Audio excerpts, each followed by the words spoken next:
2026ರ ಹೊಸ ವರ್ಷಕ್ಕೆ count down ಶುರುವಾಗಿದೆ.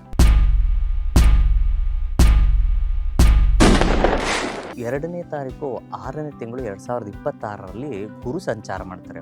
ದೇಶದ ಹಾಗೂ ರಾಜ್ಯದ ರಾಜಕಾರಣ ಪರಿಸ್ಥಿತಿ ಹೇಗಿರುತ್ತೆ? ಅಂದರೆ ದೀರ್ಘಕಾಲವಾಗಿ ಯಾವ ಗ್ರಹಗಳು ಸಂಚಾರ ಮಾಡ್ತಾವೋ ಆ ಒಂದು ಗ್ರಹಗಳ ಆಧಾರವು ಅತಿ ಮುಖ್ಯವಾಗುತ್ತೆ.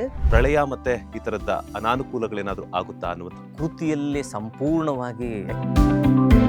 ನಮಸ್ಕಾರ, ನೀವು ನೋಡ್ತಾ ಇದ್ದೀರಾ ಬಾಸ್ ಟಿವಿ ಕನ್ನಡ. ನಾನು ಮಂಜುನಾಥ್ ಶ್ರೀನಿವಾಸ್.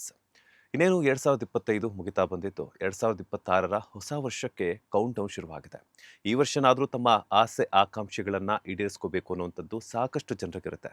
ಉದಾಹರಣೆಗೆ ಮನೆ ಕಟ್ಟಬೇಕು, ಮದುವೆ ಆಗಬೇಕು, ಹೊಸ ಬೈಕನ್ನು ತಗೋಬೇಕು, ಹೊಸ ಮನೆಯನ್ನು ಖರೀದಿ ಮಾಡಬೇಕು, ಕಾರ್ ತಗೋಬೇಕು, ಸೈಟ್ ತಗೋಬೇಕು ಅನ್ನುವಂತಹ ಆಸೆ ಆಕಾಂಕ್ಷೆಗಳನ್ನು ಇಟ್ಕೊಂಡಿರುವಂಥವ್ರಿಗೆ ಅದರ ಜೊತೆಗೆ ಯಾವ್ಯಾವ ರಾಶಿಯವರಿಗೆ ಈ 2026ರಲ್ಲಿ ದುಷ್ಪರಿಣಾಮ ಬೀರುತ್ತೆ, ದೇಶದ ಹಾಗೂ ರಾಜ್ಯದ ರಾಜಕಾರಣ ಪರಿಸ್ಥಿತಿ ಹೇಗಿರುತ್ತೆ, ಪ್ರಳಯ ಮತ್ತು ಈ ಥರದ ಅನಾನುಕೂಲಗಳೇನಾದರೂ ಆಗುತ್ತಾ ಅನ್ನುವಂತಹ ವಿಚಾರಗಳ ಬಗ್ಗೆ ನಮ್ಮ ಜೊತೆ ತಿಳಿಸ್ಕೊಡೋದಕ್ಕೆ ಜಾಯ್ನ್ ಆಗ್ತಾ ಇದ್ದಾರೆ ರಾಷ್ಟ್ರ ಮತ್ತು ಅಂತಾರಾಷ್ಟ್ರೀಯ ವಾಸ್ತುಶಾಸ್ತ್ರಜ್ಞರು ಹಾಗೆಯೇ ಖ್ಯಾತ ಜ್ಯೋತಿಷಿಗಳಾಗಿರುವಂತಹ ಶ್ರೀ ಆಚಾರ್ಯ ಬಾಲಸುಬ್ರಹ್ಮಣ್ಯಂ ಗುರೂಜಿಯವರು.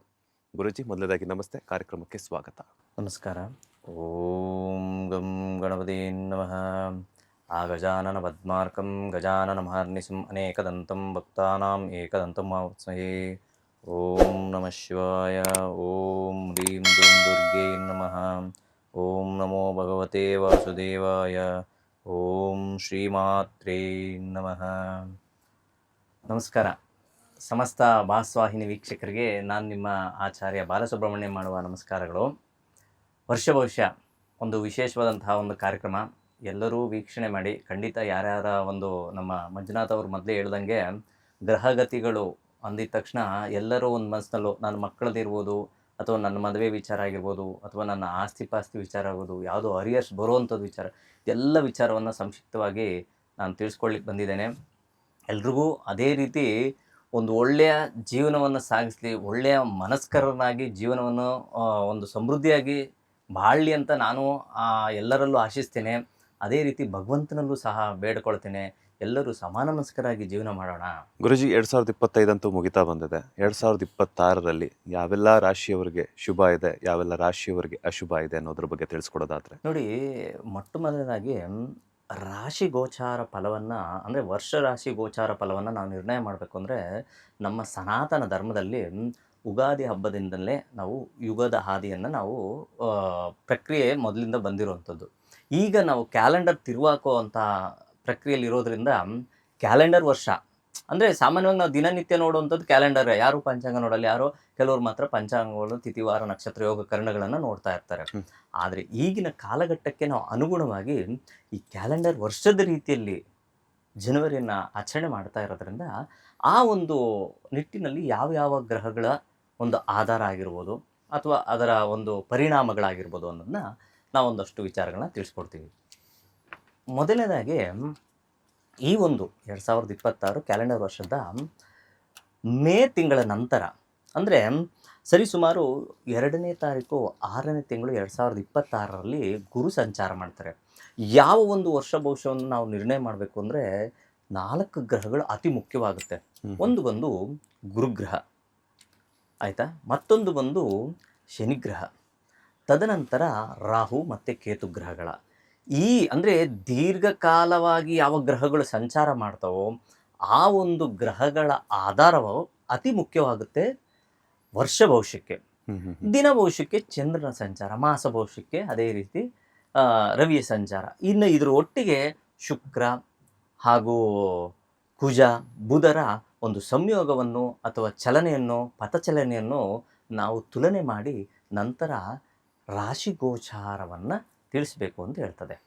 ಈಗ ನಾವು ಈ ವರ್ಷದ ಒಂದು, ನಾನು ಮೊದಲೇ ತಿಳಿಸಂಗೆ ಜೂನ್ ತಿಂಗಳು 2ನೇ ತಾರೀಕಿನಲ್ಲಿ ಗುರು ಬದಲಾವಣೆ ಆಗ್ತಾರೆ.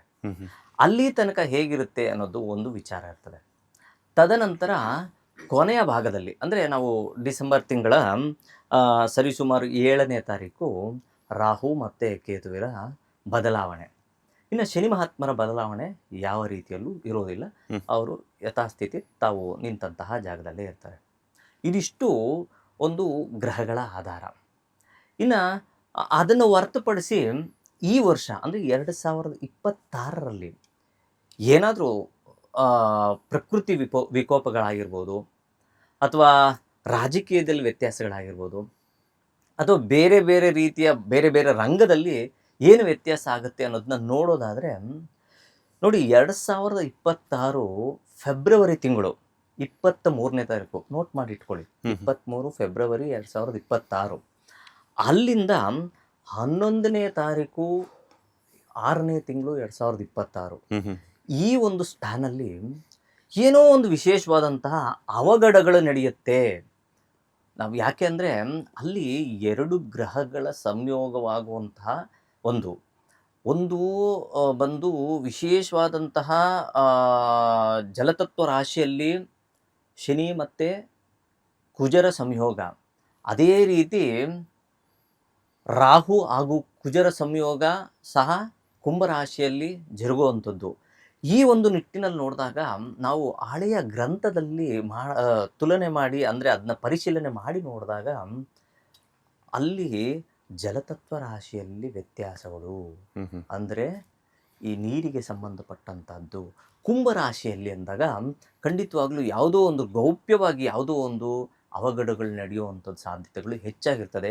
ಇದ್ರ ಬಗ್ಗೆ ಎಲ್ಲರೂ ಅಲರ್ಟ್ ಆಗಿ ಇರಬೇಕು. ಸಾಮಾನ್ಯವಾಗಿ ಇದು ಎಲ್ಲಾ ರಾಶಿಯವರಿಗೆ ಅಥವಾ ಕುಂಭ ರಾಶಿಯವರು ಮಾತ್ರ ಸೇರ್ಪಡೆ ಆಗುತ್ತೆ? ಪ್ರಕೃತಿಯಲ್ಲಿ ಸಂಪೂರ್ಣವಾಗಿ, ಯಾಕೆಂದ್ರೆ ನಾವು ಇದನ್ನ ಮುಂಡಾನೆ ಜ್ಯೋತಿಷ್ಯ ಅಂತ ಹೇಳ್ತೀವಿ, ಮಂಡಾನ್ ಅಸ್ಟ್ರಾಲಜಿ ಅಂತ ಸಹ ಹೇಳ್ತೀವಿ. ಇದು ಮುಂದಿನ ದಿನಗಳು ಯಾವ ರೀತಿ ಇರುತ್ತೆ ಅನ್ನೋದು ಸಹ ಸೂಚನೆ ಮಾಡುವಂಥದ್ದು. ನಾನು ಕಳೆದ ಒಂದು ಬಾರಿಯಲ್ಲೂ ಸಹ ಇದೇ ರೀತಿ ಮೇ ತಿಂಗಳಲ್ಲಿ ಸರಿಸುಮಾರು ಆ ಒಂದು ಸಣ್ಣ ಪುಟ್ಟ ಸಮಸ್ಯೆಗಳು ಆಗುತ್ತೆ ಅಂತ ಹೇಳಿದ್ದೆ. ಅದೇ ರೀತಿ ಈ ಒಂದು February, March, April, May, June, ಅಂದರೆ ಫೆಬ್ರವರಿ ಎಂಡ್ ಅಂತ ತಿಳ್ಕೊಳ್ಳಿ, ಮಾರ್ಚ್ ಇಂದಾನೆ ಅಂತ ತಿಳ್ಕೊಳ್ಳಿ, ಏಪ್ರಿಲ್, ಮೇ, ಜೂನ್, ಈ 3 ತಿಂಗಳು ತುಂಬ ಅಲರ್ಟ್ ಆಗಿರ್ಬೇಕು. ಆ 3 ತಿಂಗಳಲ್ಲಿ ಪ್ರಮುಖವಾಗಿ ಮೇ ಇಂದೀಚೆ ಸ್ವಲ್ಪ ವ್ಯತ್ಯಾಸಗಳು ಕಾಣುವಂಥ ಸಾಧ್ಯತೆ ಇರ್ತದೆ. ಅದನ್ನು ಸ್ವಲ್ಪ ಗಮನದಲ್ಲಿದ್ದರೆ ತುಂಬ ಒಳ್ಳೆಯದು.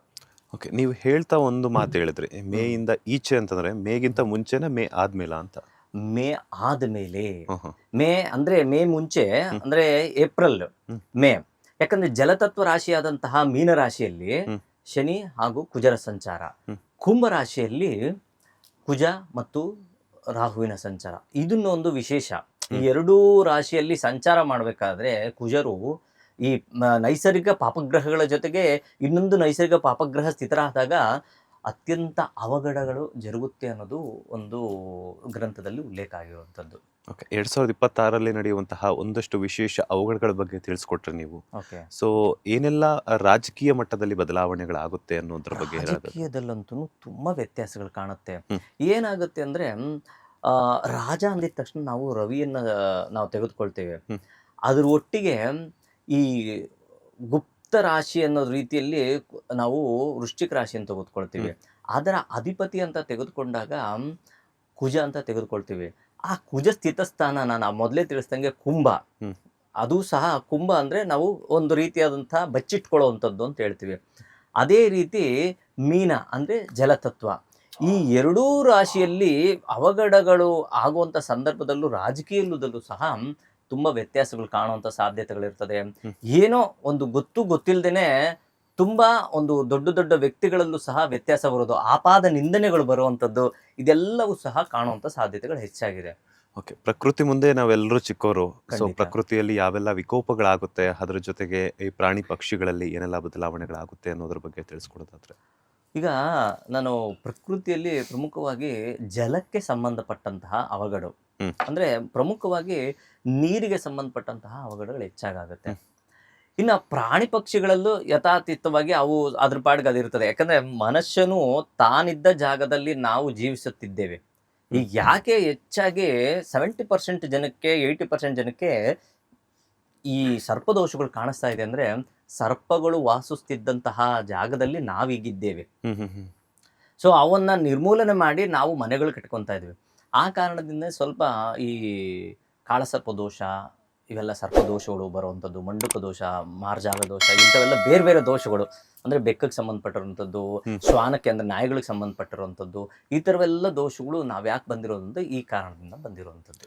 ಈಗ ಯಾವ್ದಾದ್ರು ಒಂದು ಹೊಸ ಸೈಟ್ ಅಥವಾ ಇಲ್ಲ ಅಂತಂದ್ರೆ ಇತ್ತೀಚೆಗೆ ಏನಾಗಿದೆ ಅಂತಂದ್ರೆ ಫಾರ್ಮ್ ಹೌಸ್ ಅನ್ನೋವಂಥದ್ದು ಬೆಳಕಿಗೆ ಜಾಸ್ತಿ ಬರ್ತಾ ಇದೆ. ಅಂದ್ರೆ Okay. ತೋಟದಲ್ಲಾಗಿರ್ಬೋದು, ಹೊಲಗಳಲ್ಲಾಗಿರ್ಬೋದು, ಮನೆಯನ್ನ ಅಲ್ಲೇ ಕಟ್ಕೊಂಡು ಅಲ್ಲೇ ವಾಸ ಮಾಡುವಂಥದ್ದಾಗಿರ್ಬೋದು.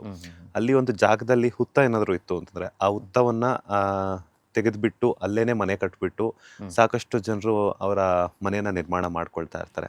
ಸೊ ಅಂತ ಸಂದರ್ಭದಲ್ಲಿ ಏನೆಲ್ಲ ಶಾಸ್ತ್ರಗಳ ಪ್ರಕಾರ ಆಗಿರ್ಬೋದು, ಗ್ರಹಗತಿಗಳ ಪ್ರಕಾರ ಆಗಿರ್ಬೋದು, ಏನೆಲ್ಲ ಅವ್ರ ಮೇಲೆ ಪರಿಣಾಮ ಬೀರುತ್ತೆ, ಅದ್ರ ಜೊತೆಗೆ ಸರ್ಪದೋಷ ಅಂತ ಹೇಳ್ಕೊಟ್ರಿ, ಇದಕ್ಕೆ ಏನಾದ್ರೂ ಸೊಲ್ಯೂಷನ್ಸ್ ಇದೆಯಾ ಅಂತ? ನೋಡಿ, ಒಳ್ಳೆ ಪ್ರಶ್ನೆ. ಯಾಕೆಂದರೆ ಈಗ ನಾವು ಯಾವುದೇ ಒಂದು ಅದರದ್ದು ಮನೆ ಯಾವುದು, ನಾಗನ ಮನೆಯಲ್ಲಿ ನಾವು ವಾಸ ಮಾಡಬೇಕು ಅಂದರೆ ನಾಗನಿಗೆ ಕ್ಷಮೆ ಕೇಳಬೇಕು.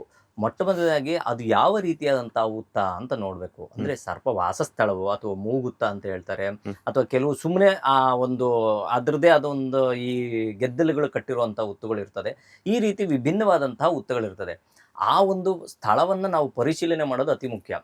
ತದನಂತರ ಅದು ಸಂಸ್ಕಾರಕ ಪೂರಕವಾಗಿ ನಾವು ಆ ಸ್ಥಳವನ್ನ ಪರಿಶುದ್ಧ ಮಾಡಿ, ನಂತರ ಆ ನಾಗದೇವರನ ಒಂದು ಪ್ರಾರ್ಥನೆ ಮಾಡಿ, ನಂತರ ಆ ಸ್ಥಳದಿಂದ ನಾವು ಬೇರೆ ಸ್ಥಳದಲ್ಲಿ ಹೋಗಿ ಯಾವುದಾದ್ರೂ ಒಂದು ನದಿ ತೀರದಲ್ಲಾಗಿರ್ಬೋದು ಅಥವಾ ಕುಕ್ಕೆ ಸುಬ್ರಹ್ಮಣ್ಯದಲ್ಲಾಗಿರ್ಬೋದು, ನಿಮಗೆ ತಿಳಿದಿರುವಂತಹ ಜಾಗದಲ್ಲಿ ಅಥವಾ ಒಂದು ಅರಳಿ ವೃಕ್ಷದ ಕೆಳಗಡೆ ನಾಗ ಪ್ರತಿಷ್ಠಾಪನೆ ಮಾಡಬೇಕು.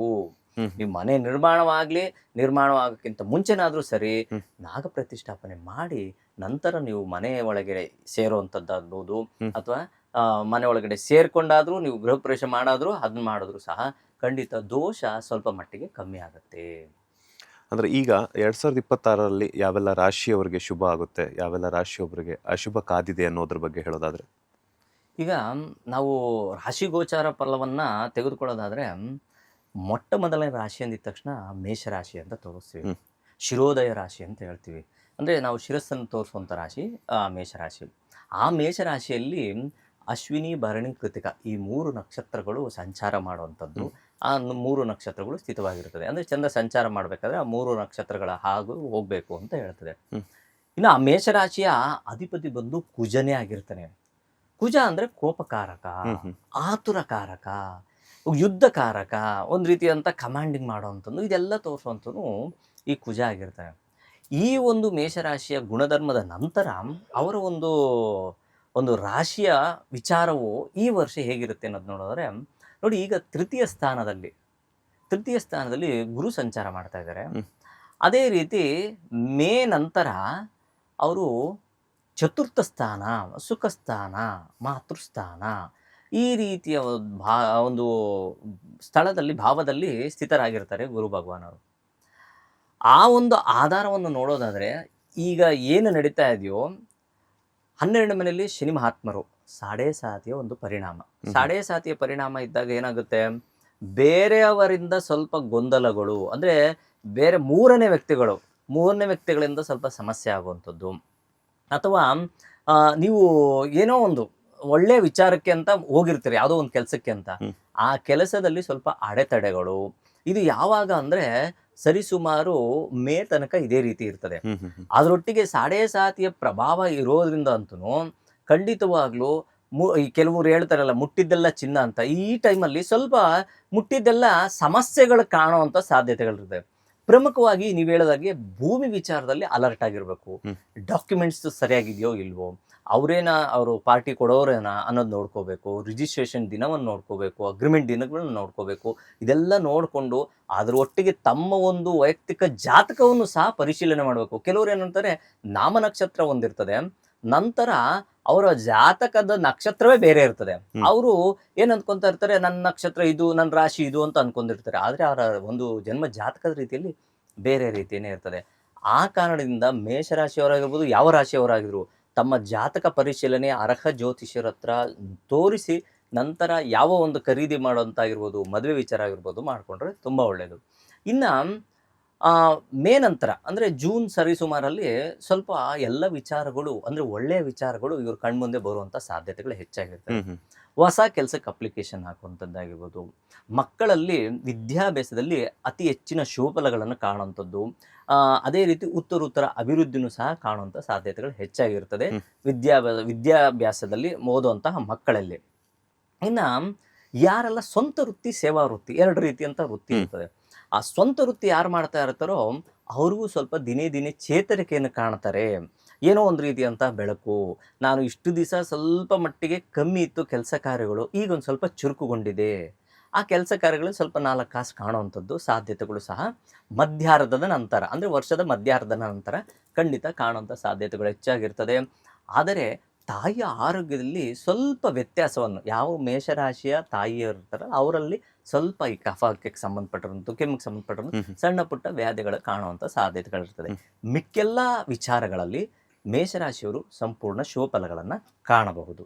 ಓಕೆ, ನೀವು ತಿಳಿಸ್ಕೊಡ್ತಾ ಇನ್ನೊಂದು ಸಾಡೆ ಸಾತಿ ಬಗ್ಗೆ ಹೇಳ್ತಾ ಇದ್ರಿ. ಸಾಡೆ ಸಾತಿ ಅಂತಂದ್ರೆ ಅದು 7 ವರ್ಷ ಏನೋ ಇರುತ್ತೆ ಅಂತ ಹೇಳ್ಬಿಟ್ಟು 7.5 ವರ್ಷ. ಸೊ 2026ರಲ್ಲಿ ಮೇಷರಾಶಿಯವರಿಗೆ ಒಂದಷ್ಟು ಜನರಿಗೆ ಅವರ ನಕ್ಷತ್ರದ ಪ್ರಕಾರ ಆಗಿರ್ಬೋದು, ಗ್ರಹಗತಿಗಳ ಪ್ರಕಾರ ಆಗಿರ್ಬೋದು, ಸಾಡೆ ಸಾತಿ ಅನ್ನುವಂಥದ್ದು ಅದ್ರ ಮೇಲೆ ಅವ್ರ ಪರಿಣಾಮ ಬೀರುತ್ತಾ ಅಂತ, ಸಾಡೆ ಸಾತಿ ಮೇಷರಾಶಿಯವ್ರ ಮೇಲೆ? ಖಂಡಿತ. ಈ ಸಾಡೆ ಸಾತಿ ಅನ್ನೋದೇನು ಗೊತ್ತಾ, ಒಂದು ಪದಾರ್ಥವನ್ನು ಪ್ಯೂರಿಫಿಕೇಶನ್ ಮಾಡುವಂಥದ್ದು. ಒಂದಷ್ಟು ಅಕ್ಕಿ ಇದೆ, ಅದರಲ್ಲಿ ಕಲ್ಲುಗಳಿದೆ, ಏನೋ ಸಣ್ಣ ಪುಟ್ಟ ಗಲೀಜು ಇದೆ ಅಂದಾಗ ಅದನ್ನು ಪ್ಯೂರಿಫೈ ಮಾಡಿ ಸಂಪೂರ್ಣವಾದಂತಹ ಅಕ್ಕಿಯನ್ನು ಮಾಡುವಂಥದ್ದೇ ಈ ಶನಿ ಮಹಾತ್ಮರ ಒಂದು ಕರ್ಮಕಾರಕನೇ ಶನಿ. ಎಲ್ಲ ರಾಶಿಯವ್ರಿಗೂ ನಾವು ಮಾಡುವಂಥ ಕರ್ಮಕಾರಕರೇ ಶನಿ ಆಗ್ತಾರೆ. ಆ ಕಾರಣದಿಂದ ಏನು ಮಾಡ್ತಾರೆ, ಈ ಸಾಡೆ ಸಾತಿಯಲ್ಲಿ ಏನೋ ನಾವು ಗೊತ್ತಿಲ್ಲದೆ ಮಾಡಿರುವಂತಹ ಸಮಸ್ಯೆಗಳಾಗಿರ್ಬೋದು, ಅದನ್ನೆಲ್ಲ ಒಂದು ರೀತಿಯಂತ ಹೇಗೆ ಅಂತ ಪ್ಯೂರಿಫೈ ಮಾಡೋಕ್ಕೋಸ್ಕರ ಮಹಾತ್ಮರು ಬಂದು ನಿಮ್ಮನ್ನು ಪ್ಯೂರಿಫೈ ಮಾಡಿ ಸಂಪೂರ್ಣವಾದಂಥ ಅಪರಂಜಿಯನ್ನು ಮಾಡ್ತಾರೆ.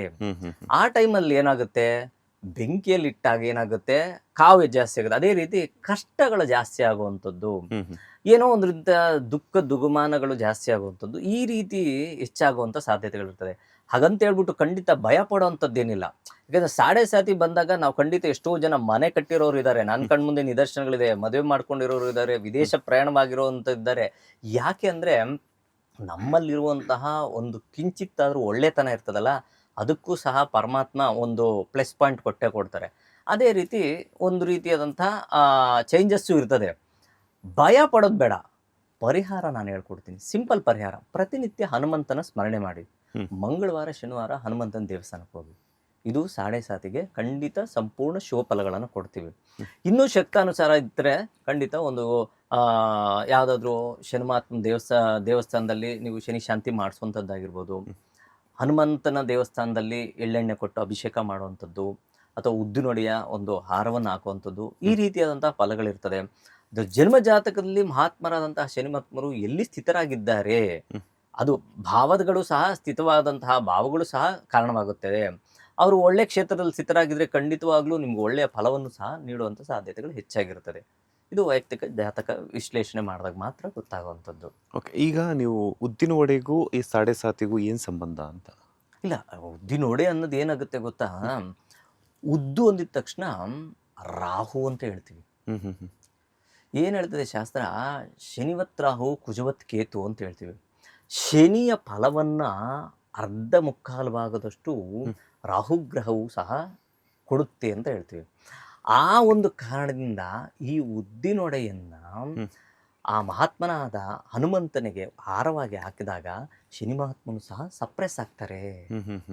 ಆ ರೀತಿ ಹಂಗಿರೋದ್ರಿಂದ ಇವಾಗ ಏನಂದರೆ ಬಾಸ್ ಇರ್ತಾರೆ, ಬಾಸ್ ಅಂಡ್ರಲ್ಲಿ ಇನ್ನೊಬ್ರು ಮ್ಯಾನೇಜರ್ ಇರ್ತಾರೆ. ನಾವು ಡೈರೆಕ್ಟ್ ಮ್ಯಾನೇಜರ್ಗೆ ಹೋಗೋ, ಬಾಸ್ ಹತ್ರ ಹೋಗೋದು, ಮ್ಯಾನೇಜರ್ನ ಸ್ವಲ್ಪ ಅಯ್ಯೋ ನೋಡಿ ಸರ್ ಅಂತ ಹೇಳಿದ್ರೆ ಅವರು ಬಾಸ್ ಹತ್ರಕ್ಕೆ ಏನು ಬೇಕೋ ಅದಕ್ಕೆ ಕೆಲಸ ಮಾಡಿಸ್ತಾರೆ. ಆ ಒಂದು ಮ್ಯಾನೇಜರ್ ಮಾಡುವಂಥ ಕೆಲಸ ಸಹ ಈ ರಾಹುಗ್ರಹ. ಆ ಕಾರಣದಿಂದ ಎಳ್ಳಿನ ದೀಪವನ್ನು ಹಚ್ಚುವಂಥದ್ದು, ಎಳ್ಳೆಣ್ಣೆಯ ಒಂದು ಅಭಿಷೇಕ ಮಾಡಿಸುವಂಥದ್ದು, ಇದೆಲ್ಲ ಸಂಪೂರ್ಣವಾದಂತಹ ಫಲವನ್ನು ಕೊಡುತ್ತದೆ. ಏನೂ ಆಗಲಿಲ್ಲ ಅಂದರೆ ಖಂಡಿತ ನೀವು ಮನೆಯಲ್ಲೇ ಕುಂತ್ಕೊಂಡು ಹನುಮಾನ್ ಚಾಲೀಸ್ ಮಾಡಿ, ಅದು ಸಹ ಫಲವನ್ನು ಕೊಡುತ್ತೆ. ನಮ್ಮ ದೇಹದಲ್ಲಿ ಹೀಲಿಂಗ್ ಪವರ್ ಇರ್ತದೆ, ಮಾತ್ರೆ ತಗೊಳ್ಳಿಲ್ಲ ಅಂದ್ರೂ ಕೆಲವೊಂದು ಸಾರಿ ಅದೇ ಹೀಲ್ ಆಗುತ್ತೆ. ಅದೇ ರೀತಿ ನಿಮ್ಮ ಒಂದು ಭಕ್ತಿ, ನಿಮ್ಮ ಒಂದು ಶ್ರದ್ಧೆ ನಿಮಗೆ ಖಂಡಿತ ಒಳ್ಳೇದು ಮಾಡುತ್ತೆ. ಈ ಮೇಷರಾಶಿಯವರಿಗೆ ಮದುವೆ ವಿಚಾರದಲ್ಲಿ ಶುಭ ಆಗುತ್ತಾ ಅಶುಭ ಆಗುತ್ತಾ ಅನ್ನೋ ತಿಳಿಸ್ಕೊಡೋದು? ಅದು ಖಂಡಿತವಾಗ್ಲೂ ಸ್ವಲ್ಪ ಜಂಜಾಟ, ಮದುವೆ ಸಂಪೂರ್ಣ ಹತ್ತತ್ರಕ್ಕೆ ಬಂದು ಕಟ್ಟಾಗುವಂಥದ್ದು, ಯಾಕೋ ಸೆಟ್ ಆಗ್ತಾ ಇಲ್ಲ ಅನ್ನೋಂಥದ್ದು, ಈ ರೀತಿ ಕೆಲವು ದಿನಗಳು ಇರ್ತದೆ. ತದನಂತರ ಕೆಲವು ಅಥವಾ ವರ ಅಥವಾ ವಧು ಇವರಿಬ್ಬರ ಜಾತಕದಲ್ಲೂ ಗುರು ಒಳ್ಳೆ ಕ್ಷೇತ್ರ ಸ್ಥಿತನಾದಾಗ ಖಂಡಿತವಾಗ್ಲೂ ಗುರುವಿನ ಬಲವೂ ಆ ಒಂದು ಜಾತಕಕ್ಕೆ ಇದ್ದಾಗ ವಿವಾಹ ಅನುಕೂಲ ಖಂಡಿತ ಆಗತ್ತೆ. ಅದು ನಾನು ಹೇಳಿದ್ನಲ್ಲ, ವರ್ಷದ ಮಧ್ಯದ ನಂತರ. ಗುರುಬಲದ ಬಗ್ಗೆ ಮಾತಾಡ್ತಿದ್ರಿ. ಮೇಷರಾಶಿಯವರಿಗೆ ಯಾವ ತಿಂಗಳ ನಂತರ ಗುರುಬಲ ಶುರುವಾಗಲಿದೆ ಅಂತ? ಗುರುಬಲ ಅನ್ನೋದು ಸಂಪೂರ್ಣವಾಗಿ ಈ ವರ್ಷ ಇಲ್ಲ ಮೇಷರಾಶಿ. ಮೇಷರಾಶಿಯವರಿಗೆ ಅಂದರೆ ಚತುರ್ಥದಲ್ಲಿ ಸಂಚಾರ ಮಾಡುವಾಗ ಏನು ಹೇಳ್ತದೆ, ಕೆಲವೊಂದು ಗ್ರಂಥಗಳಲ್ಲಿ ಅರ್ಧ ಭಾಗದಷ್ಟು ಅವರಿಗೆ ಗುರುವಿನ ಬಲ ಹೆಚ್ಚಾಗಿರ್ತದೆ. ಪಂಚಮಂ ಪೂರ್ವ ಪುಣ್ಯ ಸ್ಥಾನಂ ಪಂಚಮ ಸ್ಥಾನೇ ಗುರುಸ್ಥಿತಿ ಅಂತ ಹೇಳ್ತೀವಿ. ಪಂಚಮದಲ್ಲಿ ಗುರುಸ್ಥಿತನಾದಾಗ ಮಾತ್ರ ನಮಗೆ ಗುರುವಿನ ಬಲ ಹೆಚ್ಚಾಗಿರುವಂಥದ್ದು. ಸೊ ಪಂಚಮಕ್ಕೆ ಬರಬೇಕು ಅಂದರೆ ಮೇಷರಾಶಿಗೆ ಬರಬೇಕು. ಸೊ ಈಗ ಕರ್ಕ ರಾಶಿಯಲ್ಲಿ ಸಂಚಾರ ಮಾಡಬೇಕಾದ್ರೆ ಒಂದು ರೀತಿಯಂಥ ಶುಭ ಫಲಗಳನ್ನು ಕೊಡ್ತಾರೆ. ಗುರುವಿನ ಬಲ ಕಮ್ಮಿ ಇದ್ರೂ ಸಹ ಶುಭ ಫಲವನ್ನು ಖಂಡಿತ ಕೊಡ್ತಾರೆ. ಅದು ತನ್ನ ಉಚ್ಚ ಕ್ಷೇತ್ರವೂ ಸಹ ಆಗುತ್ತೆ.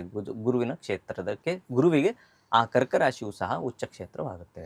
ಈಗ ಸೈಟ್ ತಗೊಳ್ಳೋದಕ್ಕಾಗಿರ್ಬೋದು, ಮನೆ ಕಟ್ಟೋದಕ್ಕೆ ಅಥವಾ ಬೈಕು ಕಾರ್ ತಗೊಳ್ಳೋದಕ್ಕೆ ಮೇಷರಾಶಿಯವರಿಗೆ ಪರ್ಟಿಕ್ಯುಲರ್ ಡೇಟ್ ಅಂತ ಏನಾದರೂ ಇದೆಯಾ? ಅದ್ಭುತವಾಗಿ ಈ ವರ್ಷ ನಾನು ಹೇಳಿದ್ನಲ್ಲ, ಜೂನ್ ನಂತರ ಅವ್ರಿಗೆ ಮನೆಯ ಯೋಗ. ಚತುರ್ಥ ಅಂದರೆ ನಾವು ಗೃಹ ಅಂತ ಹೇಳ್ತೀವಿ ಅಥವಾ ಸೈಟ್ ಅಂತ ಹೇಳ್ತೀವಿ. ಇದೆಲ್ಲ ಅನುಕೂಲ ತುಂಬ ಚೆನ್ನಾಗಿದೆ. ಇನ್ನು ಚತುರ್ಥ ಅಂದಿದ ತಕ್ಷಣ ನಾವು 4 ಚಕ್ರವನ್ನು ಸಹ ತೋರಿಸುವಂಥದ್ದು. ಸೊ ಕಾರು, ಬೈಕು ಇವೆಲ್ಲ ಅನುಕೂಲ ತುಂಬ ಚೆನ್ನಾಗಿದೆ. ಈ ಜೂನ್ ಜುಲೈ ನಂತರ ಯಾವಾಗ ಬೇಕಾದರೂ ತಗೋಬೋದು, ಅಥವಾ ನವಂಬರ್ ಡಿಸೆಂಬರ್ ಇಂಥ ಟೈಮಲ್ಲೂ ಸಹ ತೆಗೆದುಕೊಳ್ಬೋದು. ಹಣಕಾಸಿನ ಸಮಸ್ಯೆಯ ಬಗ್ಗೆ ಪರಿಹಾರ ಏನಾದರೂ ಇದೆಯಾ? ಹಣಕಾಸಿನ ಸಮಸ್ಯೆ ಅಂದರೆ, ನೀವು ಯಾರು ಮೇಷರಾಶಿಯವ್ರಿಗೆ ಸ್ವಲ್ಪ ಹಣಕಾಸಿನ ಸಮಸ್ಯೆ ಇದೆ ಅಂದವರು ಗುರುಗಳ ಸ್ಮರಣೆ ಜೊತೆಗೆ ಸುಬ್ರಹ್ಮಣ್ಯನ ಸ್ಮರಣೆ. ಯಾಕೆಂದರೆ ಈ ಒಂದು ಕೂಜನಿಗೆ ದೇವತೆಯೇ ಸುಬ್ರಹ್ಮಣ್ಯನಿಗೆ ಸ್ಮರಣೆ ಮಾಡ್ಕೊಂಬಂದರೆ ಮತ್ತು ಗುರುವಿನ ಸ್ಮರಣೆ ಮಾಡ್ಕೊಂಬಂದರೆ ಹಣಕಾಸಿನ ವಿಚಾರದಲ್ಲೂ ಸಹ ಉತ್ತರ ಅಭಿವೃದ್ಧಿನ ಕಾಣ್ಬೋದು ಅವರು. ಧನ್ಯವಾದಗಳು ಗುರುಜಿ, ಇಷ್ಟೊತ್ತು ಮೇಷರಾಶಿಯ ಬಗ್ಗೆ ತಿಳಿಸ್ಕೊಟ್ಟಿದ್ದಕ್ಕೆ. ಮುಂದಿನ ರಾಶಿ ವೃಷಭ ರಾಶಿ. ವೃಷಭ ರಾಶಿ ನೋಡಿ, ವೃಷಭ ರಾಶಿಯಲ್ಲಿ ಕೃತಿಕಾ, ರೋಹಿಣಿ, ಮೃಗಶಿರ ಈ 3 ನಕ್ಷತ್ರಗಳು ಇರುವಂಥದ್ದು ಅಲ್ಲಿ ಆ ಒಂದು ಭಾವದಲ್ಲಿ ಸ್ಥಿತವಾಗಿರ್ತದೆ. ಅದಕ್ಕೆ ಆ ರಾಶಿಗೆ ಶುಕ್ರನು ಅಧಿಪತಿಯಾಗಿರ್ತಾನೆ. ಅದು ಸ್ಥಿರ ರಾಶಿ ಆಗಿರ್ತದೆ. ಫರ್ಮ್ ಮೈಂಡ್ ಇರ್ತದೆ ಅವರಲ್ಲಿ. ಈಗ ಮಾಡಿದ್ರೆ ಹಿಂಗಾಗತ್ತೆ ಅನ್ನೋದೊಂದು ಕ್ಯಾಲ್ಕುಲೇಷನು ಸಖತ್ತಾಗಿರ್ತದೆ ಅವರಲ್ಲಿ. ಅದರೊಟ್ಟಿಗೆ ಕಷ್ಟಪಟ್ಟು ಕೆಲಸ ಮಾಡೋದ್ರಲ್ಲಿ ಯಥೇಚ್ಛವಾಗಿ ಅವರು ಬುದ್ಧಿಯನ್ನು ಉಪಯೋಗಿಸ್ತಾರೆ. ಒಂದು ಕರೆಕ್ಟ್ ಪ್ಲ್ಯಾನ್ ಮಾಡ್ಕೊಳ್ಳೋವಂಥದ್ದಾಗಿರ್ಬೋದು. ಈ ಕೆಲಸ ಹಿಂಗೆ ಮಾಡಿದ್ರೆ ನನಗೆ ಸಕ್ಸಸ್ ಆಗುತ್ತೆ ಅಂದ್ಕೊಳ್ಳೋವಂಥದ್ದು. ಬೆಳಗ್ಗೆ ಇಷ್ಟೊತ್ತಿಗೆ ಎದ್ದುಬಿಟ್ಟು ನಾನು ಕೆಲಸಕ್ಕೆ ಹೋಗಬೇಕು, ಆ ಕೆಲಸದಲ್ಲೇ ಸಂಪೂರ್ಣ ಯಶಸ್ಸು ಆಗಬೇಕು ಅನ್ನೋದು ತುಂಬ ಪ್ಲ್ಯಾನ್ ಇರ್ತದೆ. ಖಂಡಿತ ಅವರಲ್ಲಿ ಆ ಒಂದು ಶಕ್ತಿನೂ ಸಹ ದೇವ್ರು ಕೊಟ್ಟಿರ್ತಾರೆ. ವೃಷಭ ರಾಶಿಯಲ್ಲಿ ಅದೊಂದು ಪ್ಲಸ್ ಪಾಯಿಂಟ್ ಇರ್ತದೆ. ಇದು ಒಂದು ಅವರ ಒಂದು ರಾಶಿಯ ಗುಣಧರ್ಮ. ಈಗ ನಾವು ಈ ವರ್ಷದ ಒಂದು ಭವಿಷ್ಯವನ್ನು ಅವ್ರನ್ನ ನಿರ್ಣಯ ಮಾಡಬೇಕಂದ್ರೆ ದ್ವಿತೀಯ ಸ್ಥಾನ ವಾಗ್ಧನ ಕುಟುಂಬ ಸ್ಥಾನ, ವಾಕ್ಸ್ಥಾನ, ಧನಸ್ಥಾನ, ಕುಟುಂಬ ಸ್ಥಾನ, ಈ ಕ್ಷೇತ್ರದಲ್ಲಿ ಗುರು ಸಂಚಾರ ಮಾಡುವ ತನಕ ಅಂದರೆ ಸರಿಸುಮಾರು ನೀವು ಮೇ ತನಕ ಅದ್ಭುತವಾದಂತಹ ಫಲಗಳನ್ನು ಕಾಣ್ತೀರ. ಅನಿರೀಕ್ಷಿತವಾಗಿ ಏನೋ ಕಳ್ಕೊಂಡಿರೋದೆಲ್ಲ ವಾಪಸ್ ಬರುವಂಥದ್ದು. ಜಸ್ಟು ಯಾವುದೋ ಒಂದು ಸೈಟ್ ನಾನು ನೋಡ್ಕೊಂಬಂದಿದ್ದೆ, ಮಿಸ್ ಆಗೋಯ್ತು ಅಂತ ಬಂದಿರ್ತೀರ. ತಿರುಗಿ ಅವರೇ ಬಂದು ನಿಮ್ಗೆ ಕೇಳ್ತಾರೆ, ಒಂದು ಫೋನ್ ಮಾಡ್ತಾರೆ, ನೋಡಿ ಹೀಗಿದೆ ಒಂದು ಸೈಟು, ನೀವು ನೋಡ್ಕೊಂಡು ಹೋಗಿದ್ರಲ್ಲ, ಅದಿನ್ನ ಸೇಲ್ ಆಗಿಲ್ಲ, ಬಂದು ನೋಡಿ ತೊಗೊಂಡೋಗಿ ಅನ್ನೋದು. ಇದು ಈ ಮೇ ತನಕ ಈ ರೀತಿಯಾದಂಥ ಶುಭ ಫಲಗಳನ್ನು ಖಂಡಿತ ಕಾಣ್ಬೋದು ಆಸ್ ಪರ್ ಗುರುವಿನ ಸಂಚಾರದ ರೀತಿಯಲ್ಲಿ. ಇನ್ನು ತದನಂತರ ಅವರ ಒಂದು ಜಾತಕ ಪರಿಶೀಲನೆಯೂ ಸಹ ಅತಿ ಮುಖ್ಯವಾಗಿರುತ್ತದೆ. ಮಾತಿನ ವಿಚಾರದಲ್ಲಿ ಸ್ವಲ್ಪ ಮುಂಗೋಪವನ್ನು ಕಮ್ಮಿ ಮಾಡ್ಕೊಂಡ್ರೆ ಒಳ್ಳೆಯದವರು. ಸ್ವಲ್ಪ ಬೇಗ ಮಾತಾಡ್ಬಿಟ್ಟು ಅದು ಸಹ ಬಚಕ್ರದ ರೀತಿಯಲ್ಲಿ ತೊಗೊಂಡದ್ದು. ಮೇಷರಾಶಿಯಿಂದ ದ್ವಿತೀಯ ಸ್ಥಾನ ಅಂದರೆ ತಿರ್ಗಾ ಅದು ಸಹ ವಾಕ್ಸ್ಥಾನ ಅಂತ ಹೇಳ್ತೀವಿ. ಮಾತಿನ ವಿಚಾರದಲ್ಲಿ ಸ್ವಲ್ಪ ಹುಷಾರಾಗಿರಬೇಕು. ಆ ಹುಷಾರಿಂದ ನೀವು ಖಂಡಿತವಾಗ್ಲೂ ಎಲ್ಲ ಸಕ್ಸಸ್ ರೇಟು ಕಾಣುವಂಥ ಸಾಧ್ಯತೆ ಇರ್ತದೆ. ಹಣಕಾಸಿನ ವಿಚಾರದಲ್ಲಿ ದುಂದು ವೆಚ್ಚವನ್ನು ಕಮ್ಮಿ ಮಾಡಬೇಕು. ದುಂದು ವೆಚ್ಚ ಮಾಡೋಕೆ ಹೋಗ್ಬಾರ್ದು. ಫಸ್ಟ್ ಅವ್ರೇನು ದುಂದು ವೆಚ್ಚ ಮಾಡೋ ಅಂತಾರಲ್ಲ, ಈ ವರ್ಷ ಸ್ವಲ್ಪ ಆ ರೀತಿ ಬರ್ತದೆ. ಯಾಕಂದರೆ ಅವರು ತುಂಬ ಯೋಚನೆ ಮಾಡಿ ಖರ್ಚು ಮಾಡೋವಂಥವ್ರು. ಅವ್ರು ₹1 ಹಾಕಿ ₹1 ತೆಗಿಬೇಕು ಅಂತಲೇ ಯೋಚನೆ ಮಾಡ್ತಾರೆ. ಆದರೆ ಈ ವರ್ಷ ಸ್ವಲ್ಪ ಗೊತ್ತಿಲ್ಲದೆ ಖರ್ಚಾಗುವಂಥದ್ದು, ಅದನ್ನು ನೋಡಿಕೊಂಡ್ರೆ ಒಳ್ಳೆಯದು. ವೃಷಭ ರಾಶಿಯವರಿಗೆ ಸಾಕಷ್ಟು ಜನ ವಿದ್ಯಾರ್ಥಿಗಳಿರ್ತಾರೆ. ಸೊ ಅವರ ವಿದ್ಯಾಭ್ಯಾಸದ ಬಗ್ಗೆ ತಿಳಿಸ್ಕೊಡೋದಾದರೆ ನೋಡಿ, ವೃಷಭ ರಾಶಿ ವಿದ್ಯಾರ್ಥಿಗಳು ಖಂಡಿತ ಬುದ್ಧಿವಂತರಾಗಿರ್ತಾರೆ. ಆದರೆ ಬರವಣಿಗೆ ವಿಚಾರದಲ್ಲಿ ಸ್ವಲ್ಪ ಯೋಚನೆ ಮಾಡಿ, ಅಂದರೆ ಸ್ವಲ್ಪ ಲೇಜಿನೆಸ್ ಅಂತ ಹೇಳ್ತೀವಿ ಬರವಣಿಗೆ ವಿಚಾರದಲ್ಲಿ. ಸ್ಥಿರ ರಾಶಿ, ಫರ್ಮ್ ಮೈಂಡ್ ಇರ್ತದೆ, ಆದರೆ ಬರೆಯೋದು ಯೋಚನೆ ಮಾಡ್ತಾ ಇರ್ತಾರೆ, ಈ ರೀತಿ ಒಂದಿರ್ತದೆ. ಆದರೆ ಯಾರೆಲ್ಲ ಈ SLC ಆದಮೇಲೆ ನಾನು ಏನು ಸಬ್ಜೆಕ್ಟ್ ತೊಗೋಬೇಕು, ನಾನು ಯಾವ ಒಂದು ಕಾಲೇಜ್ ಸೇರಬೇಕು ಅನ್ನೋ ಒಂದು ವಿಚಾರ ಇರ್ತದಲ್ಲ, ಅವ್ರಿಗೆಲ್ಲ ಅದ್ಭುತವಾದಂತಹ ಫಲ ಖಂಡಿತ ಕಾಣುತ್ತೆ. ಅದೇ ರೀತಿ ಸ್ವಲ್ಪ ದಿನಗಳ ನಂತರ ಏಕಾಗ್ರತೆ ಅನ್ನೋದು ಕಮ್ಮಿ ಆಗ್ತಾ ಹೋಗುತ್ತೆ. ಏಕಾಗ್ರತೆಯನ್ನು ಕಮ್ಮಿ ಆಗ್ತಾ ಹೋದಾಗ ಸ್ವಲ್ಪ ಸೋಂಬೇರಿತನ ಅನ್ನೋದು ಉಟ್ಬಿಡುತ್ತೆ. ಆ ಕಾರಣದಿಂದ ಮೊದಲೇ ಅಲರ್ಟ್ ಆಗಿರಬೇಕು. ಈ ಥರ ಯಾರೋ ಹೇಳಿದ್ದಾರೆ ಒಬ್ಬರು ಒಳ್ಳೆ ಗುರೂಜಿಗಳು ಒಂದು ಚಾನಲಲ್ಲಿ ಅಂತ ನಿಮಗೆ ಮನದಟ್ಟಾದಾಗ ಮಕ್ಕಳಲ್ಲಿ ಏಕಾಗ್ರತೆಯನ್ನು ಬೆಳೆಸ್ಕೊಳ್ಳುವಂಥದ್ದು, ಕಣ್ಣಿಗೆ ಸಂಬಂಧಪಟ್ಟಂಥ ಕಣ್ಣೂರಿ ಆಗುವಂಥದ್ದು, ತಲೆನೋವು ಬರುವಂಥದ್ದು, ಇದು ಸಣ್ಣ ಪುಟ್ಟ ಸಮಸ್ಯೆಗಳು ಸಹ ಆಗುವಂಥ ಸಾಧ್ಯತೆ ಇರ್ತದೆ ಮಕ್ಕಳಲ್ಲಿ. ಆ ಕಾರಣದಿಂದ ಕೆಲವೊಂದು ಏನು ಈ ಮೊಬೈಲು, TV, ಲ್ಯಾಪ್ಟಾಪ್ಸು ಇವೆಲ್ಲ ನೋಡುವಂಥದ್ದನ್ನ ಸ್ವಲ್ಪ ಅವಾಯ್ಡ್ ಮಾಡಿದ್ರೆ ತುಂಬ ಒಳ್ಳೆಯದು. ಜೊತೆಗೆ ಕಲುಷಿತವಾದಂತಹ ವಾತಾವರಣ ಸಂಚಾರ ಮಾಡೋದು ಸಹ ಆ ಮಕ್ಕಳಲ್ಲಿ ಸ್ವಲ್ಪ ಈ ತಲೆಗೆ ಸಂಬಂಧಪಟ್ಟಿರೋಂಥ, ಕಿವಿಗೆ ಸಂಬಂಧಪಟ್ಟಿರೋಂಥ ನೋವುಗಳು ಕಾಣುವಂಥ ಸಾಧ್ಯತೆ ಹೆಚ್ಚಾಗಿರ್ತದೆ. ಇನ್ನು ವಿದ್ಯಾಭ್ಯಾಸದಲ್ಲಿ ಉತ್ತರೋತ್ತರ ಅಭಿವೃದ್ಧಿ ಕಾಣಬೇಕು ಅಂದರೆ ಖಂಡಿತವಾಗಲೂ ಹೆಣ್ಣು ದೇವರ ಸ್ಮರಣೆ ಹೆಚ್ಚಾಗಿ ಮಾಡ್ತಾ ಇದ್ರೆ ವಿದ್ಯಾರ್ಥಿಗಳು ಅದ್ಭುತ ಫಲವನ್ನು ಖಂಡಿತ ಕಾಣಬಹುದು. ಸೊ ಮೇಷರಾಶಿಯವ್ರ ಬಗ್ಗೆ ಸಾಕಷ್ಟು ವಿಚಾರಗಳನ್ನ ತಿಳಿಸ್ಕೊಟ್ರಿ ಆಗಲೇ, ಏನೆಲ್ಲ ಕಷ್ಟಗಳಿಗೆ ಯಾವೆಲ್ಲ ಪರಿಹಾರಗಳನ್ನೋ ರೀತಿ. ಅದೇ ರೀತಿ ವೃಷಭ ರಾಶಿಯವರ ಬಗ್ಗೆ, ಸೊ ಏನೆಲ್ಲ ಕೆಲಸಗಳನ್ನ ಮಾಡಬಹುದು, ಅದೇ ರೀತಿ ಯಾವೆಲ್ಲ ಕೆಲಸಗಳನ್ನ ಮಾಡಬಾರ್ದು ಈ ವರ್ಷದಲ್ಲಿ ವೃಷಭ ರಾಶಿಯವರು ಅಂತ. ನೋಡಿ, ವೃಷಭ ರಾಶಿಯವರು ಏನೇ ಒಂದು ಹೊಸ ಕೆಲಸಕ್ಕೆ ಚಾಲನೆ ಮಾಡಬೇಕು, ಹೊಸ ವಿಚಾರದ ಬಗ್ಗೆ ಚಿಂತನೆ ಮಾಡಬೇಕು, ಮದುವೆ ಆಗಿರ್ಬೋದು ಅಥವಾ ಗೃಹ ನಿರ್ಮಾಣ ಆಗಿರ್ಬೋದು ಅಥವಾ ಸೈಟ್ ತೆಗೆದುಕೊಳ್ಳುವಂಥದ್ದಾಗಿರ್ಬೋದು, ದೂರ ಪ್ರಯಾಣ, ಲಘು ದೂರ ಪ್ರಯಾಣ ಅಥವಾ ವಿದೇಶ ಪ್ರಯಾಣ, ಇವಕ್ಕೆಲ್ಲ ಅನುಕೂಲ ಇರೋದರಿಂದ ಮೊದಲೇ ಇದನ್ನೆಲ್ಲ ಪ್ಲ್ಯಾನ್ ಮಾಡಿಕೊಂಡ್ರೆ ತುಂಬ ಒಳ್ಳೆಯದು. ತದನಂತರ ಏನಾಗುತ್ತೆ, ಸ್ಲೋ ಆಗುತ್ತೆ. ಯಾವುದೇ ಒಂದು ವಿಚಾರದಲ್ಲಿ ನಿರ್ಖರವಾಗಿ ಹೀಗೆ ಆಗುತ್ತೆ ಅಂತ ಯಾವ ವಿಚಾರದಲ್ಲೂ ಇಲ್ಲ. ಇದೆಲ್ಲ ಸ್ಲೋ ಆಗೋದ್ರಿಂದ ಏನಾಗುತ್ತೆ ಅಂದರೆ ಅಂದ್ಕೊಂಡಂತಹ ಕೆಲಸ ನಿಧಾನ ಆಗುತ್ತೆ. ನಿಧಾನ ಆಗ್ತಾ ಹೋಗ್ತಾ ಹೋಗ್ತಾ ಹೋಗ್ತಾ ಹೋಗ್ತಾ ಹೋಗ್ತಾ ಹೋಗ್ತಾ 1 ವರ್ಷದಲ್ಲಿ ಆಗುವಂಥದ್ದು 2 ವರ್ಷದಲ್ಲಿ ಆಗುತ್ತೆ. ಮನೆ ಕಟ್ಟಕ್ಕೆ ಸ್ಟಾರ್ಟ್ ಮಾಡ್ತೀರಾ, ಗುರುಬಲ ಇಲ್ದಾಗ ಅದು ಆಟೋಮೆಟಿಕ್ಕಾಗಿ ಸ್ವಲ್ಪ ಕಮ್ಮಿ ಆಗುವಂಥ ಸಾಧ್ಯತೆ ಇರ್ತದೆ. ಆ ಕಾರಣದಿಂದ ಬಲವಿದ್ದಾಗಲೇ ನೀವು ದುಡಿಮೆ ಮಾಡಿಕೊಂಡ್ರೆ ಒಳ್ಳೆಯದು ಅನ್ನೋ ರೀತಿಯಲ್ಲಿ ಆ ಟೈಮಲ್ಲಿ ಮಾಡಿದ್ರೆ ಒಳ್ಳೆಯದು. ಓಕೆ, ಈಗ ಸ್ವಂತ ವಿಚಾರಗಳಾಗಿರ್ಬೋದು ಅಥವಾ ಸ್ವಂತ ಬಿಸ್ನೆಸ್ಸನ್ನು ಶುರು ಮಾಡುವಂಥವ್ರಿಗೆ ಒಳ್ಳೇದಾಗುತ್ತಾ ಅಂತ? ಖಂಡಿತ ಒಳ್ಳೇದಾಗುತ್ತೆ. ಸ್ವಂತ ಬಿಸ್ನೆಸ್ಸು ಇವರು ವೃಷಭರಾಶಿಯವರು ತುಂಬ ಪ್ಲ್ಯಾನ್, ಯಾಕೆ ಶುಕ್ರ ಅಂದರೆ ಬಿಸ್ನೆಸ್ ಕಾರಕ, ತುಂಬ ಪ್ಲ್ಯಾನ್ ಮಾಡಿ ಮಾಡೋವಂಥವ್ರು. ಸೊ ಎಲ್ಲ ವಿಚಾರದಲ್ಲೂ ಕ್ಯಾಲ್ಕುಲೇಷನ್ ಮಾಡಿಕೊಂಡೇ ಇವರು ವ್ಯವಹಾರ ಮಾಡ್ತಾರೆ. ಆ ಕಾರಣದಿಂದ ಬಿಸ್ನೆಸ್ಗೆ ತುಂಬ ಅನುಕೂಲ ಇದೆ ಈ ವರ್ಷ ಅವ್ರಿಗೆ. ಅಂದರೆ ಮೇ ನಂತರ ತನಕ, ಮೇ ಒಳಗಡೆ ಮಾಡಬೇಕು. ಮೇ ಒಳಗಡೆ ಇದೆಲ್ಲ ಪ್ಲಾನ್ ಮಾಡ್ಕೊಂಡ್ರೆ, ತದನಂತರ ತೃತೀಯ ಸ್ಥಾನದಲ್ಲಿ ಗುರು ಸಂಚಾರ ಮಾಡ್ತಾರೆ. ಅದು ಅಷ್ಟು ಇದಿರಲ್ಲ, ಅಂದ್ರೆ ವೃತ ತಿರುಗಾಟ, ಸಂಚಾರ, ಟೈಮ್ ವೇಸ್ಟ್ ಮಾಡೋವಂಥದ್ದು, ಈ ರೀತಿಯಾದಂಥ ಸಾಧ್ಯತೆಗಳಿದೆ. ಈಗಲೇ ನಾವು ಪ್ಲಾನ್ ಮಾಡ್ಕೊಂಬಿಟ್ರೆ ಆ ಸಂಚಾರವನ್ನ ಇದಕ್ಕೆ ಉಪಯೋಗಿಸ್ಕೋಬಹುದು, ಒಳ್ಳೆ ಕೆಲಸಕ್ಕೆ ಉಪಯೋಗಿಸ್ಕೋಬಹುದು ಅಷ್ಟೇ. ವಿವಾಹದ ಬಗ್ಗೆ ತಿಳಿಸ್ಕೊಡಿ. ವಿವಾಹದ ಬಗ್ಗೆ ಖಂಡಿತ ಯಾರು ಅವಿವಾಹಿತರು ಇರ್ತಾರೋ ಅವರ ಜನ್ಮ ಜಾತಕದಲ್ಲಿ ಯಾವ ರೀತಿಯಾದಂತಹ ಕಳತ್ರದೋಷ, ಸರ್ಪದೋಷ, ನಾಗದೋಷ, ಪಿತೃದೋಷ, ಮಾರ್ಜಾಲ ದೋಷ ಅಥವಾ ಬೇರೆ ಇತ್ಯಾದಿ ದೋಷಗಳು, ಸಾಕಷ್ಟು ದೋಷಗಳಿದ್ದಾವೆ. ಆ ದೋಷಗಳ ಯಾವುದು ಇಲ್ಲದೆ ಹೋದರೆ ಗುರುಬಲ ಅತಿ ಹೆಚ್ಚಾಗಿದೆ. ಆ ಕಾರಣದಿಂದ ಮದುವೆ ವಿಚಾರದಲ್ಲಿ ಸಂಪೂರ್ಣ ಶುಭಫಲಗಳನ್ನು ಇವರು ಕಾಣ್ಬೋದು ಮೇ ಒಳಗಡೆ. ಅಂದರೆ ಜಾತಕನೂ ಸಹ ಮುಖ್ಯ. ಯಾಕೆಂದರೆ ಶಾಸ್ತ್ರವೇ ಏನು ಹೇಳ್ತದೆ, ಲಗ್ನ, ದ್ವಿತೀಯ, ಸಪ್ತಮ, ಅಷ್ಟಮ ವ್ಯಯ ಭಾವಗಳಲ್ಲಿ ನೈಸರ್ಗಿಕ ಪಾಪಗ್ರಹಗಳು ಸ್ಥಿತರಾದಾಗ ಕಳತ್ರದೋಷ ಅಂತೇಳಿ, ಕಳತ್ರದೋಷ ಸ್ಥಿತನಾಗಿ ಯಾವ ರೀತಿಯಾದಂತಹ ಪರಿಹಾರ ಮಾಡ್ಕೊಳ್ಳಿಲ್ಲ ಅಂದ್ರೂ ಕಷ್ಟ ಆಗುತ್ತೆ. ಸೊ ಅದನ್ನ ನೋಡಿಕೊಂಡು ನೀವು ವಿವಾಹಕ್ಕೆ ಮುಂದೋದ್ರೆ ಖಂಡಿತ ಒಳ್ಳೆಯದಾಗುತ್ತೆ. ವೃಷಭ ರಾಶಿಯವರಿಗೆ ಏನೆಲ್ಲ ಪರಿಹಾರಗಳನ್ನ ಮಾಡ್ಕೋಬೇಕು ಅಂತಂದ್ರೆ, ಇವಾಗ ಕೆಲವೊಂದೆಲ್ಲ ಅಡಚಣೆ ಆಗಿರುತ್ತೆ, ಅವಘಡಗಳಾಗ್ತಾ ಇರುತ್ತೆ, ಅದಕ್ಕೆಲ್ಲ ಸಮಸ್ಯೆಗಳನ್ನ ಯಾವ ರೀತಿ ಪರಿಹಾರ ಮಾಡ್ಕೋಬೇಕು ಅನ್ನೋದಾದ್ರೆ ನೋಡಿ, ಸಿಂಪಲ್ ಪರಿಹಾರ ಹೇಳ್ತೀನಿ. ವೃಷಭ ರಾಶಿಯವರು ಹೆಣ್ಣು ದೇವರ ಸ್ಮರಣೆ ಹೆಚ್ಚಾಗಿ ಮಾಡಿದ್ರೆ ತುಂಬ ಒಳ್ಳೆಯದು. ಅದರೊಟ್ಟಿಗೆ ವಿನಾಯಕನ ಸ್ಮರಣೆ, ಚತುರ್ಥ ಸ್ಥಾನದಲ್ಲಿ ಕೇತು ಸ್ಥಿತನಾಗಿದ್ದಾನೆ. ಸ್ವಲ್ಪ ಮಟ್ಟಿಗೆ ಮಾನಸಿಕ ನೆಮ್ಮದಿ ಸ್ಥಿರವಾಗಿರಬೇಕು ಅಂದರೆ ವಿಘ್ನೇಶ್ವರನ ಸ್ಮರಣೆ, ಹೆಣ್ಣು ದೇವರ ಸ್ಮರಣೆ. ಇದು ಹೆಣ್ಣು ದೇವರಂದರೆ ಪ್ರತಿನಿತ್ಯ ಯಾವುದೋ ಒಂದು ನಿಮಗೆ ತಿಳಿದಿರುವಂತಹ ಹೆಣ್ಣು ದೇವರ ದೇವಸ್ಥಾನಕ್ಕೆ ಹೋಗುವಂಥದ್ದು ಅಥವಾ ಮನೆಯಲ್ಲೇ ಕೂತ್ಕೊಂಡು ಹೆಣ್ಣು ದೇವರ ಸ್ಮರಣೆ ಮಾಡುವಂಥದ್ದು. ಓಂ ಗಂ ಗಣಪತಿಯ ನಮಃ ಅನ್ನೋ ಒಂದು ಮಂತ್ರವನ್ನು ಪಠನೆ ಮಾಡುವಂಥದ್ದು. ಈ ರೀತಿ ಮಾಡ್ಕೊಂಬಂದರೆ ಖಂಡಿತವಾಗ್ಲೂ ಈಗ ಎಲ್ಲ ವಿಚಾರದಲ್ಲಿ ಏನು ಹೇಳ್ತದೆ ಗೊತ್ತಾ, ಶಾಸ್ತ್ರವೂ ಸಹ ವೈಜ್ಞಾನಿಕ ಪುರಾವೆ ಆಗಬೇಕು ಅಂದರೆ ನಮ್ಮ ಈ ಸಪ್ತಚಕ್ರಗಳಲ್ಲಿ ಯಾವ ಚಕ್ರ ವೀಕ್ ಆಗಿರುತ್ತೋ ಆ ಚಕ್ರವನ್ನು ಆ್ಯಕ್ಟಿವ್ ಮಾಡಿಕೊಂಡ್ರೆ ಖಂಡಿತ ನಮ್ಮ ಲೈಫು ತುಂಬ ಚೆನ್ನಾಗಿರ್ತದೆ ಅಂತ ಸೈಂಟಿಫಿಕ್ಲಿ ಪ್ರೂವ್ ಆಗಿದೆ. ಅದೇ ರೀತಿ ಈ ಒಂದು ಮಂತ್ರವನ್ನು ನೀವು ಪಠನೆ ಮಾಡ್ತಾ ಬಂದರೆ ದಿನನಿತ್ಯ ಉತ್ತರೋತ್ತರ ಅಭಿವೃದ್ಧಿ ಕಟ್ಟಿಟ್ಟ ಬುತ್ತಿ. ಧನ್ಯವಾದಗಳು ಗುರುಜಿ. ಇಷ್ಟೊತ್ತು ವೃಷಭ ರಾಶಿಯವರ ಸಮಸ್ಯೆ ಮತ್ತು ಅದಕ್ಕೆ ಪರಿಹಾರಗಳನ್ನ ತಿಳಿಸ್ಕೊಟ್ಟಿದ್ದಕ್ಕೆ. ಮುಂದಿನ ರಾಶಿ ಬಂದು ಮಿಥುನ ರಾಶಿ. ಮಿಥುನ ರಾಶಿಯವರಿಗೆ ಏನೆಲ್ಲ ಅನುಕೂಲವಾಗುತ್ತೆ, ಯಾವ ರೀತಿಯಲ್ಲಿ ಅನಾನುಕೂಲವಾಗುತ್ತೆ ಅದ್ರ ಬಗ್ಗೆ ತಿಳಿಸ್ಕೊಡೋದಾದ್ರೆ. ಮಿಥುನ ರಾಶಿ ಅಂದಿದ ತಕ್ಷಣ ಅದೊಂಥರ ದ್ವಿಸ್ವಭಾವ ರಾಶಿ. ದ್ವಿಸ್ವಭಾವ ಅಂದರೆ ಎರಡು ಸ್ವಭಾವಗಳು ಇರುವಂತಹದ್ದು.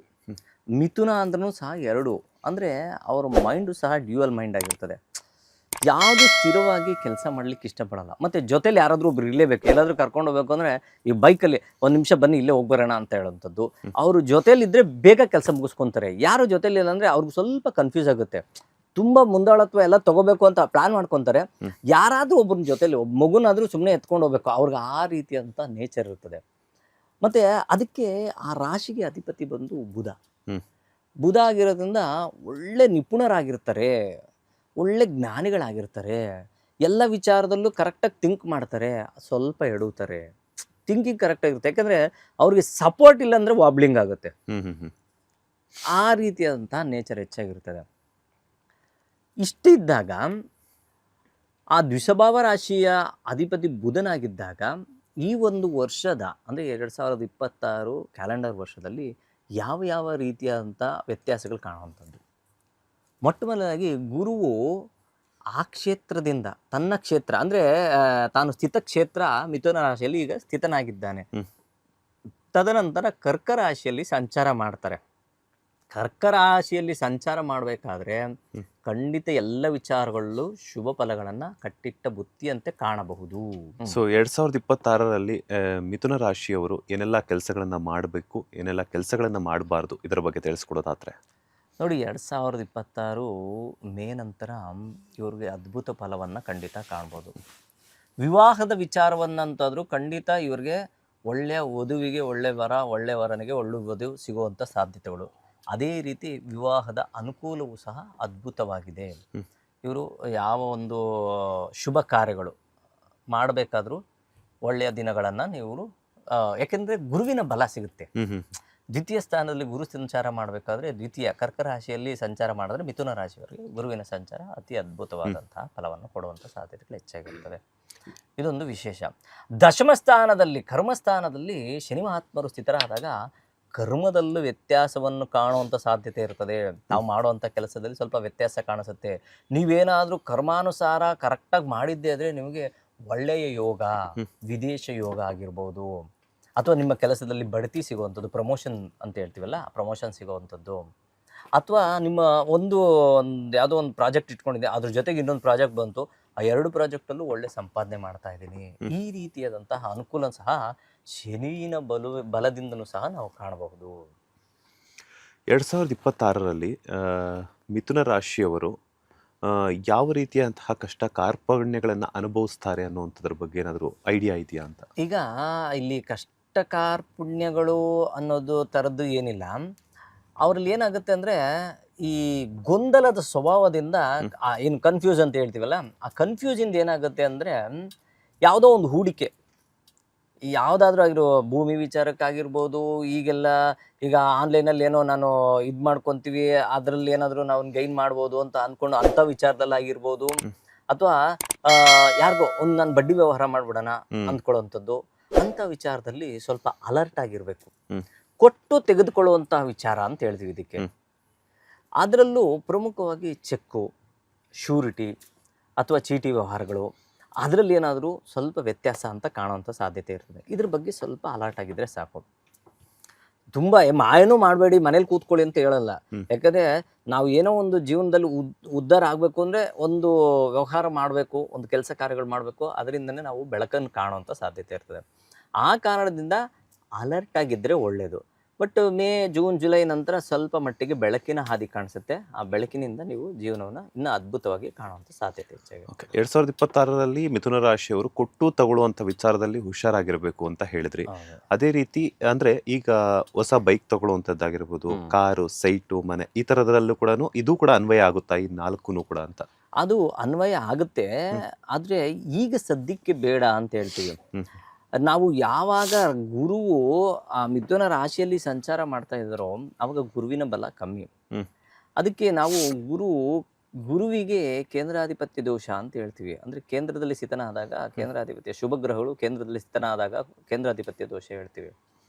ಇಲ್ಲಿ ಏನು ಹೇಳ್ತೀವಿ ಅಂದರೆ, ಯಾವಾಗ ಆ ರಾಶಿಯಲ್ಲಿ ಗುರು ಸಂಚಾರ ಮಾಡಬೇಕಾದ್ರೆ ಅಷ್ಟು ಒಳ್ಳೇದು ಮಾಡಲ್ಲ. ಹ್ಮ್ ಹ್ಮ್ ತನ್ನ ರಾಶಿ ತನ್ನ ಸ್ಥಿತ ರಾಶಿಯಿಂದ ಪಕ್ಕದ ರಾಶಿಗೆ ಹೋದಾಗ, ಎರಡನೇ ಮನೆಗೆ ಹೋದಾಗಲೇ ತುಂಬ ಅದ್ಭುತ. ಎರಡನೇ ಮನೆಗೆ ಹೋಗಿದ ತಕ್ಷಣ ಇಮಿಡಿಯೇಟ್ಲಿ ಎಲ್ಲ ಕೆಲಸಗಳು ಸ್ಟಾರ್ಟ್ ಮಾಡಿ, ಹ್ಮ್. ಅಷ್ಟೇ. ಸ್ಟಾರ್ಟ್ ಮಾಡಿದಾಗ ಅದ್ಭುತವಾದಂಥ ಫಲವನ್ನು ಸಹ ಕಾಣ್ತೀರಾ. ಜೊತೆಗೆ ಶನಿಯ ಬಲವನ್ನು ಸಹ ಸಂಪೂರ್ಣವಾಗಿ ಕಾಣುವಂಥ ಸಾಧ್ಯತೆ ಇರ್ತದೆ. ಮಿಥುನ ರಾಶಿಯವರಿಗೆ 2026ರಲ್ಲಿ ಯಾವ ದೇವರ ಅನುಗ್ರಹವಿದೆ ಅಂತ? ಖಂಡಿತ ಲಕ್ಷ್ಮೀನಾರಾಯಣ, ಲಕ್ಷ್ಮೀ ನಾರಸಿಂಹ, ಲಕ್ಷ್ಮೀ ವೆಂಕಟೇಶ್ವರ ದೇವರ ಅನುಗ್ರಹ ಅದ್ಭುತವಾಗಿದೆ. ಈ ಒಂದು ಪರಿಹಾರ ಅಂದರೆ ಏನಿಲ್ಲ, ಓಂ ನಮೋ ಭಗವತೆ ವಾಸುದೇವಾಯ ಅನ್ನೋ ಒಂದು ಮಂತ್ರವನ್ನು ಪ್ರತಿನಿತ್ಯ ನಿಮ್ಗೆ ಎಷ್ಟು ಸತಿ ಆಗುತ್ತೋ, ಒಂದು 11 ಬಾರಿ ಆದರೂ ಸರಿ ಪಠನೆ ಮಾಡ್ಕೊಂಬಂದಿದ್ದರೆ ಖಂಡಿತ ಲಕ್ಷ್ಮೀನಾರಾಯಣ ನಿಮಗೆಲ್ಲ ರೀತಿಯಲ್ಲೂ ಅನುಕೂಲ ಮಾಡ್ತಾರೆ. ಅದೇ ರೀತಿ ನಂತರ ಅದ್ಭುತ ಫಲಗಳನ್ನು ಸಹ ನೀವು ಕಾಣಬಹುದು. ಅಥವಾ ದೇವಸ್ಥಾನಗಳಿಗೆ ಹೋಗುವಂಥದ್ದಾಗಿರ್ಬೋದು? ದೇವಸ್ಥಾನ ಖಂಡಿತ. ನೀವು ತಿರುಪತಿಗೆ ಅಂದ್ಕೊಂಡಿರ್ತೀರ, ಎಷ್ಟೋ ಜನ ಮಿಥುನ ರಾಶಿಯವರು ತಿರುಪತಿಗೆ ಅಂಟ್ಕೊಂಡಿರ್ತಾರೆ, ಆದರೆ ದೇವ್ರ ಸ್ಥಾನಗಳಿಗೆ ಓಕೆ ಇರಲ್ಲ, ಹ್ಮ್ ಅವ್ರಿಗೆ ಆಗ್ತಾ ಇರಲ್ಲ, ಯಾಕಂದ್ರೆ ಅದು ಅನುಕೂಲ ಆಗಿರಲ್ಲ. ಸೊ ಅಲ್ಲಿ ಒಂದು ಬಾರಿ ಹೋಗಿ ಬನ್ನಿ, ಖಂಡಿತ ಒಳ್ಳೆಯ ಒಂದು ಫಲವನ್ನು ನೀವು ಖಂಡಿತ ಕಾಣಬಹುದು. ಗೊತ್ತಿದ್ದು ಗೊತ್ತಿರಲ್ದಂಗೋ ಮಾಡುವಂತಹ ಒಂದು ಸಮಸ್ಯೆಗಳಿಗಾಗಿರ್ಬೋದು, ಅಥವಾ ಏನಾದರೂ ಒಂದು ಎದುರಿಸುವಂತಹ ಸಮಸ್ಯೆಗಳಿಗೆ 2026ರಲ್ಲಿ ಮಿಥುನ ರಾಶಿಯವರಿಗೆ ಪರಿಹಾರಗಳೇನೆಲ್ಲ ಇದೆ ಅಂತ? ಪರಿಹಾರ ನಾನು ಆಗಲೇ ತಿಳಿಸ್ಕೊಟ್ಟಂಗೆ, ವೆಂಕಟರಮಣನ ದೇವಸ್ಥಾನ, ಓಂ ನಮೋ ಭಗವತೆ ವಾಸುದೇವಾಯ ಅನ್ನೋ ಒಂದು ಮಂತ್ರವಾಗಿರ್ಬೋದು, ಲಕ್ಷ್ಮೀನಾರಾಯಣನ ದೇವಸ್ಥಾನಕ್ಕೆ ಹೋಗುವಂಥದ್ದು, ಪ್ರತಿನಿತ್ಯ ಸೂರ್ಯ ನಮಸ್ಕಾರ ಮಾಡುವಂಥದ್ದು, ಇದೆಲ್ಲ ಮಾಡಿದ್ದೆ ಆದರೆ ಖಂಡಿತ ಒಳ್ಳೆಯ ಒಂದು ಫಲವನ್ನು ಕಾಣ್ಬೋದು. ಜೊತೆಗೆ ರಾಹುವಿನ ದೃಷ್ಟಿ ಸಹ ಇರೋದನ್ನು ದುರ್ಗೆ ಸ್ಮರಣೆಯನ್ನು ಮಾಡಿದ್ರು ಸಹ ಇನ್ನೂ ಅದ್ಭುತವಾದಂತಹ ಫಲವನ್ನು ನೀವು ಕಾಣ್ಬೋದು. ಮಿಥುನ ರಾಶಿಯವರಿಗೆ ಆರೋಗ್ಯದಲ್ಲಿ ಏನಾದರೂ ಏರುಪೇರಾಗುವಂತಹ ಸ್ವಲ್ಪ ಶೋಲ್ಡರ್ ಪೇನ್ ಬರುವಂಥದ್ದು, ಈ ಕುತ್ತಿಗೆ ಸಂಬಂಧಪಟ್ಟಂತಹ ನೋವುಗಳನ್ನು ಕಾಣುವಂಥ ಸಾಧ್ಯತೆಗಳು ಹೆಚ್ಚಾಗಿರ್ತದೆ. ಅದನ್ನು ಹೊರತುಪಡಿಸಿದ್ರೆ ಇನ್ಮಿಕ್ಕೆಲ್ಲ ನಾರ್ಮಲ್ ಆಗಿ ಜೀವನವನ್ನು ಸಾಗಿಸ್ತೀರಾ. ಎಸ್, ಧನ್ಯವಾದಗಳು ಗುರುಜಿ. 2026ರ ಮಿಥುನ ರಾಶಿಯವರ ಭವಿಷ್ಯ ಹೇಗಿರುತ್ತೆ ಅನ್ನುವಂಥದ್ದು ವಿಚಾರಗಳನ್ನು ತಿಳಿಸ್ಕೊಟ್ಟಿದ್ದಕ್ಕೆ. ಮುಂದಿನ ರಾಶಿ ಬಂದು ಕಟಕ ರಾಶಿ. ಕಟಕ ರಾಶಿಯವರಿಗೆ 2026ರಲ್ಲಿ ಏನೆಲ್ಲ ಶುಭಗಳಾಗುತ್ತೆ, ಯಾವ ರೀತಿ ಅಶುಭಗಳಾಗುತ್ತೆ ಅನ್ನೋದ್ರ ಬಗ್ಗೆ ತಿಳಿಸ್ಕೊಡೋದಾದ್ರೆ? ಕರ್ಕ ರಾಶಿಯಲ್ಲಿ ಜನನವಾಗಿರೋರು, ಜಲತತ್ವ ರಾಶಿ, ಚರರಾಶಿ. ಆ ಚರರಾಶಿಗೆ ಅಧಿಪತಿಯೇ ಚಂದ್ರ. ನೋಡಿ, ಎಲ್ಲ ರಾಶಿಗೂ ಎರಡೆರಡು ಭಾವಗಳು ಅಂದರೆ ಸ್ಥಳವಿದ್ದರೆ, ಚಂದ್ರ ಮತ್ತು ರವಿಗೆ ಒಂದೊಂದೇ ಭಾವಗಳು, ಒಂದೊಂದೇ ಕ್ಷೇತ್ರಗಳಿರ್ತದೆ. ಈ ಚಂದ್ರನ ರಾಶಿ ಬಂದು ಕರ್ಕಾಟಕ ರಾಶಿ. ಈ ಕರ್ಕ ರಾಶಿಯವರ ಗುಣಧರ್ಮ ಅಂದರೆ ಆತುರ ಸ್ವಭಾವ ಹೆಚ್ಚಾಗುವಂಥದ್ದು, ಇಂಟ್ಯೂಷನ್ ಪವರ್ ಹೆಚ್ಚಾಗಿರ್ತದೆ. ಕವಿಗಳಾಗಿರ್ಬೋದು, ಅಥವಾ ಏನು ಬರಹಗಾರರಾಗಿರ್ಬೋದು, ತುಂಬ ಪ್ಲ್ಯಾನ್ ಮಾಡೋವಂಥವ್ರು, ಇಂಥವರೆಲ್ಲ ಕರ್ಕ ರಾಶಿಯಲ್ಲಿ ಜನನವಾಗಿರೋವಂಥದ್ದು. ಅದೇ ರೀತಿ ಕರ್ಕ ರಾಶಿಯವರು ಸ್ವಲ್ಪ ಈ ನೆಗಡಿ, ಕೆಮ್ಮು, ಕಫ ಕಟ್ಟುವಂಥದ್ದು ಬೇಗ ಆಗುವಂಥದ್ದು ಅವರು ಒಂದು ಗುಣಧರ್ಮ ಆಗಿರ್ತದೆ. ಈ ಆತುರ ಸ್ವಭಾವದಿಂದ ಸ್ವಲ್ಪ ಸಮಸ್ಯೆಗಳು ಸಹ ಮಾಡ್ಕೊಂಡಿರ್ತಾರೆ ಇವರೆಲ್ಲ, ಬೇರೆಯವ್ರಿಗೆ ಹೇಳ್ಕೊಳ್ಳಲ್ಲ. ತುಂಬ ಗೌಪ್ಯವನ್ನ ಮೇಂಟೈನ್ ಮಾಡ್ತಾರೆ ಅವರೆಲ್ಲ, ಅದೊಂದು ಗುಟ್ಟಾಗಿ ಜೀವನವನ್ನು ಮಾಡುವಂಥದ್ದು. ಇನ್ನು 2026ರಲ್ಲಿ ಈ ಒಂದು ರಾಶಿಯವರು ಯಾವ್ಯಾವ, ಪುನರ್ವಸು, ಪುಷ್ಯ, ಆಶ್ಲೇಷ, ಈ 3 ನಕ್ಷತ್ರಗಳು ಈ ರಾಶಿಯಲ್ಲಿ ಇರುವಂಥದ್ದು. ಆ ಒಂದು ಕ್ಷೇತ್ರದಿಂದ 12ನೇ ಮನೆಯಲ್ಲಿ ಗುರುವಿನ ಸಂಚಾರ ಯಾವಾಗ, ಮೇ ತನಕ. ತದನಂತರ ಸ್ವಕ್ಷೇತ್ರದಲ್ಲಿ ಸಂಚಾರ, ಸ್ವಲ್ಪ ಗೊಂದಲದ ವಾತಾವರಣ ಹೆಚ್ಚಾಗುವಂಥದ್ದು. ಏನೇ ಒಂದು ಕೆಲಸ ಕಾರ್ಯ ಮಾಡೋಕ್ಕೋದ್ರೂ ಬೇಗ ಆಗೋಲ್ಲ, ನಿಧಾನಗತಿಯಲ್ಲಿ ಚಲನೆ. ಇವ್ರು ಆ ಥರ ಇವರೇನೋ ಬೇಗ ಗಾಡಿ ತೊಗೊಂಡು 6 ಗಂಟೆಗೆ ಆಫೀಸ್ಗೆ ಹೋಗ್ಬೇಕು ಅಂತ ಬಿಟ್ಟರೆ ಟ್ರಾಫಿಕ್ ಜಾಮಲ್ಲಿ ಸಿಗಾಕೊಡ್ತಾರೆ. ಅಂದರೆ ಇವ್ರ ಪ್ಲಾನ್ ಕರೆಕ್ಟ್ ಆಗಿದ್ರು ಬೇರೆ ಇನ್ನೊಂದರಿಂದ ಅಲ್ಲಿ ಸ್ಟ್ರಕ್ ಆಗುವಂಥ ಸಾಧ್ಯತೆಗಳು. ಅಚಾನಕ್ಕಾಗಿ ಗೊತ್ತಿಲ್ಲದೆ ಯಾವುದೋ ಒಂದು ಮೀಟಿಂಗ್ ಇದೆ ಅಂತ ಅಂದ್ಕೊಂಡು ಹೋಗಿರ್ತಾರೆ. ಮೀಟಿಂಗಿಗೆ ಎಲ್ಲ ಬಂದಿರ್ತಾರೆ, ಯಾರು ಮೀಟ್ ಮಾಡಬೇಕು ಅವರು ಬಂದಿರಲ್ಲ, ಅಲ್ಲಿ ಸುಮ್ಮನೆ ಸ್ಟ್ರಕ್ ಆಗುವಂಥದ್ದು, ಕೆಲಸ ನಿಧಾನ ಆಗುವಂಥ ಸಾಧ್ಯತೆಗಳು, ಕಾಲಹರಣ ಕರೆಕ್ಟ್, ವೃತ ತಿರುಗಾಟ, ಈ ರೀತಿ ಆಗುವಂಥ ಸಾಧ್ಯತೆಗಳು ಹೆಚ್ಚಾಗಿರ್ತದೆ. ಇದಕ್ಕೆ ಪರಿಹಾರಗಳೇನಾದರೂ ಇದೆಯಾ?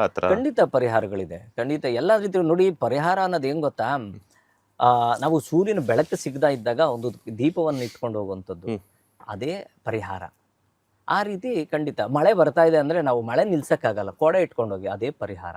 ಅದೇ ರೀತಿ ನಮ್ಮ ಒಂದು ಜ್ಯೋತಿಷ್ಯ ಶಾಸ್ತ್ರದಲ್ಲೂ ಸಾಕಷ್ಟು ರೀತಿಯಾದಂತಹ ಪರಿಹಾರಗಳು ಸಹ ಉಂಟು. ಓಕೆ, ಕಟಕ ರಾಶಿಯವರಿಗೆ 2026ರಲ್ಲಿ ಮಕ್ಕಳ ವಿದ್ಯಾಭ್ಯಾಸ ಆಗಿರ್ಬೋದು, ಉದ್ಯೋಗ ಆಗಿರ್ಬೋದು, ಅಥವಾ ಬಿಸ್ನೆಸ್ ಆಗಿರ್ಬೋದು, ಹೇಗಿರುತ್ತೆ ಅನ್ನುವಂಥ ವಿಚಾರಗಳನ್ನ ತಿಳಿಸ್ಕೊಡೋದಾದ್ರೆ? ಕರ್ಕ ರಾಶಿಯಲ್ಲಿ ಒಳ್ಳೆ ಬುದ್ಧಿವಂತರು ಹುಟ್ಟಿರ್ತಾರೆ. ಅವರು ನೋಡಿ ಬುದ್ಧಿವಂತರು ಬೇರೆ, ವಿದ್ಯಾವಂತರು ಬೇರೆ. ಬಟ್ ಇವರು ಬುದ್ಧಿವಂತರಾಗಿರ್ತಾರೆ. ಯಾವ ರೀತಿಯಾದಂತಹ ವ್ಯವಹಾರಗಳು ಮಾಡಬೇಕು, ಯಾವ ರೀತಿ ವ್ಯವಹಾರ ಮಾಡಬಾರ್ದು ಅನ್ನೋ ಒಂದು ಚಾಕುಚಕ್ಯತೆ ತುಂಬ ಚೆನ್ನಾಗಿರ್ತದೆ. ಮಕ್ಕಳಲ್ಲಿ ಖಂಡಿತವಾಗ್ಲೂ ವಿದ್ಯೆಗೆ ಏನು ಕುಂಠಿತ ಏನು ಬರಲ್ಲ, ಹೆಚ್ಚಾಗಿ ಬರುವಂಥ ಸಾಧ್ಯತೆಗಳೇನಿಲ್ಲ. ಸ್ವಲ್ಪ ಮಟ್ಟಿಗೆ ನೆನಪಿನ ಶಕ್ತಿ ಕಮ್ಮಿ ಆಗುವಂಥದ್ದು. ಓದಿರ್ತಾರೆ, ನೆನಪೇ ಬರ್ತಾ ಇಲ್ಲ, ಯಾಕೋ ಅಯ್ಯೋ ನೆನ್ಪು ಮಾಡ್ಕೊಂಡು. ಸೊ ಆ ಕಾರಣದಿಂದ ನಾನು ಮೊದಲೇ ತಿಳಿಸ್ಕೊಂಡು ಬರವಣಿಗೆ ಸ್ವಲ್ಪ ಹೆಚ್ಚಾಗಿ ಪ್ರಾರಂಭ ಮಾಡಿದ್ರೆ ಖಂಡಿತ ನಿಮ್ಮ ಒಂದು ವಿದ್ಯಾಭ್ಯಾಸ ಕುಂಠಿತದಿಂದ ಅಭಿವೃದ್ಧಿಗೆ ಕಾಣುವಂಥ ಸಾಧ್ಯತೆ ಇರ್ತದೆ. ಆ ಕಾರಣದಿಂದ ಬರವಣಿಗೆ ಜೊತೆಗೆ ಓದುವಂಥದ್ದು ಎರಡೂ ಪ್ರಾಕ್ಟೀಸ್ ಮಾಡಿಕೊಂಡ್ರೆ ಖಂಡಿತ ಒಳ್ಳೆಯ ಒಂದು ಮಾರ್ಕ್ಸ್ ಸಿಗೋವಂಥದ್ದಾಗಿರ್ಬೋದು, ಅಥವಾ ಒಳ್ಳೆಯ ಸೀಟ್ಗಳು ಸಿಗೋವಂಥದ್ದು ಕಾಲೇಜುಗಳಲ್ಲಿ ಈ ರೀತಿ ಕಾಣುವಂಥ ಸಾಧ್ಯತೆ ಹೆಚ್ಚಾಗಿರ್ತದೆ. ಉದ್ಯೋಗದ ಬಗ್ಗೆ ತಿಳಿಸ್ಕೊಡೋದಾದ್ರೆ, ಉದ್ಯೋಗದಲ್ಲಿ ನಿಮಗೆ ಸ್ವಲ್ಪ ಚೇಂಜಸ್ ಇರುತ್ತೆ. ಅಂದರೆ ನೀವು ಮಾಡೋವಂಥ ಉದ್ಯೋಗದಲ್ಲಿ ಸ್ವಲ್ಪ ಏನು ಚೇಂಜಸ್ ಇರ್ತದೆ ಅಂದರೆ, ಇಬ್ಬರು ಮಾಡೋ ಕೆಲಸನ ಒಬ್ಬರು ಕೊಡ್ತಾರೆ. ಅಂದರೆ ಕರ್ಕರಾಶಿಯವರೇ ಮಾಡಬೇಕು ಇದನ್ನು, ಆ ರೀತಿ ನಿಮ್ಗೊಬ್ಬರಿಗೆ ಅದು ಗೊಂದಲ, ಒತ್ತಡ ಅನ್ನು ಕಾಣುವಂಥ ಸಾಧ್ಯತೆ ಇರ್ತದೆ. ಸಂಬಳ ಬರ್ತಾ ಇದೆ, ಆದರೆ ವಿಧಿ ಇಲ್ದ ಇಬ್ಬರು ಮಾಡೋಷ್ಟು ಕೆಲಸ ನಾನೇ ತುಂಬ ಸ್ಟ್ರೈನ್ ಆಗ್ತಾ ಇದೆ, ಮೆಂಟಲಿ ಸ್ಟ್ರೆಸ್ ಆಗ್ತಾ ಇದೆ, ಈ ರೀತಿ ಆಗುವಂಥ ಸಾಧ್ಯತೆಗಳು. ಮತ್ತು ಅವರು ಅಷ್ಟೇ, ಮನಸ್ಸು ಸ್ವಲ್ಪ ಚಂಚಲ ಜಾಸ್ತಿ ಕರ್ಕರಾಶಿಯವ್ರಿಗೆ. ಈ ಸ್ಟ್ರೆಸ್ ಜಾಸ್ತಿ ಆಗಿದ ತಕ್ಷಣ ಅವ್ರು ತಡ್ಕೊಳ್ಳಲ್ಲ, ಏನೋ ಒಂದು ರೀತಿಯಂಥ ಗೊಂದಲ ಜಾಸ್ತಿ ಆಗೋಗ್ಬಿಡುತ್ತೆ ಅವರಲ್ಲಿ. ಒಂದು ರೀತಿಯಂತಹ ಕನ್ಫ್ಯೂಸ್ ಜಾಸ್ತಿ ಆಗುವಂಥ ಸಾಧ್ಯತೆಗಳು ಸಹ ಕಾಣುವಂಥ ಸಾಧ್ಯತೆ ಹೆಚ್ಚಾಗಿರ್ತದೆ. ಕಟಕ ರಾಶಿಯವರ 2026ರಲ್ಲಿ ವ್ಯಾಪಾರ ವ್ಯವಹಾರಗಳ ಒಂದು ಸಂದರ್ಭಗಳು ಹೆಂಗಿರುತ್ತೆ ಅಂತ? ವ್ಯಾಪಾರ ವ್ಯವಹಾರಗಳಲ್ಲಿ ನೋಡಿ, ಮೇ ತನಕ ಯಾವುದೇ ಒಂದು ವ್ಯಾಪಾರ ವ್ಯವಹಾರ ಮಾಡ್ಬೇಕಾದ್ರೂ ಅಲರ್ಟಾಗಿ ವ್ಯವಹಾರ ಮಾಡಿದ್ರೆ ತುಂಬ ಒಳ್ಳೆಯದು. ಇಲ್ಲ ಅಂದರೆ ಯಾಕೆ ಅಂದರೆ, ಸ್ವಲ್ಪ ಏನೋ ಇನ್ವೆಸ್ಟ್ಮೆಂಟ್ ಮಾಡ್ಬಿಡೋಣ, ಅಲ್ಲಿ ಸ್ವಲ್ಪ ನೀವು ಈಗ 1,000 ರೂಪಾಯಿ ಕೊಟ್ಟು ತೊಗೊಂಬಂದಿರ್ತೀರಾ, ತೊಗೊಂಡು ಬಂದಾದ್ಮೇಲೆ ಹೇಳ್ತಾರೆ ನಿಮ್ಮ ಫ್ರೆಂಡು, ಇದು 1,000 ರೂಪಾಯಿ ಕೊಟ್ಟು 900 ರೂಪಾಯಿದು ನಾನು ತೊಗೊಂಬಂದಿದ್ದೀನಿ ಅಂತ ತೋರಿಸ್ತಾರೆ. ಆಗ ನಿಮಗೆ ಬೇಜಾರಾಗುವಂಥ ಸಾಧ್ಯತೆ. ಸೊ 1-2 ಬಾರಿ ವ್ಯವಹಾರ ಮಾಡ್ಬೇಕಂದ್ರೂ ಯೋಚನೆ ಮಾಡಬೇಕು. ಅದರೊಟ್ಟಿಗೆ ಈ ಹಣಕಾಸಿನ ವಿಚಾರದಲ್ಲಿ ಏನಾಗುತ್ತೆ, ಧಾರ್ಮಿಕ ವಿಚಾರಗಳಲ್ಲಿ ಖರ್ಚು ಜಾಸ್ತಿ ಆಗುವಂಥದ್ದು. ಮನೆಯಲ್ಲಿ ಏನೋ ಒಂದು ದೇವರ ಸ್ಮರಣೆ ಮಾಡೋದು, ದೇವ್ರ ಕೆಲಸಗಳು ಮಾಡೋದು, ಯಾರೋ ಒಬ್ರು ಮದುವೆಗೆ ಬಂದರು, ಅವ್ರೇನೋ ಸಹಾಯಕ್ಕೆ ಅಂತ ಕೇಳಿದ್ರು, ನೀವು ಇದಿಲ್ಲ ಏನೋ ಒಂದು 20,000 50,000 ಕೊಡು, ಈ ರೀತಿ ಧಾರ್ಮಿಕ ಖರ್ಚುಗಳು ಹೆಚ್ಚಾಗುವಂಥ ಸಾಧ್ಯತೆ ಇರ್ತದೆ. ಅದ್ರ ಬಗ್ಗೆನೂ ಸಹ ಯೋಚನೆ ಮಾಡಬೇಕು. ಅಲ್ಲಿ 20,000 ಕೇಳ್ತಾರೋ 5,000 ಕೊಟ್ಟು ಸುಮ್ಮನೆ ಹೋಗ್ಬೇಕು. ಸಾಲವನ್ನು ಯಾರಾದರೂ ಕೇಳ್ತಾ ಇದ್ದಾರಾ ನಿಮ್ಮ ವ್ಯವಹಾರ ಸ್ಥಳಗಳಲ್ಲಿ, ಕೊಡಬೇಡಿ, ಸಾಲವನ್ನ ಕಮ್ಮಿ ಮಾಡ್ಕೊಂಡೋಗಿ. ಯಾರಾದರೂ ಸಾಲ ಕೇಳಿದ್ರೆ ಕೊಡೋಕೆ, ನೀವು ಸಹ ಸಾಲವನ್ನು ತೆಗೆದುಕೊಳ್ಬಾರ್ದು. 2026ರಲ್ಲಿ ಕಟಕ ರಾಶಿಯವರ ಮನೆಯಲ್ಲಿ ಅಂದ್ರೆ ಶುಭ ಸಂದರ್ಭಗಳಾಗುವಂಥದ್ದು ಅಥವಾ ಶುಭ ಶಕುನಗಳೇನಾದರೂ ಬರುವಂತಹ ಸಾಧ್ಯತೆಗಳಿದೆಯಾ? ಸ್ವಲ್ಪ ಮಟ್ಟಿಗೆ ಶುಭ ಸಂದರ್ಭಗಳು ಕಮ್ಮಿನೇ ಇರುವಂಥದ್ದು. ಆ ಕಾರಣದಿಂದ ಸ್ವಲ್ಪ ನೀವು ಏನೋ ಈಗ ಅರ್ಜೆಂಟ್ ಗೊತ್ತಿಲ್ಲ, ಮದುವೆ ಫಿಕ್ಸ್ ಆಗಿದೆ, ನನ್ನ ಮಗ ಸೊಸೆ ಇಬ್ಬರು ಫಾರಿನ್ಗೆ ಹೋಗ್ತಾ ಇದ್ದಾರೆ, ಮದುವೆ ಮಾಡಲೇಬೇಕು ಅಂದಾಗ ಅದಕ್ಕೆ ಸಂಬಂಧಪಟ್ಟಂತಹ ಪರಿಹಾರ ಮಾಡಿಕೊಂಡು ಖಂಡಿತ ಮಾಡ್ಕೋಬೋದು. ಯಾವುದೇ ಒಂದು ಕಾರಣ ಏನು ಗೊತ್ತಾ, ಅನಿವಾರ್ಯವಿದ್ದಾಗ ಖಂಡಿತ ಅದಕ್ಕೆ ಅನುಗುಣವಾಗಿ ನಾವು ಜೀವನವನ್ನು ಸಾಗಿಸ್ಬೇಕು. ಅದಕ್ಕೆ ಸರಿಯಾದಂಥ ಯಾವುದಾದ್ರು ಸಣ್ಣ ಪುಟ್ಟ ಪರಿಹಾರ ನಿಮ್ಮ ಜಾತಕಗಳನ್ನು ಎರಡೂ ತುಲನೆ ಮಾಡಿ ನಂತರ ಅದಕ್ಕೆ ಪರಿಹಾರ ನೋಡ್ಕೊಂಡು ಹೇಳಿದ್ರೆ ಆಯಿತು. ಮದುವೆ ವಿಚಾರದ ಬಗ್ಗೆ ತಿಳಿಸ್ಕೊಟ್ರಿ, ಕಟಕ ರಾಶಿಯವ್ರಿಗೆ ಹೆಂಗಿರುತ್ತೆ ಅಂತ ಹೇಳ್ಬಿಟ್ಟು, ಅದ್ರ ಜೊತೆಗೆ ಶುಭ ಶಕುನಗಳಾಗಿರ್ಬೋದು, ಶುಭ ಕಾರ್ಯಗಳ ಬಗ್ಗೆ ತಿಳಿಸ್ಕೊಟ್ರಿ. ಇದಕ್ಕೆ ಪರಿಹಾರಗಳು ಏನಿದೆ, ಹಾಗೇನೆ ಯಾವ ದೇವರ ಅನುಗ್ರಹವನ್ನ ಇವ್ರು ಪಡ್ಕೋಬೇಕಾಗುತ್ತೆ 2026ರಲ್ಲಿ? ಪ್ರಮುಖವಾಗಿ ಇವರಿಗೆ ಯಾರಿಗೆಲ್ಲ ಸಮಸ್ಯೆ ಇರಲಿ, ಸಮಸ್ಯೆ ಇಲ್ಲದೆ ಹೋಗ್ಲಿ, ಸ್ಮರಣೆ ಮಾಡೋದ್ರಲ್ಲಿ ತಪ್ಪಿಲ್ಲ. ಪ್ರಮುಖವಾಗಿ ಪರಮೇಶ್ವರ ಚಂದ್ರಶೇಖರನ ಒಂದು ಸ್ಮರಣೆ ಮಾಡಿದ್ರೆ ತುಂಬ ಒಳ್ಳೆಯದು. ಜೊತೆಗೆ ಹೆಣ್ಣು ದೇವರ ಸ್ಮರಣೆ, ಪಾರ್ವತಿ ಪರಮೇಶ್ವರರ ಸ್ಮರಣೆ ಅತಿ ಮುಖ್ಯವಾಗಿರುತ್ತೆ. ಗೌರಿ ಆಗಿರ್ಬೋದು, ಅಥವಾ ಅಂಬಾಭವಾನಿ, ಅಥವಾ ರಾಜರಾಜೇಶ್ವರಿ, ಇಂತಹ ದೇವರುಗಳು, ಹೆಣ್ಣು ದೇವರುಗಳ ಸ್ಮರಣೆ, ಅನ್ನಪೂರ್ಣೆಯ ದೇವರು ಸ್ಮರಣೆ, ಓಂ ನಮಃ ಶಿವಾಯ ಅನ್ನೋ ಮಂತ್ರವನ್ನ ಖಂಡಿತ ಇವರು ಪಠನೆ ಮಾಡ್ಕೊಂಡು ಬಂದಿದ್ದೆ ಆದರೆ ಖಂಡಿತ ಎಲ್ಲ ವಿಚಾರದಲ್ಲೂ ಅಭಿವೃದ್ಧಿಯ ಖಂಡಿತ ಕಟ್ಟಿಟ್ಟ ಬುತ್ತಿಯಾಗಿರ್ತದೆ. ಪಠನೆ ಮಾಡಬೇಕು ಪ್ರತಿನಿತ್ಯ 108 ಬಾರಿ, ಮ್ಯಾಕ್ಸಿಮಮ್ ಅಂದರೆ 8 ನಿಮಿಷ ಆಗುತ್ತೆ. ಓಂ ನಮಃ ಶಿವಾಯ ಅನ್ನೋ ಒಂದು ಮಂತ್ರವನ್ನು ಪಠನೆ ಮಾಡಿದ್ರೆ ತುಂಬ ಒಳ್ಳೆಯದಾಗುತ್ತೆ. 2026ರಲ್ಲಿ ಕಟಕ ರಾಶಿಯವರ ಆರೋಗ್ಯದಲ್ಲಿ ಏರುಪೇರಾಗುತ್ತಾ, ಅಥವಾ ಆರೋಗ್ಯಕ್ಕೆ ಸಂಬಂಧಿಸಿದಂತಹ ಮುಂಜಾಗ್ರತೆ ಕ್ರಮಗಳನ್ನು ಯಾವ ರೀತಿ ತಗೋಬೇಕು ಅಂತ? ಖಂಡಿತ ಆರೋಗ್ಯದಲ್ಲಿ ಸ್ವಲ್ಪ ಮೊದಲೇ ತಿಳಿಸ್ದಂಗೆ ಸ್ವಲ್ಪ ಕಫ ಕಟ್ಟುವಂಥದ್ದು, ಸ್ವಲ್ಪ ಈ ನೀರಿಗೆ ಸಂಬಂಧ ವಿಚಾರದಲ್ಲಿ ಅಲರ್ಜೀಸ್ ಆಗುವಂಥದ್ದು, ಚರ್ಮ ಸಂಬಂಧಪಟ್ಟಂತಹ ಸಣ್ಣ ಪುಟ್ಟ ವ್ಯಾಧಿಗಳನ್ನು ಕಾಣುವಂಥ ಸಾಧ್ಯತೆಗಳಿರ್ತದೆ. ಆ ಕಾರಣದಿಂದ ಪ್ರಾಕ್ಟಿಕಲಿ ಮತ್ತು ಸೈಂಟಿಫಿಕಲಿ ಹೇಳೋದಾದರೆ, ಎಲ್ಲೇ ಹೋದ್ರೂ ನೀವು ಬಿಸಿನೀರು ತೊಗೊಂಡೋಗಿ ಕುಡಿಯುವಂಥದ್ದು ಮಾಡಿದ್ರೆ ತುಂಬ ಒಳ್ಳೆಯದು. ಎಲ್ಲಂದ್ರಲ್ಲಿ ಏನು ತಿನ್ನೋಕೆ ಹೋಗ್ಬಾರ್ದು, ಯಾಕಂದರೆ ಸ್ವಲ್ಪ ಹೊಟ್ಟೆಗೂ ಸಮಸ್ಯೆ ಕಾಣುವಂಥ ಸಾಧ್ಯತೆ ಇರ್ತದೆ. ಸ್ವಲ್ಪ ಅಲರ್ಟ್ ಆಗಿದ್ರೆ ಒಳ್ಳೆಯದು. ಅದ್ರ ಜೊತೆಗೆ ಧನ್ವಂತರಿ ಸ್ಮರಣೆ ಮಾಡಿದ್ರು ಸಹ ತುಂಬ ಒಳ್ಳೆಯ ಒಂದು ಫಲವನ್ನು ಕಾಣ್ಬೋದು. ಧನ್ಯವಾದಗಳು ಗುರುಜಿ. 2026ರ ಕಟಕ ರಾಶಿಯವರ ವರ್ಷ ಭವಿಷ್ಯವನ್ನ ತಿಳಿಸ್ಕೊಟ್ಟಿದ್ದಕ್ಕೆ. ಗುರುಜಿ, 2026ರಲ್ಲಿ ಸಿಂಹರಾಶಿಯವರ ಒಂದು ಭವಿಷ್ಯದಲ್ಲಿ ಏನೆಲ್ಲ ಏರುಪೇರಾಗುತ್ತೆ, ಅದ್ರ ಜೊತೆಗೆ ಏನೆಲ್ಲ ಆಗು ಹೋಗುಗಳಾಗುತ್ತೆ ಅಂತ ನೋಡಿ. ಸಿಂಹರಾಶಿ ಅಂದಿದ ತಕ್ಷಣ ಸ್ಥಿರ ರಾಶಿ, ಅದಕ್ಕೆ ರವಿನೇ ಅಧಿಪತಿ. ನಾನು ಆಗಲೇ ತಿಳಿಸ್ಕೊಟ್ಟಂಗೆ ರವಿಗೆ ಒಂದೇ ಭಾವ ಒಂದೇ ಕ್ಷೇತ್ರವನ್ನು ನಿರ್ಣಯ ಮಾಡಿದ್ದಾರೆ. ಆ ಒಂದು ಸಿಂಹರಾಶಿಯಲ್ಲಿ ಜನನವಾಗಿರೋರು ಮಕ, ಹುಬ್ಬ ಮತ್ತೆ ಉತ್ತರ ನಕ್ಷತ್ರದಲ್ಲಿ ಜನನವಾಗಿರೋರೆಲ್ಲ ಸಿಂಹರಾಶಿಗೆ ಸಂಬಂಧಪಟ್ಟಿರುವಂಥವ್ರು. ಇನ್ನು ಇವ್ರಿಗೆ ಸ್ವಲ್ಪ ಕೋಪ ಜಾಸ್ತಿ, ಮುಂಗೋಪ ಮತ್ತು ಮುಂದಾಳತ್ವ ಎರಡೂ ಜಾಸ್ತಿ ಆಗಿರ್ತದೆ.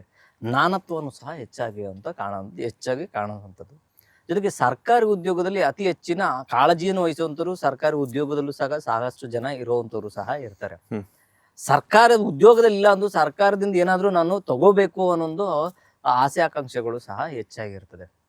ಇನ್ನು ಈ ಸಿಂಹರಾಶಿಯಲ್ಲಿ ಈ 2026ರ ಭವಿಷ್ಯವನ್ನು ನೋಡುವಂಥದ್ದಾದರೆ, ಮೊಟ್ಟ ಮೊದಲಾಗಿ ಮೇ ತನಕ ಗುರುವಿನ ಸಂಚಾರ ಮಿಥುನದಲ್ಲಿ ಆಗ್ತಾ ಇದೆ.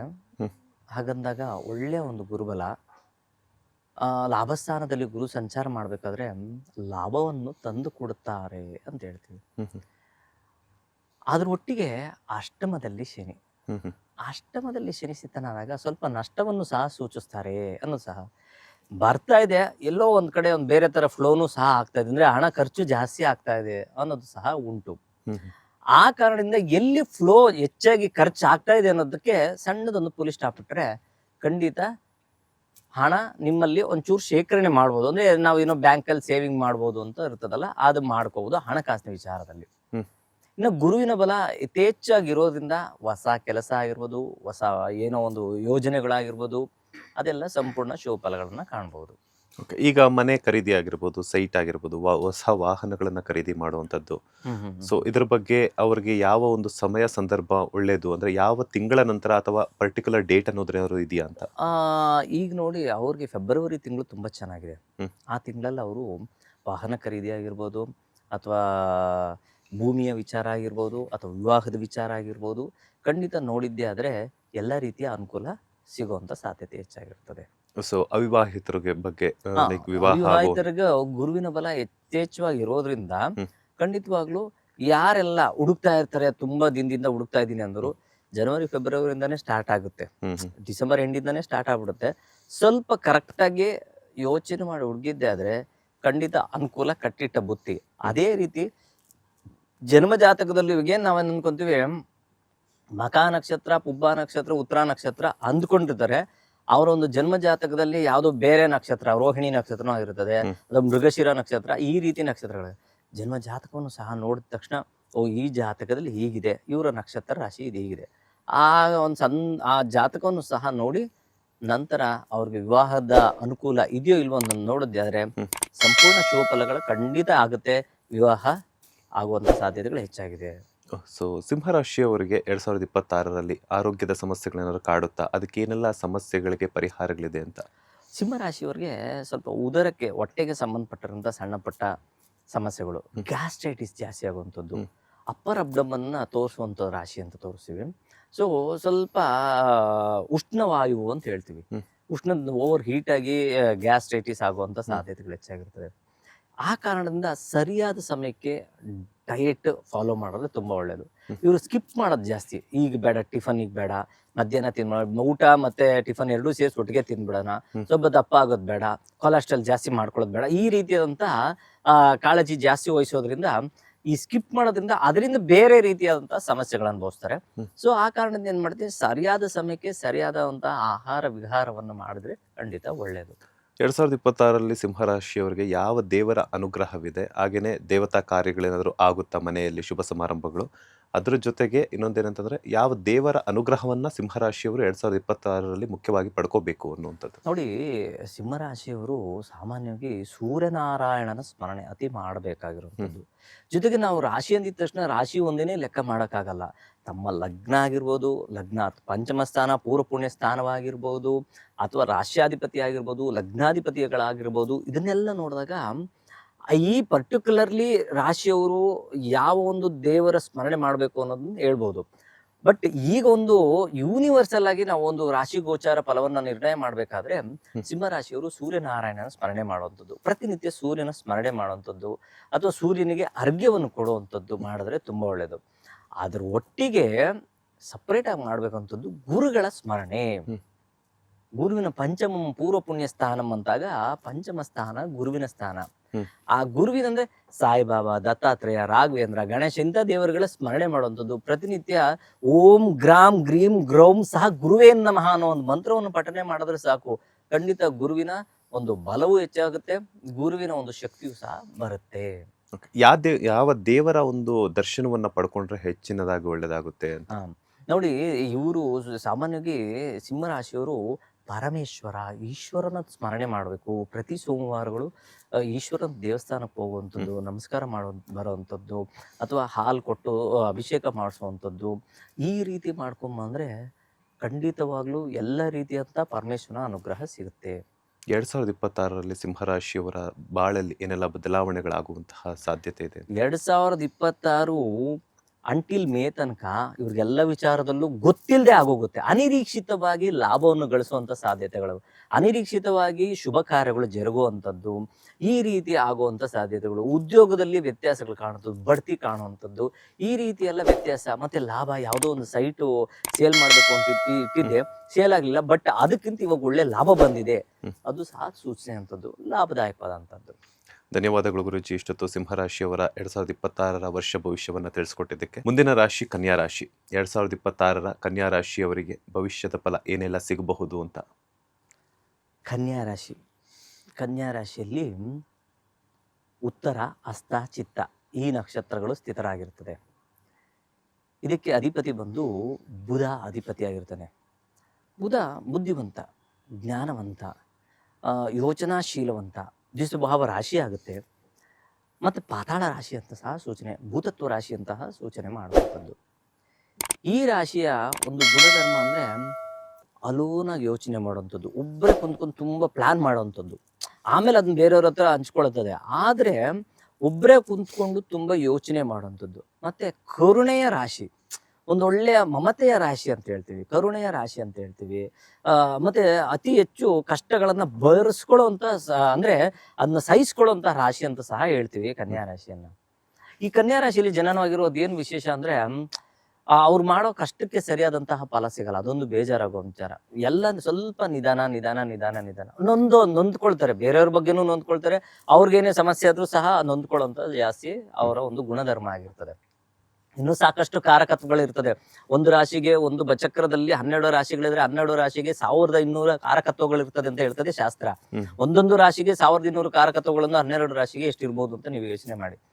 ಈ ರೀತಿ ಕನ್ಯಾ ರಾಶಿಯವರ ಒಂದು ಗುಣಧರ್ಮ ಇದ್ದಾಗ ಈ 2026ರಲ್ಲಿ ದಶಮ ಸ್ಥಾನದಲ್ಲಿ ಗುರು ಸಂಚಾರ ಮಾಡ್ತಾ ಇದ್ದಾರೆ. ದಶಮ ಅಂದ್ರೆ ನಾವು ಕೇಂದ್ರ ಸ್ಥಾನ ಹೇಳ್ತೀವಿ, ಕರ್ಮಸ್ಥಾನವೂ ಸಹ ಹೇಳ್ತೀವಿ. ಆ ಕರ್ಮಸ್ಥಾನದಲ್ಲಿ ಯಾರು ಸ್ಥಿತರಾಗಿದ್ದಾರೆ? ಧರ್ಮಾಧಿಪತಿ ಸ್ಥಿತನಾಗಿದ್ದಾನೆ.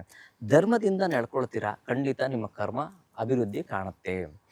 ಸಪ್ತಮ ಸ್ಥಾನದಲ್ಲಿ ಶನಿ ಮಹಾತ್ಮರು ಸಂಚಾರ ಮಾಡುವಂಥದ್ರಿಂದ ಸ್ವಲ್ಪ ವ್ಯವಹಾರ ಸ್ಥಳಗಳಲ್ಲಿ ಕಿರಿಕಿರಿ ಆಗುವಂಥದ್ದು.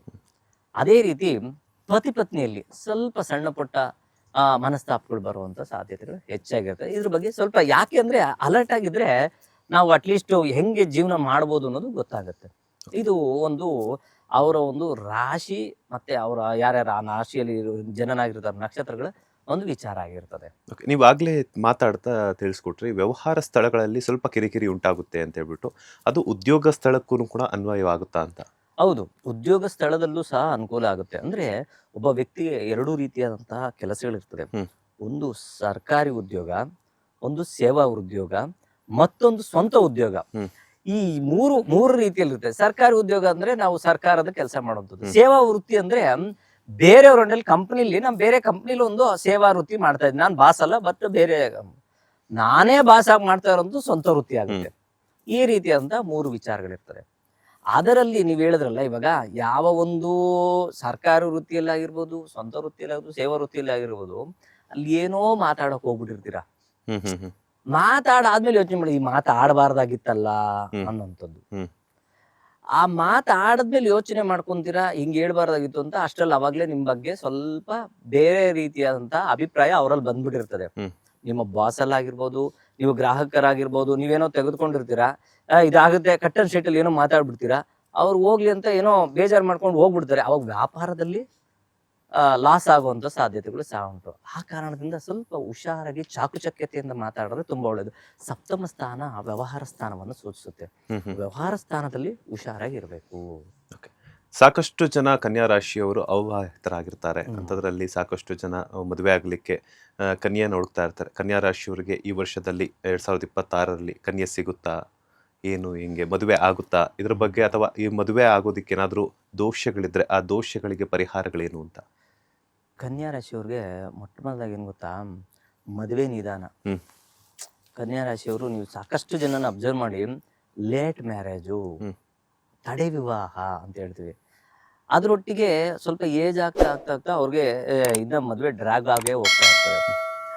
ಆ ಕಾರಣದಿಂದ ನಾವು ಯಾರೆಲ್ಲ ಕನ್ಯಾ ರಾಶಿಯವರು ಇರ್ತಾರೋ ಬೇಗ 26, 27ರಲ್ಲೇ ಹುಡ್ಕೋಕ್ ಸ್ಟಾರ್ಟ್ ಮಾಡಿ ಅಂತ ಹೇಳ್ಬಿಡ್ತೀವಿ. ಗುರುಬಲ ಇದ್ದಾಗ್ಲೇ ಮದುವೆ ಮಾಡ್ಕೊಂಬಿಡಿ. ತುಂಬಾ ಡಿಲೇ ಮಾಡಿ, ಲೈಫ್ ಸೆಟ್ಲ್ ಆಗ್ಬೇಕು, ಅದಾಗ್ಬೇಕು, ಎಲ್ಲಾರ್ಗು ಅದಿದ್ದೇ ಇರ್ತದೆ. ಬಟ್ ಸ್ವಲ್ಪನಾದ್ರೂ ಅದನ್ನ ನೋಡ್ಕೊಂಡು ಜೀವನವನ್ನು ಸಾಗಿಸಿದ್ರೆ ತುಂಬಾ ಒಳ್ಳೇದು. ಇನ್ನ ಈ ವರ್ಷದಲ್ಲಿ ಆ ವಿಚಾರವನ್ನು ನಾವು ತೆಗೆದುಕೊಂಡಾಗ, ದಶಮ ಸ್ಥಾನದಿಂದ ಲಾಭಸ್ಥಾನಕ್ಕೆ ಗುರು ಸಂಚಾರ ಮಾಡ್ತಾರೆ. ಕರ್ಕ ರಾಶಿಯಲ್ಲಿ ಸಂಚಾರ ಮಾಡ್ತಾರೆ. ಆ ಕರ್ಕ ರಾಶಿಯಲ್ಲಿ ಯಾವಾಗ ಸಂಚಾರ ಮಾಡ್ಲಿಕ್ಕೆ ಪ್ರಾರಂಭವಾಗುತ್ತೋ ಖಂಡಿತ ವಿವಾಹವ ಕಟ್ಟಿಟ್ಟ ಬುತ್ತಿ. ಅದರೊಟ್ಟಿಗೆ ಜನ್ಮ ಜಾತಕವನ್ನು ಸಹ ತುಲನೆ ಮಾಡಿ ನಾವು ಆ ಪರಿಹಾರವನ್ನು ಸಹ ಕಂಡಿಡ್ಕೊಂಡು ಮಾಡಿದ್ದೆ ಆದ್ರೆ ವಿವಾಹ ಅನುಕೂಲ ಹೆಚ್ಚಾಗಿರ್ತದೆ. ನೀವು ಹೇಳಿದ್ರಿ 2026ರಲ್ಲಿ ಅಷ್ಟೇ ಅಲ್ಲದೆ ಕನ್ಯಾ ರಾಶಿಯವರಿಗೆ ಯಾವಾಗಲೂ ಕೂಡ ಲೇಟ್ ವಿವಾಹ ಆಗುತ್ತೆ ಅನ್ನುವಂಥದ್ದು. ಇದಕ್ಕೆ ಪರಿಹಾರ ಅನ್ನೋದೇ ಇಲ್ವಾ, ಅಥವಾ ಯಾವ ದೇವರ ಅನುಗ್ರಹವನ್ನ ಇವರು ಪಡ್ಕೋಬೇಕಾಗುತ್ತೆ ಅಂತ? ಮೊದಲನೇದಾಗಿ ಜಾತಕ, ಜನ್ಮ ಜಾತಕ ಅತಿ ಮುಖ್ಯ ಆಗುತ್ತೆ. ಜನ್ಮ ಜಾತಕದಲ್ಲಿ ಯಾವ ಭಾವದಲ್ಲಿ ಯಾವ ಗ್ರಹ ಸ್ಥಿತರಾಗಿದ್ದೆ, ಆ ಗ್ರಹಕ್ಕೆ ಅನುಗುಣವಾಗಿ ಯಾವ ಪರಿಹಾರವನ್ನು ಮಾಡ್ಕೋಬೇಕು ಅಂತ ಹೇಳ್ತೀವಿ. ದೇಹ ಅಂತ ಇರ್ತದೆ. ದೇಹದಲ್ಲಿ ಪೇನ್ ಕಿಲ್ಲರ್ ಅಂದ್ರೆ ಮೆಡಿಕಲ್ ಶಾಪ್ ಅಲ್ಲಿ 1000 ರೀತಿಯಿಂದ ಪೇನ್ ಕಿಲ್ಲರ್ ಇರ್ತದೆ. ಬಟ್ ಯಾವ ಒಂದು ದೇಹದ ಪಾರ್ಟಿನಲ್ಲಿ ಪೇನ್ ಇದೆ, ಹೊಟ್ಟೆ ನೋವಿಗೆ ಬೇರೆ ನೋವು ಇರ್ತದೆ, ಮಾತ್ರೆ ಇರ್ತದೆ, ತಲೆನೋವಿಗೆ ಬೇರೆ ಮಾತ್ರೆ ಇರ್ತದೆ, ಬೆನ್ನೋವಿಗೆ ಬೇರೆ ಮಾತ್ರೆ ಇರ್ತದೆ. ಈ ರೀತಿ ಇದ್ದಾಗ ಆ ಗ್ರಹ ಯಾವ ಗ್ರಹ ಸ್ಥಿತವಾಗಿದೆ, ಆ ಗ್ರಹಕ್ಕೆ ಸಂಬಂಧಪಟ್ಟಂತಹ ಪರಿಹಾರ ಮಾಡ್ಕೋಬೇಕು. ಅಥವಾ ಇವರ ಒಂದು ಲಗ್ನವೇನಾಗಿದೆ, ಆ ಲಗ್ನಾಧಿಪತಿ ಎಲ್ಲಿ ಸ್ಥಿತನಾಗಿದ್ದಾನೆ, ಆ ಸ್ಥಿತರಾಶಿಯಿಂದ ಸಪ್ತಮ ಸ್ಥಾನ, ಲಗ್ನದಿಂದ ಸಪ್ತಮ ಸ್ಥಾನ, ಈ ಒಂದು ಗೋಚಾರ ಆಗಿರ್ಬೋದು, ಜೊತೆಗೆ ಜನ್ಮ ಜಾತಕ ಆಗಿರ್ಬೋದು, ದಶಾಭುಕ್ತಿಗಳಾಗಿರ್ಬೋದು, ಇದನ್ನೆಲ್ಲ ನೋಡಿ ನಂತರ ನಿರ್ಣಯ ಮಾಡಿ ಪರಿಹಾರವನ್ನು ಕಂಡಿಡ್ಕೊಂಡು ಅವ್ರಿಗೆ ಪರಿಹಾರ ಮಾಡಿದ್ದೆ ಆದ್ರೆ ಖಂಡಿತ ಕಟ್ಟಿಟ್ಟ ಬುತ್ತಿ ಶುಭ ಫಲ. ಅದೇ ಡಯಾಗ್ನೈಸ್ ಮಾಡೋದೇ ತುಂಬಾ ಮುಖ್ಯ ಜ್ಯೋತಿಷ್ಯ ಶಾಸ್ತ್ರದಲ್ಲಿ. ಇನ್ನು ಕನ್ಯಾ ರಾಶಿಯಲ್ಲಿ ಹುಟ್ಟಿರುವಂತಹ ಮಕ್ಕಳ ವಿದ್ಯಾಭ್ಯಾಸ ಆಗಿರ್ಬೋದು, ಅಥವಾ ಉದ್ಯೋಗದಲ್ಲಾಗಿರ್ಬೋದು, ಅದರ ಜೊತೆಗೆ ಮುಂದಿನ ಒಂದು ಸಮಸ್ಯೆಗಳಲ್ಲಿ ಎದುರಿಸಿ ಬರುವಂತಹ ಅದಕ್ಕೆ ಪರಿಹಾರಗಳು ಏನೆಲ್ಲ ಇದೆ ಅಂತ? ಮಕ್ಕಳಲ್ಲಿ ಒಳ್ಳೆಯ ಒಂದು ವಿದ್ಯಾಭ್ಯಾಸ ಇದೆ, ಉತ್ತರೋತ್ತರ ಅಭಿವೃದ್ಧಿ. ಅಂದ್ರೆ ನಾನು ಫಾರಿನಲ್ಲಿ ಹೋಗಿ ಓದ್ಕೋಬೇಕು ಅನ್ಕೊಂಡಿರೋರಿಗೆ ತುಂಬಾ ಅನುಕೂಲ ಆಗುತ್ತೆ. ಅಂದ್ರೆ ಆ ಲೆವೆಲ್ಗೆ ಹೋಗಿರೋರು ತುಂಬಾ ಅನುಕೂಲ ಆಗಿದೆ. ಬೇಸಿಕ್ ಎಜುಕೇಶನ್ ಅಲ್ಲಿ ಸ್ವಲ್ಪ ವಾಬ್ಲಿಂಗ್ ಆಗುತ್ತೆ, ಸ್ವಲ್ಪ ಡಿಸ್ಟರ್ಬೆನ್ಸ್ ಇರುವಂತ ಸಾಧ್ಯತೆ ಇರ್ತದೆ. ಮಧ್ಯಾಹ್ನದ ನಂತರ ಅಂದ್ರೆ PUC ಸೆಕೆಂಡ್ ಇಯರ್, BCom ಇಂತ ಡಿಗ್ರಿ ಮಾಡುವಂತವ್ರಿಗೆ ಸ್ವಲ್ಪ ಅನುಕೂಲ ಇದೆ. ಡಿಗ್ರಿಗಿಂತ ಹೈಯರ್ ಸ್ಟಡೀಸ್ ಏನಿರ್ತದೋ ಅವ್ರಿಗಂತೂ ತುಂಬಾ ತುಂಬಾ ತುಂಬಾ ಚೆನ್ನಾಗಿದೆ. ಮತ್ತೆ ಅವರಲ್ಲಿ ಏನಾದ್ರೂ ಸ್ವಲ್ಪ ಕುಂಠಿತ ಇರ್ತದೆ, ಓದಕ್ ಆಗ್ತಾ ಇಲ್ಲ ಅಂದಾಗ ಪರಿಹಾರ ರೂಪಕವಾಗಿ ಲಕ್ಷ್ಮೀನಾರಾಯಣನ ಸ್ಮರಣೆ ಮಾಡಿ, ತುಂಬಾ ಒಳ್ಳೇದಾಗುತ್ತೆ. ಜೊತೆಗೆ ಭೂಹರ ಸ್ವಾಮಿಯ ಒಂದು ಸ್ಮರಣೆ ಮಾಡಿ, ತುಂಬಾ ಅನುಕೂಲ ಆಗುತ್ತೆ. ಈ ರೀತಿಯಾದಂತಹ ದೇವರ ಸ್ಮರಣೆ ಮಾಡ್ಕೊಂಡ್ಬಂದ್ರೆ ಉತ್ತರೋತ್ತರ ಅಭಿವೃದ್ಧಿ ಖಂಡಿತ ಕಟ್ಟಿಟ್ಟ ಬುತ್ತಿ. ಆರೋಗ್ಯದಲ್ಲಿ ಏನಾದರೂ ಏರುಪೇರಾಗುವಂತಹ ಸಂದರ್ಭ? ಆರೋಗ್ಯದಲ್ಲಿ ಸ್ವಲ್ಪ ಇವ್ರಿಗೂ ಸಹ ಗ್ಯಾಸ್ಟ್ರೈಟಿಸ್ ಆಗುವಂಥದ್ದು, ಲೋಯರ್ ಅಬ್ಡಮಿನ್ ರೈಟ್ ಸೈಡ್ ಅಲ್ಲಿ ಸ್ವಲ್ಪ ನೋವು ಬರುವಂಥದ್ದು, ಈ ರೀತಿ ಸಣ್ಣ ಪುಟ್ಟ ಇನ್ಫೆಕ್ಷನ್ಸ್ ಆಗುವಂತ ಸಾಧ್ಯತೆ ಇರುತ್ತೆ. ಬಟ್ ಇವರು ಸ್ವಲ್ಪ ಆರೋಗ್ಯದ ಬಗ್ಗೆ ಕಾಳಜಿ ಹೆಚ್ಚಾಗಿ ತಗೊಂತಾರೆ. ಸಣ್ಣದಾಗಿದ್ದ ತಕ್ಷಣ ಇಮಿಡಿಯೇಟ್ಲಿ ಅವ್ರು ನೋಡ್ಸ್ಕೊಳ್ಳುವಂಥದ್ದು. ಆ ರೀತಿ ಇರೋದ್ರಿಂದ ತೀರಾ ಹೆಚ್ಚಾಗಿ ಆರೋಗ್ಯದ ಬಗ್ಗೆ ಏನು ಚಿಂತೆ ಮಾಡುವಂಥದ್ದು ಏನಿಲ್ಲ. ಇನ್ನು 2026ರಲ್ಲಿ ಕನ್ಯಾ ರಾಶಿಯವರ ಒಂದು ಭವಿಷ್ಯ ಹೇಗಿರುತ್ತೆ ಅಂದರೆ, ಯಾವ ಕೆಲಸಗಳನ್ನು ಮಾಡಬೇಕು, ಯಾವ ಕೆಲಸಗಳನ್ನು ಮಾಡಬಾರ್ದು, ಅದರ ಜೊತೆಗೆ ಎದುರಾಗುವಂತಹ ಒಂದು ಸಮಸ್ಯೆಗಳಿಗೆ ಯಾವ ದೇವರ ದರ್ಶನವನ್ನು ಮಾಡಿಕೊಂಡ್ರೆ ಒಳ್ಳೆಯದು ಕನ್ಯಾ ರಾಶಿಯವರು 2026ರಲ್ಲಿ ಅಂತ? ಪ್ರತಿ ಬುಧವಾರ ಲಕ್ಷ್ಮೀನಾರಾಯಣ, ಲಕ್ಷ್ಮೀ ನರಸಿಂಹ, ಲಕ್ಷ್ಮೀ ವೆಂಕಟೇಶ್ವರ ಇಂಥ ದೇವಸ್ಥಾನಕ್ಕೆ ಹೋದ್ರೆ ತುಂಬಾ ಒಳ್ಳೆಯದು. ಇನ್ನ ಪ್ರತಿ ದಿನ ಯಾವುದಾದರೂ ವೆಂಕಟರಮಣಂಗ ಅಥವಾ ಓಂ ನಮೋ ಭಗವತೆ ವಾಸುದೇವಾಯ ಅನ್ನೋ ಮಂತ್ರನ ಸರಿ ಹ್ಮ್. ಪ್ರತಿದಿನ ಪಠನೆ ಮಾಡಿದ್ದೆ ಆದರೆ ಖಂಡಿತ ಒಳ್ಳೆಯ ಒಂದು ಫಲವ ಇವರು ಕಾಣ್ಬೋದು. ಬುಧವಾರದೊತ್ತು ನಾರಾಯಣನ ಸ್ಮರಣೆ ಮಾಡಬೇಕಾಯ್ತು. ಅಂದ್ರೆ ಆ ದೇವಾಲಯಗಳಿಗೆ ಹೋಗಿ ಬಂದ್ರೆ ಹ್ಮ್. ಅಥವಾ ಅಭಿಷೇಕ ಕೊಡುವಂಥದ್ದು ಅಥವಾ ತಿಂಗಳಲ್ಲಿ ಒಂದು ಬಾರಿ ಆದ್ರೂ ಬುಧವಾರ ಆ ಥರ ಮಾಡಿದ್ರೆ ತುಂಬಾ ಒಳ್ಳೆಯದು. ಧನ್ಯವಾದಗಳು ಗುರೂಜಿ. ಇಷ್ಟೊತ್ತು 2026 ಕನ್ಯಾ ರಾಶಿಯವರ ಭವಿಷ್ಯವನ್ನ ತಿಳಿಸ್ಕೊಟ್ಟಿದ್ದಕ್ಕೆ. ಮುಂದಿನ ರಾಶಿ ತುಲಾ ರಾಶಿ. ತುಲಾ ರಾಶಿಯವರಿಗೆ 2026ರಲ್ಲಿ ಶುಭ ಮತ್ತು ಅಶುಭಗಳ ಬಗ್ಗೆ ತಿಳಿಸ್ಕೊಡೋದಾದ್ರೆ. ತುಲಾ ರಾಶಿ ಇದರ ಅಧಿಪತಿ ಬಂದು ಶುಕ್ರ. ಇದು ಚರರಾಶಿ ಆಗಿರ್ತದೆ. ಅದರೊಟ್ಟಿಗೆ ಇದು ವಾಯುತತ್ವವನ್ನು ಸೂಚಿಸುವಂಥದ್ದು. ಅದರೊಟ್ಟಿಗೆ ಇದರಲ್ಲಿ ಚಿತ್ತಾ ನಕ್ಷತ್ರ, ಸ್ವಾತಿ ನಕ್ಷತ್ರ, ವಿಶಾಖ ನಕ್ಷತ್ರ ರಾಶಿಗಳು, ಅಂದರೆ ರಾಶಿಯಲ್ಲಿ ನಕ್ಷತ್ರಗಳು. ಇವ್ರದ್ದು ಏನಮಾಗುತ್ತೆ ಅಂದರೆ ಇವ್ರದ್ದು ನೇಚರ್ ಏನು ಗೊತ್ತಾ, ತುಲಾ ರಾಶಿಯವ್ರು ತುಂಬ ಬ್ಯಾಲೆನ್ಸ್ ಮಾಡೋಕ್ಕೆ ಟ್ರೈ ಮಾಡ್ತಾರೆ. ಏನೇ ಅಲ್ಕಿತ್ ಇಲ್ಲ ಹಾಕೋದು, ಇಲ್ಕಿತ್ ಅಲ್ಲ ಹಾಕೋದು, ಎಲ್ಲರನ್ನೂ ಒಳ್ಳೇದು ಮಾಡಬೇಕು, ಎಲ್ಲರ ಹತ್ರನೂ ಚೆನ್ನಾಗಿರ್ಬೇಕು ಅನ್ನೋ ಭಾವನೆಗಳು, ಯಾರಿಗೂ ಬೇಜಾರು ಮಾಡಬಾರ್ದು, ಈ ಭಾವನೆಗಳಲ್ಲಿ ಜೀವನ ಮಾಡಬೇಕು ಅಂದರು. ಬಟ್ ತುಂಬ ಕಷ್ಟವನ್ನು ಅನುಭವಿಸಿದ್ದಾರೆ. ಈಗ ಒಂದು 3-4 ವರ್ಷಗಳಿಂದ ತುಲಾ ರಾಶಿಯವರಂತೂ ಏರಿಳಿತ ತುಂಬವನ್ನು ಕಾಣಿದ್ದಾರೆ. ಹಣಕಾಸಿನ ವಿಚಾರದಲ್ಲಂತೂ ಸಾಕಷ್ಟು ಸಮಸ್ಯೆಗಳು ಅನುಭವಿಸ್ಬಿಟ್ಟಿದ್ದಾರೆ. ತುಂಬಾ ಏನೋ ಗೊತ್ತಿಲ್ದೇನೆ ಅವ್ರು ಯಾಕೋ ಗೊತ್ತಾಗ್ತಾ ಇಲ್ಲ, ತುಲಾ ರಾಶಿಯವ್ರು ಪಿಕಪ್ ಆಗ್ತಾ ಇಲ್ಲ ಅನ್ನೋ ತರ ಆಗೋಗಿದೆ. ಅದನ್ನ ಪ್ರಾಕ್ಟಿಕಲಿ ನಾನು ಸಾಕಷ್ಟು ಸಾವಿರಾರು ಜಾತಕಗಳು ನೋಡಿ ನಿಮ್ಗೆ ಹೇಳ್ತಾ ಇರೋಂಥದ್ದು. ಅದ್ರೊಟ್ಟಿಗೆ 2026 ಏನಾಗ್ಬೋದು, ಕೆಲಸ ಕಾರ್ಯಗಳಲ್ಲಿ ಬದಲಾವಣೆ. ನೀವು ಮಾಡುವಂತ ಕೆಲಸದಲ್ಲಿ ಬದಲಾವಣೆ ಅಂದ್ರೆ ಬಡ್ತಿ ಆಗ್ಬೋದು, ಬೇರೆ ಪ್ರಾಜೆಕ್ಟ್ ಸಿಕ್ತು ಅದಕ್ಕೆ ಜಂಪ್ ಆದೆ ಅಂತ ಅನ್ಬೋದು, ಹೊಸ ಕೆಲಸ ನಾನು ಹುಡ್ಕೊಂಡಿದ್ದೀನಿ ಅಲ್ಲಿ ಜಂಪ್ ಆದೆ, ಯಾವುದೋ ಅಪ್ಲಿಕೇಶನ್ ಹಾಕಿದ್ದೀನಿ ಅಲ್ಲಿ ಅನುಕೂಲ ಆಗುವಂಥದ್ದು. ಈ ರೀತಿ ಕೆಲಸದಲ್ಲಿ ಬದಲಾವಣೆಯನ್ನು ಕಾಣುವಂಥ ಸಾಧ್ಯತೆಗಳು ಹೆಚ್ಚಾಗಿರ್ತದೆ ತುಲಾ ರಾಶಿಯವರು. ನೀವು ಹೇಳ್ತಾ ಇದ್ರೆ ಕೆಲಸದಲ್ಲಿ ಬದಲಾವಣೆ ಆಗುತ್ತೆ, ಅದ್ರ ಜೊತೆಗೆ 3-4 ವರ್ಷಗಳಿಂದನೂ ಕೂಡ ಸಾಕಷ್ಟು ಹಣಕಾಸಿನ ವ್ಯವಸ್ಥೆ ಆಗಿರ್ಬೋದು ಅಥವಾ ಮತ್ತಷ್ಟು ಪರ್ಸ್ನಲ್ ಒಂದು ಪ್ರಾಬ್ಲಮ್ಸನ್ನು ಅವರು ಫೇಸ್ ಮಾಡಿರ್ತಾರೆ ಅಂತ ಹೇಳ್ಬಿಟ್ಟು. ಸೊ ಈ 2026ರಲ್ಲಿ ಈ ತುಲಾ ರಾಶಿಯವರು ಉದ್ಯೋಗವನ್ನು ಬದಲಾಯಿಸಿದ್ರೆ ಒಳ್ಳೆಯದಾ ಅಥವಾ ಅದರಲ್ಲೇ ಬಡ್ತಿ ಸಿಕ್ಕಿದ್ರೆ ಸ್ವಲ್ಪ ಕಷ್ಟ ಆದರೂ ಕೂಡ ಬಡ್ತಿ ಪಡ್ಕೊಂಡ್ರೆ ಒಳ್ಳೇದಾ ಅಂತ? ನೋಡಿ, ಬಡ್ತಿ ಸಿಕ್ಕಿದ್ರೆ ಬದಲಾವಣೆ ಬೇಡ. ಬಡ್ತಿನೇ ಸಿಗ್ಲಿಲ್ಲ, 3-4 ವರ್ಷದಿಂದ ಕೆಲಸ ಮಾಡ್ತಾ ಇದ್ದೀನಿ, ಆ ಕೆಲಸದಲ್ಲಿ ನನಗೆ ಯಾವ ರೀತಿಯಾದಂಥ ಅನುಕೂಲ ಇಲ್ಲ, ಏನೋ ಕೆಲಸ ಮಾಡಿ ಮಾಡಿ ಮಾಡಿ ಮಾಡಿ ಸಾಕಾಗಿದೆ ಅಂದವರು ಖಂಡಿತ ಬೇರೆ ಕೆಲಸ ಹುಡ್ಕೊಂಡ್ರೆ ತುಂಬ ಒಳ್ಳೆಯದು. ನಿಮಗೆ ಅನುಕೂಲ ಆಗಿದ್ದಾಗ ಯಾಕೆ ಚೇಂಜಸ್ ಮಾಡಬೇಕು ಅನ್ನೋದು ನನ್ನ ಪ್ರಶ್ನೆ. ಯಾಕೆಂದರೆ ಅದು ಪ್ರಾಕ್ಟಿಕಲಿ ಅದು ಯೋಚನೆ ಮಾಡಬೇಕು.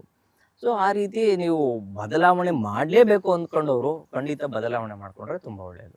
2026ರಲ್ಲಿ ತುಲಾ ರಾಶಿಯವರಿಗೆ ಹಣಕಾಸಿನ ಸಮಸ್ಯೆಗಳ ಏನಾದರೂ ಎದುರಾಗಬಹುದಾ ಅಂತ? ಯಾಕಂದರೆ ಈಗಾಗಲೇ 4-5 ವರ್ಷಗಳಿಂದನೂ ಕೂಡ ಸಾಕಷ್ಟು ಒಂದು ಫಿನಾನ್ಷಿಯಲ್ ಪ್ರಾಬ್ಲಮ್ಸನ್ನು ಫೇಸ್ ಮಾಡಿದ್ದಾರೆ. ಸೊ ಇದೇ ವರ್ಷದಲ್ಲೂ ಕೂಡ ಕಂಟಿನ್ಯೂ ಆಗುತ್ತಾ ಅಥವಾ ಏನಾದರೂ ಬದಲಾವಣೆಗಳಾಗುತ್ತಾ ಅಂತ? ಸುಧಾರಣೆ, ಬದಲಾವಣೆ ಅನ್ನೋದಕ್ಕಿಂತ ಸುಧಾರಣೆಯನ್ನು ಕಾಣ್ಬೋದು. ಸಾಕಷ್ಟು ಸಾಲಗಳನ್ನ ಏನಾದರೂ ಮಾಡ್ಕೊಂಡಿದ್ರೆ ಸ್ವಲ್ಪ ಸುಧಾರಣೆ. ಯಾರ ಹತ್ರ ನಾವು ತೆಗೆದು ಕೊಟ್ಟು ವ್ಯವಹಾರ ಮಾಡಿರೋಂಥವ್ರಾಗಿರ್ಬೋದು, ಯಾರಿಗೋ ಚೆಕ್ ಕೊಟ್ಬಿಟ್ಟಿದ್ದೀನಿ ನಾನು, ಅವ್ರಿಗೆ ಇದು ಕೊಡೋಕ್ಕಾಗ್ತದೆ, ಚೆಕ್ ಬೌನ್ಸ್ ಆಗುವಂಥ ಸಾಧ್ಯತೆಗಳಿರ್ತದೆ. ಬಡ್ಡಿಗೆ ತಂದುಬಿಟ್ಟಿದ್ದೀನಿ, ಯಾರಿಗೋ ಗೊತ್ತಿಲ್ಲದಿರೋ ವ್ಯಕ್ತಿ ನಮ್ಮ ಫ್ರೆಂಡು ಅಂತ ಹೇಳ್ಬಿಟ್ಟು ಶೂರಿಟಿ ಹಾಕ್ಬಿಟ್ಟಿದ್ದೀನಿ, ಅಂಥದ್ರಲ್ಲಿ ಸ್ವಲ್ಪ ಸುಧಾರಣೆಯನ್ನು ಕಾಣ್ಬೋದು. ಕಂಪ್ಲೀಟಾಗಿ ಸಂಪೂರ್ಣವಾದಂಥ ಶುಭ ಫಲ ಅಂತ ಹೇಳೋಕ್ಕಾಗಲ್ಲ. ಸ್ವಲ್ಪ ಮಟ್ಟಿಗೆ ಭಾಗ್ಯದಲ್ಲಿ ಗುರು ಸಂಚಾರ ಮಾಡೋ ತನಕ ಸುಧಾರಣೆ ಕಾಣ್ತೀರಾ, ತದನಂತರ ದಶಮದಲ್ಲಿ ಗುರು ಸಂಚಾರ ಮಾಡಿದ್ರೆ ಕರ್ಮದಲ್ಲಿ ವ್ಯತ್ಯಾಸವನ್ನು ಕಂಡು ಸ್ವಲ್ಪ ಬದಲಾವಣೆಗಳಂತೂ ಕಾಣುವಂಥ ಸಾಧ್ಯತೆ ಹೆಚ್ಚಾಗಿರ್ತದೆ. ಇನ್ನು ತುಲಾ ರಾಶಿಯಲ್ಲಿ ಹುಟ್ಟಿದಂತಹ ಮಕ್ಕಳ ವಿದ್ಯಾಭ್ಯಾಸ ಹೇಗಿರುತ್ತೆ? ವಿದ್ಯಾಭ್ಯಾಸ ಅದ್ಭುತವಾದಂತಹ. ನೋಡಿ, ಏನಾಗುತ್ತೆ ಅಂದ್ರೆ ಈ ತುಲಾ ರಾಶಿಯಲ್ಲಿ ಹುಟ್ಟಿದವ್ರಿಗೆ ನನ್ಗೆಲ್ಲ ಗೊತ್ತು ಅನ್ನೋ ತರ ಪ್ಲಾನ್ ಮಾಡ್ಕೊಂತಾರೆ. ನಾನು ಓದಿದ್ದೀನಿ, ಅಲ್ಲಿ ಏನು ಓದಿರಲ್ಲ, ಬುಕ್ ಮುಂದೆ ಕೂತ್ಕೊಂಡು ಟಿವಿ ನೋಡ್ಕೊಂಡಿರ್ತಾರೆ, ಆದ್ರೂ ಓದಿದ್ದೀನಿ ಅನ್ನೋ ಒಂದು ಅವ್ರು ಕನ್ಸಿಡರ್ ಮಾಡ್ಕೊಂಡಿರ್ತಾರೆ. ವ್ಯವಹಾರದಲ್ಲೂ ಅಷ್ಟೇ, ಇದು ಹಿಂಗಾದ್ರೆ ಹಿಂಗೆ ಈ ಅಂಗಡಿ ಹಾಕ್ಬಿಟ್ರೆ, ಈ ತರ ಪ್ರಾಜೆಕ್ಟ್ ಇಟ್ಕೊಂಡ್ಬಿಟ್ರೆ, ಹಿಂಗ್ ಬೆಳೆದ್ಬಿಟ್ರೆ ಹಂಗಿಂದ ನಾನು ದುಡ್ಡು ಬಂದ್ಬಿಡುತ್ತೆ, ಈ ರೀತಿ ಪ್ಲಾನ್ಸ್ ಹಾಕೊಂತಾರೆ. ಆಕ್ಚುಲಿ ಪ್ಲಾನ್ಸ್ ಫೇಲ್ಯೂರ್ ಆಗೋ ತರ ಹಾಕ್ಬಾರ್ದು. ಆಗುತ್ತಾ ಅನ್ನೋದು ನಾವೇ ಕ್ವಶನ್ ಮಾಡ್ಕೊಳ್ಬೇಕು. ನಾನು ಓದಿದ್ದೀನಾ, ಬುಕ್ ಮುಚ್ಚಿ ಓದೋದನ್ನ ಇನ್ನೊಂದ್ಸತಿ ನೆನ್ಪು ಮಾಡ್ಕೊಳ್ಳೋಣ ಅನ್ನೋದಿರಲ್ಲ, ಓದಿದ್ದೀನಿ ಆಗೋಯ್ತು. ಈ ರೀತಿಯಾದಂತಹ ಓವರ್ ಕಾನ್ಫಿಡೆನ್ಸ್ ಬೇಡ. ಯೋಚನೆ ಮಾಡಿ ಖಂಡಿತ ಓದಿದ್ದೆ ಆದ್ರೆ ಸಂಪೂರ್ಣ ಶುಭಫಲಗಳು ತುಲಾ ರಾಶಿಯವ್ರಿಗೆ ಖಂಡಿತ ಇದೆ. ಇನ್ನು ಮದುವೆ ವಿಚಾರದ ಬಗ್ಗೆ ತಿಳಿಸ್ಕೊಡ್ತಾದ್ರೆ 2026ರಲ್ಲಿ ಏನಾದರೂ ಮದುವೆಗಳಾಗುವಂತಹ ಸಂಭವ ಇದೆಯಾ? ಇನ್ ಕೇಸ್ ವೈವಾಹಿಕ ದಾಂಪತ್ಯಕ್ಕೆ ಈಗಾಗಲೇ ಕಾಲಿಟ್ಟಿದ್ರೆ, ಸೊ ಆ ದಾಂಪತ್ಯದಲ್ಲಿ ಮೂಡಬಹುದಾದಂತಹ ಬಿರುಕುಗಳ ಬಗ್ಗೆ ಪರಿಹಾರಗಳೇನಾದ್ರು ಇದೆಯಾ ಅಂತ? ಇದು ಅವ್ರಿಗೆ ಅವಿವಾಹಿತರಿಗೆ ಯಾರೆಲ್ಲ ಮದುವೆ ಆಗಿಲ್ವೋ ಅವ್ರಿಗೆಲ್ಲ ಸಂಪೂರ್ಣ ಗುರುಬಲ ಇದೆ. ಏಪ್ರಿಲ್ ಮೇ ಒಳಗಡೆ ಹುಡುಗ ಯಾವ್ದಾದ್ರು ಸೆಟ್ ಆದ್ರೆ ಖಂಡಿತ ಮದುವೆಗಂತೂ ತುಂಬಾ ಅದ್ಭುತವಾದಂತಹ ದಿನಗಳನ್ನು ಕಾಣ್ಬೋದು. ಇದೇ ರೀತಿ ಇರುತ್ತೆ. ಇನ್ನು ವಿವಾಹ ಆಗಿರೋರ್ಗೆ ಏನಪ್ಪಾ ವ್ಯತ್ಯಾಸಗಳು ಅಂದ್ರೆ ಸ್ವಲ್ಪ ಈ ಸಂತಾನ ಯೋಗ ಸ್ವಲ್ಪ ಕಮ್ಮಿ ಇದೆ. ಹ್ಮ್ ಹ್ಮ್ ಅದ್ರ ಬಗ್ಗೆ ಸ್ವಲ್ಪ ಯೋಚನೆ ಮಾಡ್ಬೇಕು. ಯಾಕಂದ್ರೆ ಟ್ರೀಟ್ಮೆಂಟ್ ತಗೊಂತಾ ಇದ್ವಿ, ಸರಿಯಾಗಿ ಯಾಕೋ ಅನುಕೂಲ ಆಗ್ತಾ ಇಲ್ಲ ಅನ್ನೋದವ್ರು ಕೆಲವ್ರು ಇರ್ತಾರೆ. ಹಂಗಂತ ಎಲ್ಲಾರ್ಗೂ ಅಂತ ಹೇಳಲ್ಲ. ಅವ್ರ ಜಾತಕದಲ್ಲೂ ಸ್ವಲ್ಪ ವ್ಯತ್ಯಾಸ ಇರ್ತದೆ. ಹ್ಮ್ ಹ್ಮ್ ಪಂಚಮ ಸ್ಥಾನದಲ್ಲಿ ಗುರು ಸ್ಥಿತನಾದಾಗ ಖಂಡಿತ ಅವ್ರಿಗೆ ಸಂತಾನ ಯೋಗ ಖಂಡಿತ ಅದ್ಭುತವಾಗಿರ್ತದೆ. ಅದಕ್ಕೆ ಶುಭ ಗ್ರಹಗಳ ದೃಷ್ಟಿ ಇದ್ರೂ ಸಹ ಅದ್ಭುತವಾದಂತಹ ಒಂದು ಫಲವನ್ನ ಕಾಣ್ಬೋದು. ಈ ರೀತಿ ವಿವಾಹ ಆಗಿರೋರು ಮತ್ತೆ ವಿವಾಹ ಆಗದೇ ಇರೋರ್ಗೂ ಸಹ ಫಲವು ವಿಭಿನ್ನವಾಗಿ ಇರ್ತದೆ. ತುಲಾರಾಶಿಯವರು 2026ರಲ್ಲಿ ತಮಗಾಗುವಂತಹ ಒಂದು ಪ್ರಾಬ್ಲಮ್ಗೆ ಸೊಲ್ಯೂಷನನ್ನು ಹುಡ್ಕೋಬೇಕು ಅಂತಂದಾಗ ಯಾವ ದೇವರ ದರ್ಶನಕ್ಕೆ ಪಡ್ಕೋಬೇಕು, ಹಾಗೆಯೇ ಯಾವುದಾದ್ರೂ ಮಂತ್ರವನ್ನು ಪಠಿಸಬೇಕು ಅಂದಾಗ ಯಾವ ದೇವರ ಮಂತ್ರವನ್ನು ಪಠಿಸಬೇಕು ಅಂತ? ನೋಡಿ, ಈಗ ಸಂಚಾರ ಮಾಡ್ತಾ ಇರೋದು ಗುರು ರಾಹುವು ಪಂಚಮದಲ್ಲಿ ಸಂಚಾರ ಮಾಡ್ತಾರೆ. ರಾಹು ಗುರು ಭಾಗ್ಯದಲ್ಲಿ ಸಂಚಾರ ಮಾಡ್ತಾ ಇದ್ದಾರೆ. ಆ ಕಾರಣದಿಂದ ಈ ಪಂಚಮ ಸ್ಥಾನದ ಪೂರ್ವ ಪುಣ್ಯವನ್ನು ನಾವು ತೆಗೆದುಕೊಂಡು ಬರಬೇಕು ಅಂದ್ರೆ ದುರ್ಗೆಯ ಸ್ಮರಣೆ ಮಾಡು. ಓಂ ಹ್ರೀಂ ಧೂಂ ದುರ್ಗೇ ನಮಃ ಅನ್ನೋ ಒಂದು ಮಂತ್ರವನ್ನ ಪ್ರತಿನಿತ್ಯ 108 ಬಾರಿ ಪಠನೆ ಮಾಡಿದ್ದೆ ಆದ್ರೆ ಸಮಸ್ಯೆಗಳು ದೂರ ಆದ್ರೆ ಬೆಳಕಿನ ಹಾದಿ ಕಾಣುತ್ತದೆ. ಹ್ಮ್. ಮೋಡ ಸರಿದ್ರೆ ತಾನೇ ಬೆಳಕು ಕಾಣಿಸ್ತದೆ. ಆ ರೀತಿ ಸಮಸ್ಯೆ ಹೋಗ್ತು ಅಂದ್ರೆ ಆ ಸಮಸ್ಯೆನ ಆ ದುರ್ಗೆ ಖಂಡಿತ ಪಕ್ಕಕ್ಕೆ ಸರಿಸುತ್ತಾರೆ. ಅದರೊಟ್ಟಿಗೆ ಹೆಣ್ಣು ದೇವರ ಸ್ಮರಣೆ, ಹೆಣ್ಣು ದೇವರ ದೇವಾಲಯಗಳಿಗೆ ಹೋಗುವಂಥದ್ದು, ನಮಸ್ಕಾರ ಮಾಡ್ಕೊಳ್ಳೋದು, ನಿಂಬೆಹಣ್ಣಿನ ದೀಪ ಹಂಚುವಂಥದ್ದು, ಅದ್ರ ಜೊತೆಗೆ ಮೊಸರನ್ನ ಒಂದು 4 ಜನಕ್ಕೆ ಹಂಚುವಂಥದ್ದು. ನೋಡಿ, ವೈಜ್ಞಾನಿಕವಾಗಿ ಒಂದು ವಿಶೇಷವಾದಂಥದ್ದು ಮಾಹಿತಿ ಈ ವಾಹಿನಿ ಮುಖಾಂತರ ಹೇಳ್ತೀನಿ. ಈ ಮೊಸರನ್ನವನ್ನ ನಾವು ಹಂಚಲಿಕ್ಕೆ ಸ್ಟಾರ್ಟ್ ಮಾಡಿದ್ರೆ ಅದರಲ್ಲಿ ಟ್ರಿಪ್ಟೋನ ಅನ್ನುವಂಥದ್ದು ಒಂದು ರಾಸಾಯನಿಕ ವಸ್ತು ಇರ್ತದೆ. ಅದನ್ನ ನಾವು ದೇವರ ಪ್ರಸಾದ ಮಾಡಿ 4 ಜನಕ್ಕೆ ಹಂಚಿದ್ದೇ ಆದ್ರೆ ನಾವು ಸೇವನೆ ಯಾರು ತೆಗೆದುಕೊಳ್ತಾರೋ ಅವ್ರು ಸೇವನೆ ಮಾಡ್ತಾರಲ್ಲ, ಅದು ಹೊಟ್ಟೆ ಒಳಗಡೆ ಹೋಗಿದ ತಕ್ಷಣ ಬ್ರೈನ್ಗೆ ಒಂದು ಮೆಸೇಜ್ ಕಳಿಸುತ್ತೆ, ತೃಪ್ತಿಯಾಗಿದ್ದೀನಿ ಅಂತ. ಅದಕ್ಕೆ ಲಾಸ್ಟ್ ಅಲ್ಲಿ ಮೊಸರನ್ನ ತಿಂತಾರೆ. ನಿಮ್ಗೆ ಅಬ್ಸರ್ವ್ ಮಾಡಿದ್ದೀರಾ? ಆ ಏನು ವಿಶೇಷ ಇರುತ್ತೆ ಆಗಿನ ಕಾಲದಲ್ಲಿ, ಯಾವ ಋಷಿ ಮುನಿಗಳಾಗಿರೋದು ನಮ್ಮ ಸನಾತನ ಧರ್ಮದಲ್ಲಿ ಎಷ್ಟು ಅದ್ಭುತವಾದಂತಹ ಪರಿಹಾರಗಳು ಕೊಟ್ಟಿದ್ದಾರೆ ಅಂದ್ರೆ ವೈಜ್ಞಾನಿಕವಾಗಿ ನಾವು ಅದನ್ನ ಪುರಾವೆ ಮಾಡುದು ಅಂತಹ ಪರಿಹಾರಗಳೇ ಕೊಟ್ಟಿದ್ದಾರೆ. ಯಾವಾಗ 4 ಜನ ಸಂತೃಪ್ತಿ ಪಡ್ತಾರೋ ಆಟೋಮೆಟಿಕ್ ಅವ್ರ ಬ್ಲೆಸ್ಸಿಂಗ್ಸ್ ಅಚ್ಚೊತ್ತಾಗಿ ನಮ್ಗೆ ಬರ್ತಾ ಇರ್ತದೆ. ಸೊ ನಿಮ್ಗೆ ಒಳ್ಳೇದಾಗುತ್ತೆ ಅಷ್ಟೇ. ಯಾರೋ ಪಾಪ ಒಳ್ಳೆ ಮೊಸರನ್ನ ಕೊಟ್ರಪ್ಪ, ಫುಲ್ ಏನೋ ಹೊಟ್ಟೆ ಎಲ್ಲ ತಂಪಾಗೋಯ್ತು ಅಂದ್ಬಿಡ್ತೀವಿ. ಹೊಟ್ಟೆ ತಂಪಾಗಿದೆ ಯಾವಾಗ ಅದು ಬ್ರೈನ್ ಮೆಸೇಜ್ ಹೋದಾಗ ಅದು ಬ್ಲೆಸ್ಸಿಂಗ್ಸ್ ಆಗ್ತಾ ಇರ್ತದೆ ಅಷ್ಟೇ. ಇದೆಲ್ಲ ವೈಜ್ಞಾನಿಕವಾಗಿ ಪುರಾವೆ. ಅದ ರೀತಿಯಂತ ಪರಿಹಾರಗಳು ಮಾಡ್ಕೊಂಡ್ರೆ ತುಂಬಾ ಒಳ್ಳೇದು. ಧನ್ಯವಾದಗಳು ಗುರುಜಿ. 2026ರ ತುಲಾ ರಾಶಿಯವರ ಭವಿಷ್ಯದ ಬಗ್ಗೆ ತಿಳಿಸ್ಕೊಟ್ಟಿದ್ದಕ್ಕೆ. ಮುಂದಿನ ರಾಶಿ ವೃಶ್ಚಿಕ ರಾಶಿ. 2026ರಲ್ಲಿ ವೃಶ್ಚಿಕ ರಾಶಿಯವರ ಒಂದು ಜೀವನ ಚರಿತ್ರೆ ಹೇಗಿರುತ್ತೆ ಅಂತ? ಜೀವನ ಚರಿತ್ರೆ ವೃಶ್ಚಿಕ ರಾಶಿಯಲ್ಲಿ ವಿಶಾಖ ನಕ್ಷತ್ರ, ಅನುರಾಧ ಹಾಗೂ ಜ್ಯೇಷ್ಠ ನಕ್ಷತ್ರ, ಈ ನಕ್ಷತ್ರಗಳು ಸ್ಥಿತವಾಗಿರ್ತವೆ.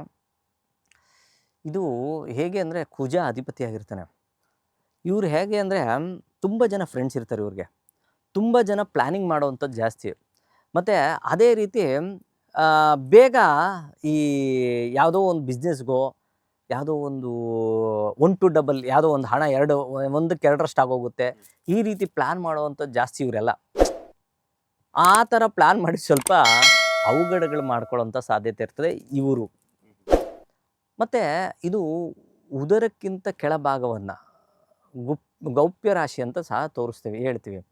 ಈ ಒಂದು ರಾಶಿಯಲ್ಲಿ ಹುಟ್ಟಿರೋರಿಗೆ ಸ್ವಲ್ಪ ಇನ್ಫೆಕ್ಷನ್ಸ್ ಬೇಗ ಆಗುವಂಥದ್ದು, ಸ್ಪೆಷಲಿ ಯೂರಿನಿ ಟ್ರ್ಯಾಕ್ ಇನ್ಫೆಕ್ಷನ್ ಆಗುವಂಥದ್ದು, ಬ್ಲ್ಯಾಡರ್ ಇನ್ಫೆಕ್ಷನ್ ಆಗುವಂಥದ್ದು, ಈ ರೀತಿಯಾದಂಥ ಇನ್ಫೆಕ್ಷನ್ ಸ್ವಲ್ಪ ಮಟ್ಟಿಗೆ ಕಾಣುವಂಥ ಸಾಧ್ಯತೆ ಇರ್ತದೆ. ಇನ್ನು ಈ 2026ರಲ್ಲಿ ಅವ್ರಿಗೆ ಏನಾಗುತ್ತೆ ಅಂದರೆ ಬದಲಾವಣೆಗಳು ಅನ್ನೋ ತೆಗೆದುಕೊಂಡಾಗ ಗುರುವು ಕರ್ಕ ರಾಶಿಗೆ ಸಂಚಾರ ಮಾಡುವಂಥದ್ದು ಯಾವಾಗ ಮೇ ನಂತರ ಜೂನಲ್ಲಿ, ಅಲ್ಲಿಂದ ಸ್ವಲ್ಪ ಮಟ್ಟಿಗೆ ಅದು ಭಾಗ್ಯಸ್ಥಾನವಾಗುತ್ತೆ. ಭಾಗ್ಯೋದಯವಾಗುವಂಥ ಸಮಯ ಆ ಒಂದು ಸಮಯ ಜೂನ್ ನಂತರ. ಆವಾಗ ಎಲ್ಲ ವಿಚಾರಗಳಲ್ಲೂ ಸ್ವಲ್ಪ ವ್ಯತ್ಯಾಸವನ್ನು, ಶುಭ ಫಲಗಳನ್ನು ಕಾಣಬಹುದು. ಯಾವ ರೀತಿಯ ಒಂದು ಮುಂಜಾಗ್ರತೆಗಳನ್ನು ತಗೋಬೇಕು ಆರೋಗ್ಯದಲ್ಲಿ ಸುಧಾರಣೆಯನ್ನು ಪಡ್ಕೋಬೇಕಾದ್ರೆ ವೃಶ್ಚಿಕ ರಾಶಿಯವರು 2026ರಲ್ಲಿ ಅಂತ? ಇವರು ಏನಾಗುತ್ತೆ ಅಂದರೆ ಯಾವುದೋ ಒಂದು ಹೋಟ್ಲಿಗೆ ಹೋಗಿರ್ತಾರೆ ಅಥವಾ ಯಾವುದೋ ಒಂದು ಫಂಕ್ಷನ್ಗೆ ಹೋಗಿರ್ತಾರೆ, ಹಿಂದೆ ಮುಂದೆ ನೋಡಲ್ಲ, ಫಸ್ಟು ಊಟ ಮಾಡಿಬಿಡೋಣ ಆಮೇಲೆ ನೋಡ್ಕೊಳ್ಳೋಣ. ಆ ಊಟ ಮಾಡಾದ್ಮೇಲೆ ಸಮಸ್ಯೆನ ಅನುಭವಿಸ್ತಾರೆ. ಸೊ ಅಲ್ಲೇ ಅಲರ್ಟ್ ಆಗ್ಬಿಡ್ಬೇಕು, ಹೇಗಿದೆ ಏನಿದೆ, ಹೈಜಿನಿಕ್ ಆಗಿದೆಯಾ ಇಲ್ವಾ ಅನ್ನೋದು. ಜಲತತ್ವ ರಾಶಿ ಬೇರೆ, ನೀರಿಗೆ ಸಂಬಂಧಪಟ್ಟಿರುವಂಥದ್ದು ಏನಾದರೂ ಕುಡಿಬೇಕು, ಸೇವನೆ ಮಾಡಬೇಕು ಅಂದರೆ ಯೋಚನೆ ಮಾಡಿ ಸೇವನೆ ಮಾಡಬೇಕು. ಇಷ್ಟೆಲ್ಲ ಇದ್ದಾಗ ಮೊದಲೇ ಅಲರ್ಟ್ ಆಗಿ ಮನೆಯಿಂದನೇ ಒಂದು ಬಾಟಲ್ ನೀರು ತೊಗೊಂಡು ಹೋಗ್ಬಿಡೋಣ ಈ ರೀತಿ. ಅಥವಾ ಊಟ ನೋಡಬೇಕು ಯಾವ್ಯಾವ ರೀತಿಯಿಂದ, ಮಸಾಲೆಯುಕ್ತವಂತಹ ಪದಾರ್ಥಗಳನ್ನು ಹೆಚ್ಚಾಗಿ ಸೇವನೆ ಮಾಡುವಂಥದ್ದು. ಇವ್ರದ್ದು ರುಚಿಗೆ ತುಂಬ ಆಸೆ ಪಡ್ತಾರೆ. ಸೊ ಆ ಕಾರಣದಿಂದ ಸ್ವಲ್ಪ ಯೋಚನೆ ಮಾಡಿ ಸೇವನೆ ಮಾಡಿದ್ರೆ ಆರೋಗ್ಯದಲ್ಲಿ ಖಂಡಿತ ಯಾವ ವ್ಯತ್ಯಾಸಗಳು ಕಾಣಲ್ಲ. ಎಲ್ಲ ವಿಚಾರದಲ್ಲೂ ಶುಭ ಫಲಗಳನ್ನು ಕಾಣ್ತಾರೆ. ಇನ್ನು ವೃಶ್ಚಿಕ ರಾಶಿಯವರು 2026ರಲ್ಲಿ ದೂರದ ಪ್ರಯಾಣ ಮಾಡೋದು ಬೆಟರಾ ಅಥವಾ ಒಳ್ಳೇದಾಗುತ್ತಾ, ಅಥವಾ ಏನಾದರೂ ಇನ್ ಕೇಸ್ ಮಾಡಲೇಬೇಕು, ಈಗ ಎಜುಕೇಷನ್ ಅಂತ ಬಂದಾಗ ಬೇರೆ ಬೇರೆ ಕಂಟ್ರಿಗಳಲ್ಲಿ ಓದಬೇಕು ಅಂತಂದಾಗ ಸೊ ಏನಾದರೂ ಸಮಸ್ಯೆಗಳಾದರೆ ಅದಕ್ಕೆ ಯಾವ ರೀತಿ ಮುಂಜಾಗ್ರತೆಗಳನ್ನು ತಗೋಬೇಕು ಅಂತ? ಇಲ್ಲ, ಇವ್ರಿಗೆ ದೂರ ಪ್ರಯಾಣ ಮಾಡಬಹುದು ಈ ವರ್ಷ. ಮೇ ನಂತರ ಅವ್ರಿಗೆ ಪ್ರಯಾಣದಲ್ಲಿ 2-3 ರೀತಿಯಾದ ವಿದೇಶ ಪ್ರಯಾಣ, ಲಘು ದೂರ ಪ್ರಯಾಣ, ಅಲ್ಪ ಪ್ರಯಾಣ ಎಲ್ಲ ಹೇಳ್ತೀವಿ. ಸೊ ಇವ್ರಿಗೆ ಪ್ರಯಾಣದಲ್ಲಿ ಅನುಕೂಲತೆಗಳು, ಇವರು ಅಷ್ಟೇ ಒಂದು ಕಡೆ ಕೂತ್ಕೊಳ್ಳಲ್ಲ, ಸಾಕಷ್ಟು ಜನ ಫ್ರೆಂಡ್ಸ್ ಇರೋದ್ರಿಂದ ಅದೇ ರೀತಿ. ಇನ್ನು ಓದುವಂಥ ಮಕ್ಕಳಲ್ಲಿ ಗುರುವು ಪಂಚಮಾಧಿಪತಿಯಾಗಿ ಭಾಗ್ಯದಲ್ಲಿ ಸಂಚಾರ ಮಾಡಿದ್ರೆ ಖಂಡಿತ ಅದ್ಭುತವಾದಂಥ ವಿದ್ಯಾವಂತರಾಗ್ತಾರೆ, ಬುದ್ಧಿವಂತರಾಗ್ತಾರೆ, ಜ್ಞಾನವಂತರು ಸಹ ಆಗ್ತಾರೆ ಮಕ್ಕಳು. ಆ ಗುರುವಿನ ಒಂದು ಬಲ ಬಂದಿದ ತಕ್ಷಣ ಇವರು ಅಭಿವೃದ್ಧಿ ಕಾಣ್ತಾರೆ. ಎಜುಕೇಷನ್ ಹೆಂಗಿರುತ್ತೆ ಗುರುಜಿ? ತುಂಬ ಚೆನ್ನಾಗಿದೆ. ವೃಶ್ಚಿಕ ರಾಶಿಯವ್ರಿಗೆ ಎಜುಕೇಷನ್ ವೈಸ್ ತುಂಬ ಚೆನ್ನಾಗಿದೆ. ತಮ್ಮ ಜನ್ಮ ಜಾತಕವನ್ನು ಸಹ ಪರಿಶೀಲನೆ ಮಾಡಿ, ಮಕ್ಕಳ ಜಾತಕವನ್ನು ಅತಿ ಮುಖ್ಯವಾಗಿರ್ತದೆ. ಮಕ್ಕಳು ಓದ್ತಾ ಇಲ್ಲ ಅಂದಾಗ ಒಂದು ಬಾರಿ ಯಾರಾದರೂ ಅರ್ಹ ಜ್ಯೋತಿಷ್ಯರ ಹತ್ರ ಹೋಗಿ ನೋಡಿ ಸ್ವಾಮಿ ಹೇಗಿದೆ, ನೋಡಿದಾಗ ಅಲ್ಲಿ ಏನು ನಡೀತಾ ಇದೆ ಅವರ ಒಂದು ಜಾತಕದಲ್ಲಿ, ದಶಾಭುಕ್ತಿಗಳಲ್ಲಿ ಗ್ರಾಚಾರಗಳು ಗೋಚಾರಗಳು ಎಲ್ಲೇನಿರ್ತದೆ ಅದು ನೋಡಾದ್ಮೇಲೆ ಖಂಡಿತ ಹೇಳ್ಬೋದು. ಇವರಲ್ಲಿ ತುಂಬ ಬುದ್ಧಿವಂತರಾಗಿರೋದ್ರಿಂದ ವಿದ್ಯೆ ಏನು ಸಮಸ್ಯೆ ಏನಿರಲ್ಲ. ಇನ್ನು ಉದ್ಯೋಗ ಮತ್ತು ವ್ಯಾಪಾರದ ಬಗ್ಗೆ ಅಥವಾ ಬಿಸ್ನೆಸ್ ಬಗ್ಗೆ ಹೇಳೋಕೆ, ಉದ್ಯೋಗದಲ್ಲಿ ಬದಲಾವಣೆಗಳು ಕಾಣುವಂಥ ಸಾಧ್ಯತೆಗಳಿರುತ್ತೆ ವರ್ಷದ ಮಧ್ಯದಲ್ಲಿ ಸ್ವಲ್ಪ ಉದ್ಯೋಗದಲ್ಲಿ. ಯಾವ ರೀತಿ ಬದಲಾವಣೆ ಅಂದರೆ ಚೇತರಿಕೆಯ ಬದಲಾವಣೆ. ಚೇಂಜಸ್ ಅಂದರೆ ಚೇತರಿಕೆ ಅಂದರೆ ಚುರುಕುಗೊಳ್ಳುವಂಥದ್ದು. ಮನೆ ಕಟ್ಟೋರಿಗೆ ಮನೆ ಅನುಕೂಲ ಆಗುವಂಥದ್ದು ಮಧ್ಯಾರ್ಧದ ನಂತರ. ಅದೇ ರೀತಿ ವಿವಾಹದಲ್ಲೂ ಸಹ ಅನುಕೂಲ ಆಗುವಂಥದ್ದು. ಈ ರೀತಿಯಾದಂಥ ವ್ಯತ್ಯಾಸಗಳು ಸಹ ಕಾಣುವಂಥ ಸಾಧ್ಯತೆ ಇರ್ತದೆ. ಇನ್ನು ಮದುವೆ ಮತ್ತು ಶುಭ ಸಮಾರಂಭಗಳು ಏನಾದರೂ ನಡೆಯುವಂಥ ಚಾನ್ಸಸ್ ಇದೆಯಾ ವೃಶ್ಚಿಕ ರಾಶಿಯವರಿಗೆ 2026ರಲ್ಲಿ ಅಂತ? ಖಂಡಿತ. ಅವ್ರಿಗೆ ಯಾರೆಲ್ಲ ವಿವಾಹ ಆಗಬೇಕು ಅಂದ್ಕೊಂಡಿರ್ತಾರೋ ಅಂಥವ್ರಿಗೆ ಈ ಮಧ್ಯಾರ್ಧ ನಂತರ ನಾನು ಹೇಳಿದ್ನಲ್ಲ, ಜೂನ್ ಜುಲೈ ಇದರ ನಂತರ ವಿವಾಹ ಅನುಕೂಲ ಆಗುವಂಥದ್ದು, ಅದೇ ರೀತಿ ವಿವಾಹ ಆಗುವಂಥದ್ದು, ಈ ರೀತಿಯಾದಂಥ ಚೇಂಜಸ್ಸು ಸಹ ಕಾಣುವಂಥದ್ದು.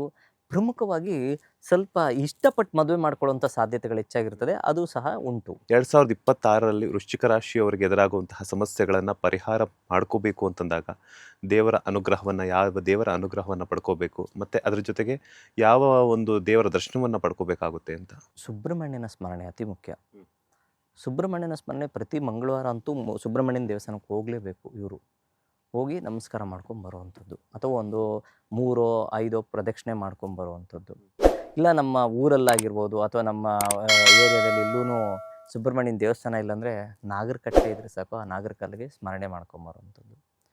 ಏನೂ ಇಲ್ಲ ಗುರುಗಳೇ, ನಮ್ಮ ಮನೆ ಹತ್ರ ಯಾವ ಒಂದು ದೇವಸ್ಥಾನಗಳಿಲ್ಲ, 1.5-2 ಕಿಲೋಮೀಟ್ರ್ ಹೋಗ್ಬೇಕು, ನಾನು ಹೆಣ್ಮಗಳು, ನನ್ನ ಕೈಲಿ ಹೋಗೋಕ್ಕಾಗಲ್ಲ, ನಾನು ಗರ್ಭಿಣಿ, ನಾನು ಆ ರೀತಿ ಇದ್ದವ್ರು ಏನು ಮಾಡಬೇಕು ಅನ್ನೋ ಪ್ರಶ್ನೆ ಬಂದಾಗ ಮನೆಯಲ್ಲೇ ಕೂತುಕೊಂಡು ಸುಬ್ರಹ್ಮಣ್ಯನ ಸ್ಮರಣೆ ಮಾಡಿ, ನಾಗನ ಸ್ಮರಣೆ ಮಾಡಿ, ತುಂಬ ಒಳ್ಳೆಯದಾಗುತ್ತೆ.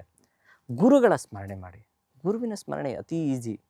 ಗುರು ಬ್ರಹ್ಮ, ಗುರು ವಿಷ್ಣು, ಗುರುದೇವೋ ಮಹೇಶ್ವರ, ಗುರು ಸಾಕ್ಷಾತ್ ಪರಬ್ರಹ್ಮ, ತಸ್ಮೈ ಶ್ರೀ ಗುರುವೇ ನಮಃ. ಗುರುವಿನ ಸ್ಮರಣೆ ಮಾಡ್ಕೊಂಡು ಹೋದರೆ ಖಂಡಿತ ಒಳ್ಳೆಯದಾಗುತ್ತೆ. ಧನ್ಯವಾದಗಳು ಗುರುಜಿ. ಇಷ್ಟೊತ್ತು 2026ರ ವೃಶ್ಚಿಕ ರಾಶಿಯವರ ಭವಿಷ್ಯದ ಬಗ್ಗೆ ಒಂದಷ್ಟು ಮಾಹಿತಿಯನ್ನು ತಿಳಿಸ್ಕೊಟ್ಟಿದ್ದಕ್ಕೆ. ಗುರುಜಿ, ಮುಂದಿನ ರಾಶಿ ಬಂದುಬಿಟ್ಟು ಧನುರಾಶಿ. ಸೊ 2026ರಲ್ಲಿ ಧನುರಾಶಿಯವರ ಒಂದು ಜೀವನ ಶೈಲಿ ಅಥವಾ ಅವರ ಒಂದು ಕಷ್ಟ ಕಾರ್ಪಣ್ಯಗಳು ಹೇಗಿರುತ್ತೆ ಅಂತ? ಧನುಸ್ಸು ರಾಶಿಗೆ ಅಧಿಪತಿ ಗುರು. ಇವರು ಈ ಗುರುವಿನಂತೆ ಇವರ ಗುಣಗಳು ಸಹ ಇರ್ತದೆ. ಒಂದು ವಿಶೇಷವಾದಂತಹ ರಾಶಿ. ಯಾಕೆಂದರೆ ಇಲ್ಲಿ ಮೂಲ, ಪೂರ್ವಾಷಾಢ, ಉತ್ತರಾಷಾಢ ಈ ನಕ್ಷತ್ರಗಳು ಸ್ಥಿತವಾಗಿರ್ತದೆ. ಅದರಲ್ಲೂ ಈ ಮೂಲ ನಕ್ಷತ್ರ ಮಂಡಮೂಲ ನಕ್ಷತ್ರ ಅಂತ ಹೇಳ್ತೀವಿ. ಅದು ಹೇಗೆ ಅಂದರೆ ಭೂಮಿಯ ಉದ್ಭವವಾದಂತಹ ನಕ್ಷತ್ರ. ಅಂದರೆ ಅದು ವಿಶೇಷವಾದಂತಹ ನಕ್ಷತ್ರ. ಸಾಕ್ಷಾತ್ ಸರಸ್ವತಿಯೂ ಸಹ ಮೂಲ ನಕ್ಷತ್ರದಲ್ಲಿ ಜನನವಾಗಿದೆ ಅಂತ ಹೇಳ್ತದೆ ಶಾಸ್ತ್ರ. ಆ ರೀತಿ ಇರೋದ್ರಿಂದ ಈ ಒಂದು ರಾಶಿಯವರು ನೇರವಾದಂತಹ ಮಾತುಗಳನ್ನ ಆಡೋವಂಥದ್ದು. ಏನು ಮಾತಾಡೋದು ನೇರವಾಗಿರ್ತದೆ. ಅಲ್ಲೊಂದು ಇಲ್ಲೊಂದು ಹೇಳೋವಂಥದ್ದು ನೇಚರ್ ಇರೋದಿಲ್ಲ. ಮತ್ತು ಕಷ್ಟಪಟ್ಟು ಕೆಲಸ ಮಾಡ್ತೀನಿ, ನನಗೇನು ಸಿಗಬೇಕೋ ಅದು ಸಿಗಬೇಕು, ದಕ್ಕಿಸ್ಕೊಳ್ತಾರೆ.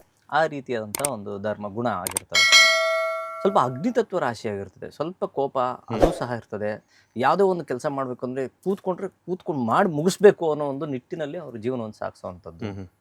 ಮತ್ತು ಏಕಚಿತ್ತತೆ ಜಾಸ್ತಿ, ಗುರಿ ಜಾಸ್ತಿ ಇರ್ತದೆ, ಪ್ಲ್ಯಾನಿಂಗೂ ಜಾಸ್ತಿ ಇರ್ತದೆ. ಏನೇ ಒಂದು ಪ್ಲ್ಯಾನ್ ಮಾಡೋದು ಕರೆಕ್ಟ್. ಬೇರೆಯವ್ರಿಗೆ ಮೋಸ ಮಾಡೋಕೆ ಅಯ್ಯೋ ಬೇಡ, ನಮ್ಗೇನು ಬೇಕು, ನಮ್ಗೆ ಸಿಕ್ಕಿದ್ರೆ ಸಾಕು ಅನ್ನೋ ಒಂದು ಭಾವನೆಗಳು. ಬೇರೆದು ಎಕ್ಸ್ಟ್ರಾ ಸಿಕ್ಕಿದ್ರು ಸಹ ಅವ್ರಿಗೆ ಕೊಟ್ಬಿಡೋಣ ಅನ್ನೋ ಒಂದು ಭಾವನೆಗಳು ಸಹ ಉಂಟು. ಅದ್ರ ಜೊತೆಗೆ ಇವರಲ್ಲಿ ಗೈಡು ಇವ್ರ ಹತ್ರ ಯಾರೇ ಆಗಲಿ ಬಂದು ಧನುಸ್ ರಾಶಿಯವ್ರ ಹತ್ರ ಒಂದು ನಾನು ಹಿಂಗೆ ಮಾಡಬೇಕು ಅಂದ್ಕೊಂಡಿದ್ದೀನಿ, ಹಿಂಗೆ ಮಾಡಬೇಕು ಅಂದರೆ ಅವ್ರಿಗಿಂತ ಹೆಚ್ಚಾಗಿ ಯಾವುದೋ ಮನೆ ಕಟ್ಟಬೇಕು ಅಂದ್ಕೊಂಡಿದ್ದೀನಿ, ಹಿಂಗೆ ಮಾಡೋದು ಅಂತ ಕೇಳಿದ್ರೆ ಧನುಸ್ ರಾಶಿಯವ್ರಿಗೆ ನನ್ನ ಮನೆಗಿಂತ ಅವ್ರ ಮನೆ ಚೆನ್ನಾಗಿ ಕಟ್ಕೊಡ್ಬೇಕು ಅನ್ನೋ ಪ್ಲಾನಿಂಗ್ ಹೇಳ್ಕೊಡುವಂಥ ನಾಲೆಡ್ಜ್ ಇರುವಂಥವ್ರು, ಅದೇ ರೀತಿ ಮನೋಭಾವ ಮನೋಚಿಂತನೆಯೂ ಉಳ್ಳವಂಥವ್ರಾಗಿರ್ತಾರೆ.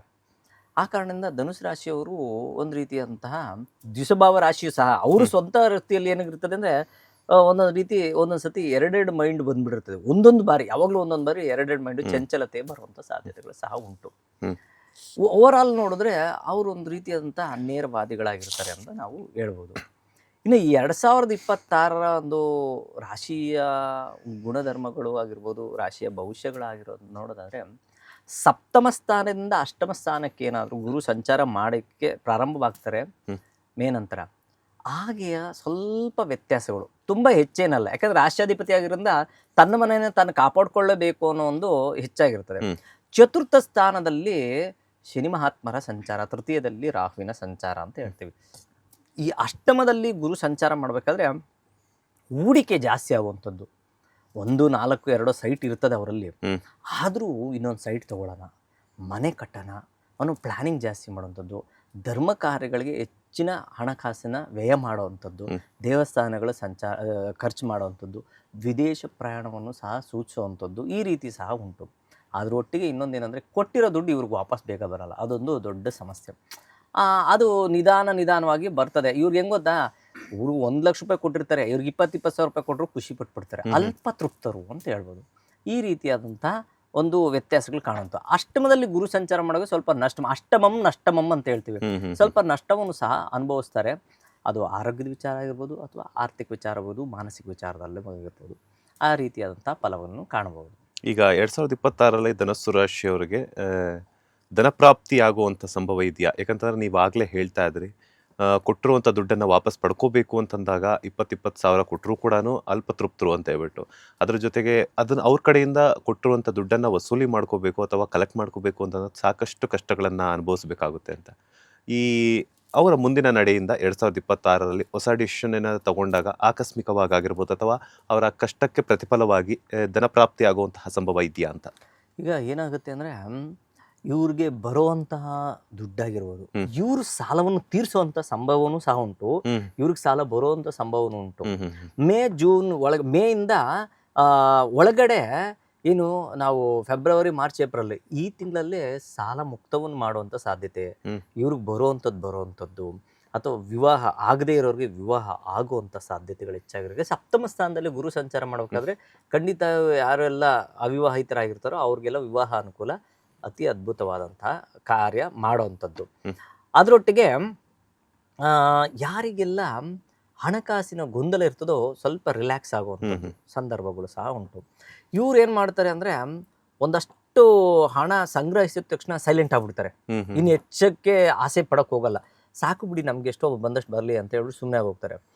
ಯಾಕೆಂದರೆ ಯಾವೊಂದು ಜಾತಕವನ್ನು ನೋಡದೆ ನಾವು ಸಂಪೂರ್ಣ ಮಾಹಿತಿ ಕೊಡ್ಲಿಕ್ಕಾಗಲ್ಲ. ಅದೇ ರೀತಿ ಓವರ್ ಆಲ್ ನೋಡಿದಾಗ ಇವರೊಂದು ರೀತಿ ಅಂತ ನಂದು ಏನೋ ನಾನು ಸಂಪಾದನೆ ಮಾಡಿದ್ದೀನಿ ಸಾಕಪ್ಪ ಅಂದ್ಕೊಂಡು ಸುಮ್ಮನೆ ಆಗೋಗ್ತಾರೆ. ಇದು ಒಂದು ಹಣಕಾಸಿನ ವಿಚಾರದಲ್ಲಿ. ಅದೇ ರೀತಿ ಕೊಡೋರಿಗೆ ಕೊಟ್ಟು ತನಗೇನು ಬೇಕೋ ಅದನ್ನು ಸೇರುವಂಥದ್ದು ಫೆಬ್ರವರಿ, ಮಾರ್ಚ್ ಈ ತಿಂಗಳಲ್ಲೇ ಅನುಕೂಲ ಆಗುತ್ತೆ. ಧನಸ್ಸು ರಾಶಿಯಲ್ಲಿ ಹುಟ್ಟಿರುವಂತಹ ಮಕ್ಕಳ ವಿದ್ಯಾಭ್ಯಾಸ, ಅದರ ಜೊತೆಗೆ ಹೊಸ ಉದ್ಯೋಗವನ್ನು ಹುಡುಕ್ತಿರುವಂತಹ ಉದ್ಯೋಗಾಕಾಂಕ್ಷಿಗಳಿಗೆ ಒಳ್ಳೆಯದಾಗುತ್ತಾ? ಅವ್ರು ಅಂದ್ಕೊಂಡಿರೋ ಹಾಗೆಯೇ ಸರ್ಕಾರಿ ಆಗಿರ್ಬೋದು ಅಥವಾ ಖಾಸಗಿಯೇತರ ಒಂದು ಸಂಸ್ಥೆಗಳಲ್ಲಿ ಕೆಲಸ ಸಿಗುತ್ತಾ ಅಂತ? ಇವರು ಬಂದು ವಿದ್ಯಾಭ್ಯಾಸದಲ್ಲಿ ಸ್ವಲ್ಪ ಹಿಂದೆ ಇದ್ದರೂ ಸಹ ಜ್ಞಾನದಲ್ಲಿ ತುಂಬ ಮುಂದೆ ಇರ್ತಾರೆ. ಜ್ಞಾನ ಅವ್ರಿಗೆಂತಂದರೆ ಇಂಟರ್ನಲ್ ನಾಲೆಡ್ಜು ಮತ್ತು ಅಕಲ್ಟ್ ನಾಲೆಡ್ಜು ಇವೆಲ್ಲ ಅದ್ಭುತವಾಗಿ ಕಾಣುವಂಥ ಸಾಧ್ಯತೆಗಳು. ಇಂಟ್ಯೂಷನ್ ನಾಲೆಡ್ಜು ಅಷ್ಟೇ, ಇವ್ರು ಪಕ್ಕ ಪ್ಲ್ಯಾನ್ ಮಾಡ್ಕೊತಾರೆ, ಹಿಂಗೆ ಆಗುತ್ತೆ. ಆದರೆ ಈ ವಿದ್ಯಾಭ್ಯಾಸದಲ್ಲಂದರೆ ಒಂದು ರೀತಿಯಂತ ತೀರ ಮೇಲೆ ಹೋಗ್ದಿದ್ರೂ ಒಂದು ಮಧ್ಯಾಹ್ನದಲ್ಲಿ ನಿಂತ್ಕೊಳ್ತಾರೆ. ಬಟ್ ಅವರು ಸಣ್ಣದು ಓದಿದ್ರು ಉದ್ಯೋಗ ದೊಡ್ಡದಿರ್ತದೆ. ಇದೊಂದು ವಿಶೇಷ. ಇವ್ರು ಓದಿರೋದು ಸಣ್ಣ ಇವರು BCom ಓದಿರ್ತಾರೆ, ಚಾರ್ಟೆಡ್ ಅಕೌಂಟ್ ಆಗಿ ಕೆಲಸ ಮಾಡ್ತಿರ್ತಾರೆ. ಅದೇನೋ ಅವರಲ್ಲಿ ಆ ನಾಲೆಡ್ಜು ಹೆಚ್ಚಾಗಿ ಬೆಳೆಯುವಂಥ ಸಾಧ್ಯತೆಗಳು ಹೆಚ್ಚಾಗಿರ್ತದೆ. ಈ ರೀತಿ ಅದೇ ರೀತಿ ಮಕ್ಕಳಲ್ಲಿ ವಿದ್ಯಾಭ್ಯಾಸದಲ್ಲಿ ಖಂಡಿತ ಅದ್ಭುತವಾಗಿದೆ. ಯಾಕಂದರೆ ನಮಗೆ ಮಾರ್ಚ್, ಏಪ್ರಿಲ್ ಒಳಗಡೆ ಎಕ್ಸಾಮ್ಸ್ ಎಲ್ಲ ಮುಗ್ದೋಗುತ್ತೆ. ಸೊ ಸಂಪೂರ್ಣ ಶುಭವಾಗಿದೆ. ಅದೇ ರೀತಿ ಯಾರಿಗೆಲ್ಲ ಕಾಲೇಜಲ್ಲಿ ಸೀಟ್ ಸಿಗೋದು ಅದೆಲ್ಲ ಅನುಕೂಲ ತುಂಬ ಚೆನ್ನಾಗಿದೆ. ಓಕೆ. ಇನ್ನ ವಿವಾಹದ ಬಗ್ಗೆ ಹೇಳೋದಾದ್ರೆ, ಸೊ ಧನಸ್ಸು ರಾಶಿಯವರಿಗೆ ವಿವಾಹ ಭಾಗ್ಯ ಇದೆಯಾ ಅಥವಾ ಖಂಡಿತ ಕಂಕಣ ಇದೆ. ಭಾಗ್ಯ ಇದೆಯಾ ನಾನು 2026ರಲ್ಲಿ? ಆಗ್ಲೇ ತಿಳಿಸ್ಕೊಟ್ನಲ್ಲ, ಕಂಕಣ ಭಾಗ ಖಂಡಿತವಾಗ್ಲೂ ಇದೆ, ಕಂಕಣ ಯೋಗವೂ ಸಹ ಇದೆ, ವಿವಾಹ ಯೋಗ ಸಂಪೂರ್ಣವಾಗಿ ಇದೆ. ಅದು ಮೇ ಒಳಗಡೆ ಹುಡುಕಿ ಇವಾಗ ಏನು ಮಾಡ್ತಾರೆ ಅಂದರೆ, ಯಾವಾಗಲೂ ಮೇ ಎಂಡು ಅಥವಾ ಏಪ್ರಿಲ್ ಎಂಡಲ್ಲಿ ಅನುಕೂಲ ಆಗೋಗುತ್ತೆ, ಮದುವೆ ಆಗಲ್ಲ ಅನ್ನೋ ಅಂತ ಅಂದರೆ ಮದುವೆ ಸೆಟ್ ಆಗಿರ್ತದೆ, ಮದುವೆ ನವಂಬರ್ಲಿ ಇಟ್ಕೊಂಡ್ಬಿಟ್ಟಿರ್ತದೆ. ಗುರೂಜಿ ನಮ್ಮ ಗುರುಬಲ ಇರಲ್ಲ, ಏನು ಮಾಡಬೇಕು ಕ್ವಶನ್ ಮಾರ್ಕು. ಮೇ ಒಳಗಡೆ ಮದುವೆ ಮಾಡ್ಕೊಂಡು 1 ತಿಂಗಳಲ್ಲಿ ಮದುವೆ, ನಮ್ಮ ಮಗಳದು ನಾವಿನ್ನ ಏನೇನೋ ಪ್ಲ್ಯಾನ್ ಇದೆ, ಅನುಕೂಲ ಆಗ್ತಾಯಿಲ್ಲ, ಚೀಟಿ ಎತ್ತಬೇಕು, ಅದು ಇದು ಏನೇನೋ ಇರ್ತದಲ್ಲ. ಸೊ ಆ ಕಾರಣಕ್ಕೆ ಏನಾದರೂ ಪರಿಹಾರ ಮಾಡ್ಕೊಳ್ಳಿ, ಜಾತಕ ತೊಗೊಂಡೋಗಿ ಏನು ಮಾಡ್ಬೋದು, ಓ ಸರಿ ಈ ರೀತಿಯಾದಂಥ ಒಂದು ಸಣ್ಣ ಪರಿಹಾರ ಮಾಡ್ಕೊಳ್ಳಿ, ಸಣ್ಣ ಸಣ್ಣ ಪರಿಹಾರಗಳು ಮಾಡ್ಕೊಳ್ಳಿ, ಖಂಡಿತ ಸಂಪೂರ್ಣ ಶುಭ ಫಲಗಳನ್ನು ಕಾಣ್ಬೋದು. ಸಂತಾನ ಭಾಗ್ಯ ಹೆಂಗಿರುತ್ತೆ ಅಂತ? ಸಂತಾನ ಭಾಗ್ಯ ಅದ್ಭುತವಾಗಿದೆ, ಖಂಡಿತ. ಸಂತಾನ ಹೀನರು ಏನಾಗಿರ್ತಾರೆ, 2-3 ವರ್ಷ ಆಗಿರ್ತದೆ ಮದುವೆ ಆಗಿ, ಇನ್ನು ನಮಗೆ ಯಾಕೋ ಅನುಗ್ರಹಿಸಿಲ್ಲ, ಎಲ್ಲೇ ಹೋದ್ರು ಯಾವುದೋ ಒಂದು ಫಂಕ್ಷನ್ಗೆ ಹೋದ್ರು, ಏನಮ್ಮ ಏನು ವಿಶೇಷ ಇಲ್ವಾ ಅಂತ ಕೇಳೋವಂಥದ್ದು, ಏನು ನಮಗೇನೋ ಒಂದು ಸ್ವೀಟ್ ತಿನ್ಸಲ್ಲ ಈ ರೀತಿಯಂಥ ಬೇರೆ ರೀತಿಯಂಥ ಕ್ವಶನ್ಸ್ ಆಗ್ತಾ ಇರ್ತಾರೆ. ಅಂಥವ್ರಿಗೂ ಸಹ ಸಪ್ತಮ ಸ್ಥಾನದಿಂದ ಗುರುವಿನ ದೃಷ್ಟಿ ಇದ್ದಾಗ ಸಂಪೂರ್ಣ ಸಂತಾನ ಯೋಗ ಇದೆ. ಯಾರೆಲ್ಲ ಆ ಸಂತಾನಕ್ಕೂ ಸಹ ಸಾಕಷ್ಟು ಪರಿಹಾರಗಳಿದೆ. ಈಗ ನಾವೇನು IVF ಅದು ಇದು ಎಲ್ಲ ಹೇಳ್ತಿದ್ದಾರೋ, ಅದೇ ರೀತಿ ಜ್ಯೋತಿಷ್ಯ ಶಾಸ್ತ್ರದಲ್ಲೂ ಸಹ ಸಂಪೂರ್ಣವಾದಂತಹ ಪರಿಹಾರಗಳನ್ನು, ಅಂದರೆ ಜ್ಯೋತಿಷ್ಯದಲ್ಲಿ ಪರಿಹಾರಗಳಿಲ್ಲ, ನಾವು ಜ್ಯೋತಿಷ್ಯದ ರೀತಿಯನ್ನು ನೋಡಿಕೊಂಡು, ಅಂದರೆ ಜಾತಕದವನ್ನು ನೋಡಿಕೊಂಡು ಅದಕ್ಕೆ ಸಮಂಜಸವಾದಂತಹ ಪರಿಹಾರಗಳು ನಾವು ಹುಡುಕೊಂಡಿದ್ದೀವಿ, ಆ ಪರಿಹಾರ ಮಾಡಿಕೊಂಡ್ರೆ ಒಳ್ಳೆಯದಾಗುತ್ತೆ.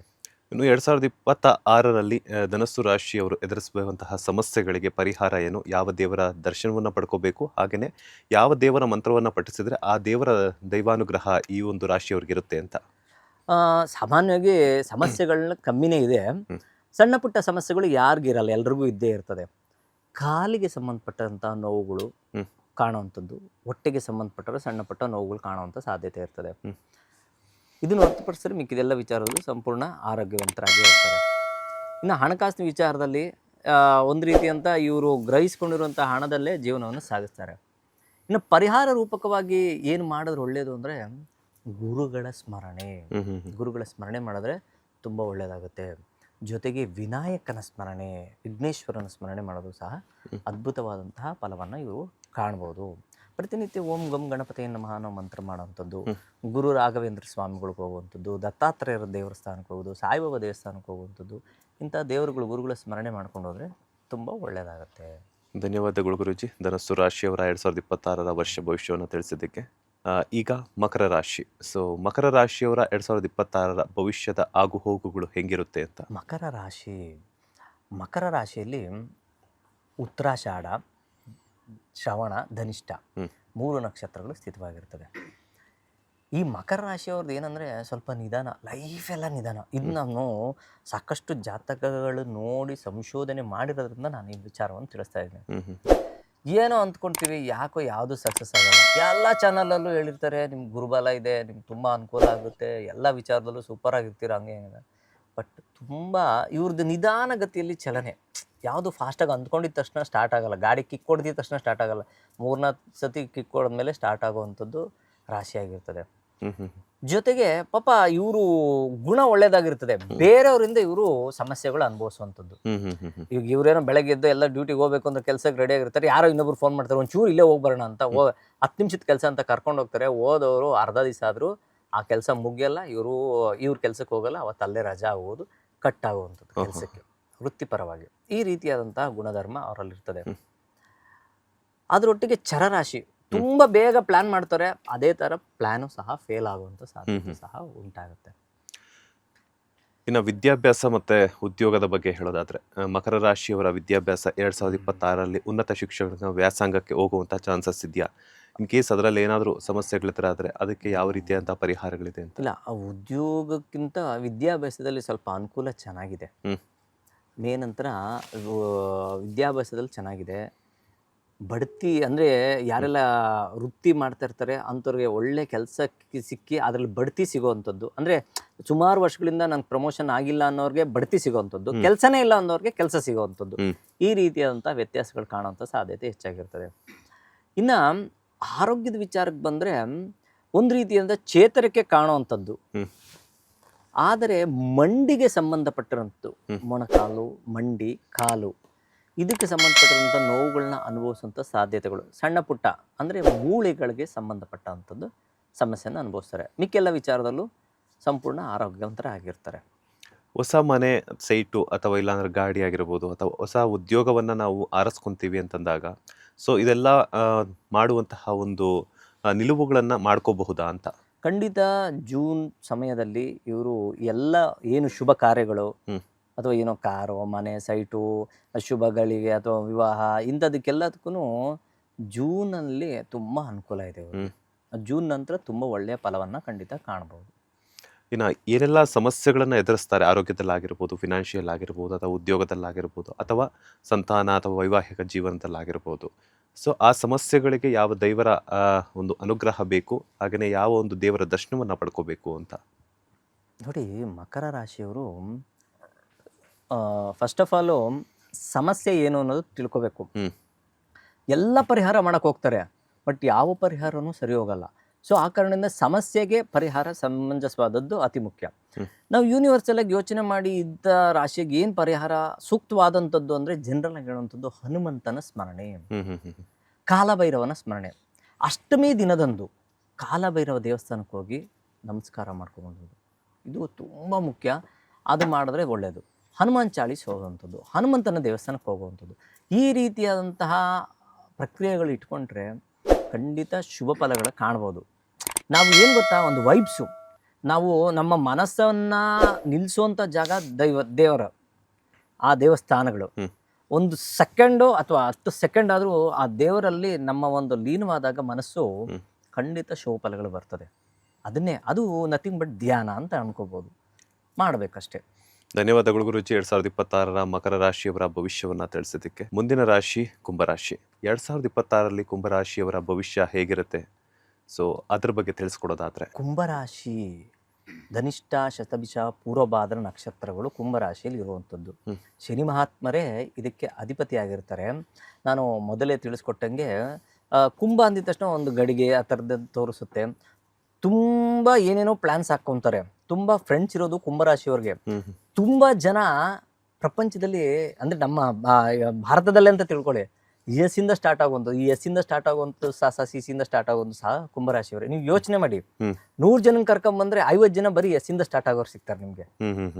ಆ ರೀತಿ ಇರುವಂಥದ್ದು. ಅದೇ ರೀತಿ ಇವರು ಹೇಗೆ ಅಂದರೆ ಪ್ಲಾನಿಂಗ್ ತುಂಬ ಚೆನ್ನಾಗಿರ್ತದೆ, ಪ್ರೋಗ್ರೆಸ್ಸು ಚೆನ್ನಾಗಿರ್ತದೆ, ಮಧ್ಯದಲ್ಲಿ ಬ್ರೇಕ್ ಆಗುವಂಥದ್ದು. ಎಲ್ಲಿ ಬ್ರೇಕ್ ಆಗಿದೆ ಅನ್ನೋದು ಹುಡುಕೋದಕ್ಕೆ ಅರ್ಧ ಟೈಮ್ ವೇಸ್ಟ್ ಆಗೋಗುತ್ತೆ. ಈ ರೀತಿಯಾದಂಥ ಒಂದಿದು. ಪಂಚಮ ಸ್ಥಾನದಲ್ಲಿ ಗುರುವಿನ ಸಂಚಾರ ಆದಷ್ಟು ದಿನಗಳು ತುಂಬ ಚೆನ್ನಾಗೇ ನಡೆಯುತ್ತೆ. ಪಂಚಮದಿಂದ ಷಷ್ಠ ಸ್ಥಾನ ಅಂದರೆ ತ್ರಿಕಾಸ್ಥಾನ ಅಂತ, ತ್ರಿಕಾಸ್ಥಾನಗಳು ಅಂತ. ಆ 3 ಕಷ್ಟ ಸ್ಥಾನಗಳಲ್ಲಿ ಗುರು ಸಂಚಾರ ಮಾಡಬೇಕಾದ್ರೆ ಏನಾಗುತ್ತೆ ಅಂದರೆ ಹಣಕಾಸಿನ ವಿಚಾರದಲ್ಲಿ ಸ್ವಲ್ಪ ಸಮಸ್ಯೆಗಳನ್ನು ಅನುಭವಿಸುತ್ತೆ. ಅದರೊಟ್ಟಿಗೆ ಸಾಡೆ ಬೇರೆ ಇದೆ, ಅದೂ ಇದೆ. ಇದು ನಂತರ ಗುರುವಿನ ಬಲವನ್ನು ಸಹ ಕಮ್ಮಿ ಆಗುತ್ತೆ. ಹೀಗಂತ ಹೇಳ್ಬಿಟ್ಟು ಎಲ್ಲ ಕುಂಭರಾಶಿಯವರು ಭಯ ಪಟ್ಕೋಬೇಕು, ಅಯ್ಯೋ ಏನಪ್ಪ ಹಿಂಗೆ ಹೇಳ್ಬಿಟ್ಟಿದ್ರೆ, ಅದೆಲ್ಲ ಏನು ಖಂಡಿತವಾಗ್ಲಿ ಯಾವುದೇ ಇದಾಗಲಿ, ಯಾವ ರಾಶಿಯವರಾಗಲಿ, ಯಾವ ನಕ್ಷತ್ರ ಹೋಗಲಿ ತುಂಬ ಭಯ ಪಡೋವಂಥದ್ದೇನಿಲ್ಲ. ನೀವು ಮಾಡೋವಂಥ ಕೆಲಸ ಕರೆಕ್ಟಾಗಿದ್ರೆ, ಪ್ರಾಮಾಣಿಕವಾಗಿದ್ದರೆ ಯಾವುದಕ್ಕೂ ಭಯ ಪಡೋವಂಥದ್ದೇನಿಲ್ಲ. ಖಂಡಿತವಾಗಿ ನೀವು ಟ್ರಾಫಿಕ್ ರೂಲ್ಸ್ ಫಾಲೋ ಮಾಡ್ತಾ ಇದ್ದೀನಿ ಅಂದರೆ ಯಾಕೆ ಭಯ ಪಡಬೇಕು, ಹೆಲ್ಮೆಟ್ ಹಾಕೊಂಡಿದ್ದೀನಿ ಯಾಕೆ ಭಯ ಪಡಬೇಕು, ನಿಧಾನ ಕೊಡ್ತೀನಿ. ಹಂಗೂ ಹೇಳ್ಬೋದು, ಬೇರೆಯವ್ರು ಯಾರೋ ಬಂದು ಗುದ್ಬಿಟ್ರೆ ಹೆಂಗೆ ಗುರುಗಳೇ ಅಂತ. ಅದೇ ಗ್ರಾಚಾರ ಅನ್ನೋದು. ಅದಕ್ಕೆ ಅಲರ್ಟ್ ಆಗಿರಬೇಕು. ಅಲರ್ಟ್ ಅಂತ ಹೇಳೋದು ಅದಕ್ಕೆ. ಆ ರೀತಿ ಜೀವನವನ್ನು ಸಾಗಿಸ್ಕೊಂಡು ಹೋದರೆ ಖಂಡಿತವಾಗ್ಲೂ ಕುಂಭರಾಶಿಯವರು ಸಹ ಏನು ನಾನು ಆಗ ಹೇಳದ್ನಲ್ಲ, ಸಾಡೆ ಆಗಿರ್ಬೋದು ಅಥವಾ ಷಷ್ಠದಲ್ಲಿ ಗುರು ಸಂಚಾರ ಮಾಡಬೇಕಾದ್ರೆ ಆಗಿರ್ಬೋದು, ನಾವು ಎಲ್ಲದಕ್ಕೂ ಪರಿಹಾರಗಳಿದೆ ಮಾಡ್ಕೊಂಡು ಹೋದರೆ ಸಾಕು. ಕುಂಭರಾಶಿಯವರಲ್ಲಿ 2026 ಗುರು ಬೇರೆ ರಾಶಿಗೆ ಸಂಚಾರ ಮಾಡೋದ್ರಿಂದ, ಅದ್ರ ಜೊತೆಗೆ ಸಾಡೆ ಇರೋದ್ರಿಂದ, ಸೊ ಕುಂಭರಾಶಿಯವರಿಗೆ 2026 ಈ ಎರಡೂ ಶಕ್ತಿಗಳಿಂದ ಯಾವ ರೀತಿ ಪ್ರಭಾವ ಬೀಳುತ್ತೆ ಅಂತ. ಓಕೆ ನೋಡಿ, ಒಳ್ಳೆ ಪ್ರಶ್ನೆ. ಯಾಕೆಂದರೆ ಈಗ ಒಂದು ಕಡೆ ಯಾವುದೋ ಒಂದು ಫ್ಲೋ ಆಗ್ತಾ ಇರ್ತದೆ, ಹಣಕಾಸಿಂದು ಕಷ್ಟಗಳಿಗೆಲ್ಲ ದೂರ ಮಾಡೋದಕ್ಕೆ ಏನೋ ಒಂದು ಸಪೋರ್ಟಾಗಿ ಏನೋ ಬರ್ತಾ ಇರ್ತದೆ. ಅದು ಇದ್ದಕ್ಕಿದ್ದಂಗೆ ಸ್ವಲ್ಪ ಸ್ಟಾಪ್ ಆಗಿಬಿಡುತ್ತೆ.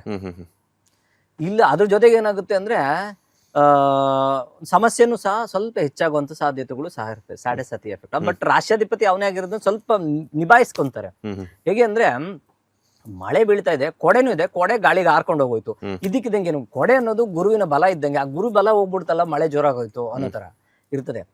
ಆದರೂ ಸಹ ನಿಮ್ಮ ಕರ್ಮಾನುಸಾರ ನಿಮಗೆ ಬಲವು ಹೆಚ್ಚಾಗುತ್ತೆ, ನೀವು ಮಾಡುವಂಥ ಕರ್ಮವು ಸಹ ಅದಕ್ಕೆ ಅಪ್ಲೈ ಮಾಡ್ಕೋಬೇಕಾಗುತ್ತೆ. ಆದರೆ ಯಾವುದೋ ಭಯ ಪಡೋವಂಥದ್ದೇನಿಲ್ಲ. ಪ್ರತಿನಿತ್ಯ ಹನುಮಂತನ ಸ್ಮರಣೆ ಅಥವಾ ಮಂಗಳವಾರ ಶನಿವಾರ ಹನುಮಂತನ ದೇವಸ್ಥಾನಕ್ಕೆ ಹೋಗುವಂಥದ್ದು, ಗುರುಗಳ ಸ್ಮರಣೆ ಮಾಡುವಂಥದ್ದು, ಇದೆಲ್ಲ ಮಾಡ್ಕೊಂಡು ಹೋದರೆ ಖಂಡಿತ ಈ ಪರಿಣಾಮ ಅಂತ ಹೇಳಿದ್ರಲ್ಲ ಅದಕ್ಕೆ ಪರಿಹಾರ ಅಷ್ಟೇ ಸಾಕಾಗುತ್ತೆ, ಇನ್ನೇನು ತೊಂದರೆ ಏನಿಲ್ಲ. ಈ 7.7 ಅನ್ನೋದು ಇದೆ ಅಂತ ಹೇಳಿದ್ರೆ ಅದು ಮಕ್ಕಳ ಮೇಲೆ ಅದ್ರ ಜೊತೆಗೆ ಉದ್ಯೋಗಸ್ಥರ ಮೇಲೆ ಬೀರುತ್ತಾ ಅಂತ? ನೋಡಿ, ಈ 7.7 ಅಂದಿದ ತಕ್ಷಣ ಮಕ್ಕಳ ಮೇಲೆ ಪರಿಣಾಮ ಬೀಳುತ್ತೋ ಅಥವಾ ಹಿರಿಯರ ಮೇಲೆ ಪರಿಣಾಮ ಬೀಳುತ್ತೋ ಅಥವಾ ಯುವಕರ ಮೇಲೋ ಅಥವಾ ಉದ್ಯೋಗಸ್ಥರ ಮೇಲೋ ಅನ್ನೋ ಥರ ಏನಿಲ್ಲ. ಮಕ್ಕಳ ಮೇಲೆ ಬಿದ್ದಂಥದ್ದು ಸಾಮಾನ್ಯವಾಗಿ ತಂದೆ ತಾಯಿಗಳಿಗೆ ಅದರ ಎಫೆಕ್ಟ್ ಕಾಣಿಸ್ತಾ ಇರ್ತದೆ. ಹಂಗಂತೇಳ್ಬಿಟ್ಟು ತುಂಬ ಹೆಚ್ಚಾಗಿ ಭಯ ಪಡೋವಂಥದ್ದು ಮಕ್ಕಳಲ್ಲಿ 7.7 ಬಂದ್ಬಿಟ್ರೆ ಇನ್ನು 30 ವರ್ಷದ ತನಕ ಭಯ ಪಡೋವಂಥದ್ದು ಏನಿರಲ್ಲ. ಅವರು ಆರಾಮಾಗಿ ಅವರ ಜೀವನವನ್ನು ಮುಂದಿನ ದಿನಗಳಲ್ಲಿ ತುಂಬ ಚೆನ್ನಾಗಿ ಸಾಗಿಸ್ಬೋದು. ಯಾಕಂದರೆ ವಿದ್ಯಾಭ್ಯಾಸದಲ್ಲಿ ಏನೂ ಸಮಸ್ಯೆ ಆಗಲ್ಲ. ಬಟ್ ಪ್ರಮುಖವಾಗಿ ಯಾರೆಲ್ಲ ಶಕ್ತರು ಇರ್ತಾರೋ ಅಂಥವ್ರ ಮೇಲೆ ಹೆಚ್ಚಾಗಿ ಪರಿಣಾಮ ಬೀಳುವಂಥದ್ದು. ಅದರೊಟ್ಟಿಗೆ ಯಾರೆಲ್ಲ ಅಪ್ರಾಮಾಣಿಕರು, ಪ್ರಾಮಾಣಿಕತೆ ಇಲ್ಲದೆ ಇರೋವಂಥವ್ರು ಯಾರು ಇರ್ತಾರೋ ಅವ್ರಿಗೆ ಸ್ವಲ್ಪ ಸಮಸ್ಯೆ ಹೆಚ್ಚಾಗುವಂಥದ್ದು. ಅದರಲ್ಲಿ ಉದ್ಯೋಗಸ್ಥರಿಗೆ ಏನು ಸಮಸ್ಯೆ ಅಂದರೆ ಕರ್ಮಕಾರಕನೇ ಶನಿಯಾಗಿರೋದ್ರಿಂದ ತಾನು ಮಾಡುವಂಥ ಕೆಲಸದಲ್ಲಿ ಎಲ್ಲೋ ಒಂಚೂರು ವ್ಯತ್ಯಾಸ ಆಯಿತು ಅಂದಿದ ತಕ್ಷಣ ಸಮಸ್ಯೆ ಕಟ್ಟಿಟ್ಟ ಬುತ್ತಿ. ಅದರೊಟ್ಟಿಗೆ ಏನಾಗುತ್ತೆ ಅಂದರೆ ಒಂದೊಂದು ಬಾರಿ ಇಬ್ಬರು ಮಾಡೋ ಕೆಲಸ ಒಬ್ರಿಗೆ ಬಂದ್ಬಿಟ್ಟಿರ್ತದೆ. ಅಯ್ಯೋ ಏನು ಸಿಸ್ಟಮ್ ಮುಂದೆ ಕೂತ್ಕೊಂಡು ಕೆಲಸ ಮಾಡಿ ಸಾಕಾಯಿತು. ವೃತ್ತ ತಿರುಗಾಟ, ಎಸ್ಪೆಷಲಿ ಈ ಯಾರೆಲ್ಲ ತಿರ್ಕೊಂಡು ಕೆಲಸ ಮಾಡ್ತಾರೋ ಅಂಥವ್ರಿಗಂತೂ ಸಾಕಷ್ಟು ದೇಹಾಲಸ್ಯ ಹೆಚ್ಚಾಗುವಂಥ ಸಾಧ್ಯತೆಗಳು ಹೆಚ್ಚಾಗಿರ್ತದೆ. ಅದೇ ರೀತಿ ಯಾರೆಲ್ಲ ವೈದ್ಯಕೀಯ ರಂಗದಲ್ಲಿರ್ತಾರೋ ಅವ್ರಿಗೂ ಸ್ವಲ್ಪ ಸಮಸ್ಯೆಗಳು.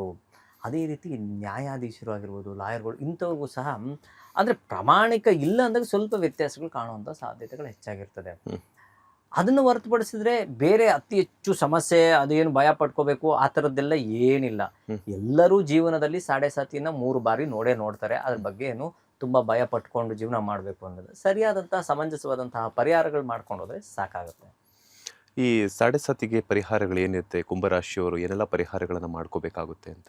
7.7 ಅಂದಿದ ತಕ್ಷಣ ನಾವು ಹನುಮಂತನ ಸ್ಮರಣೆ ಮಾಡಿ ಅಂತಾನೆ ಹೆಚ್ಚಾಗಿ ಹೇಳೋವಂಥದ್ದು, ಹನುಮಾನ್ ಚಾಲೀಸ್ ಓದೋವಂಥದ್ದು, ಹನುಮಂತನ ದೇವಸ್ಥಾನಕ್ಕೆ ಹೋಗುವಂಥದ್ದು, ಹನುಮಂತನ ದೇವಸ್ಥಾನದಲ್ಲಿ ಹೋಗಿ ಒಂದು ಸ್ವಲ್ಪ ಹೊತ್ತು ಕೂತ್ಕೊಳ್ಳುವಂಥದ್ದು, ದೇವರ ದರ್ಶನ ಮಾಡುವಂಥದ್ದು, ಅಭಿಷೇಕ ಕೊಡುವಂಥದ್ದು, ಎಳ್ಳೆಣ್ಣೆ ದೀಪ ಹಚ್ಚೋದು, ಎಳ್ಳೆಣ್ಣೆ ಅಭಿಷೇಕ ಕೊಡುವಂಥದ್ದು, ಶನಿಮಾತ್ಮನ ದೇವಸ್ಥಾನಕ್ಕೆ ಹೋಗುವಂಥದ್ದು, ಶನಿವಾರಗಳು ಮಂಗಳವಾರದಲ್ಲೂ ಹನುಮಂತನ ದೇವಸ್ಥಾನಕ್ಕೆ ಹೋಗಿ ನಮಸ್ಕಾರ ಮಾಡಿಕೊಂಡು 7 ಪ್ರದಕ್ಷಿಣೆ ಹಾಕೊಂಡು ಬರುವಂಥದ್ದು.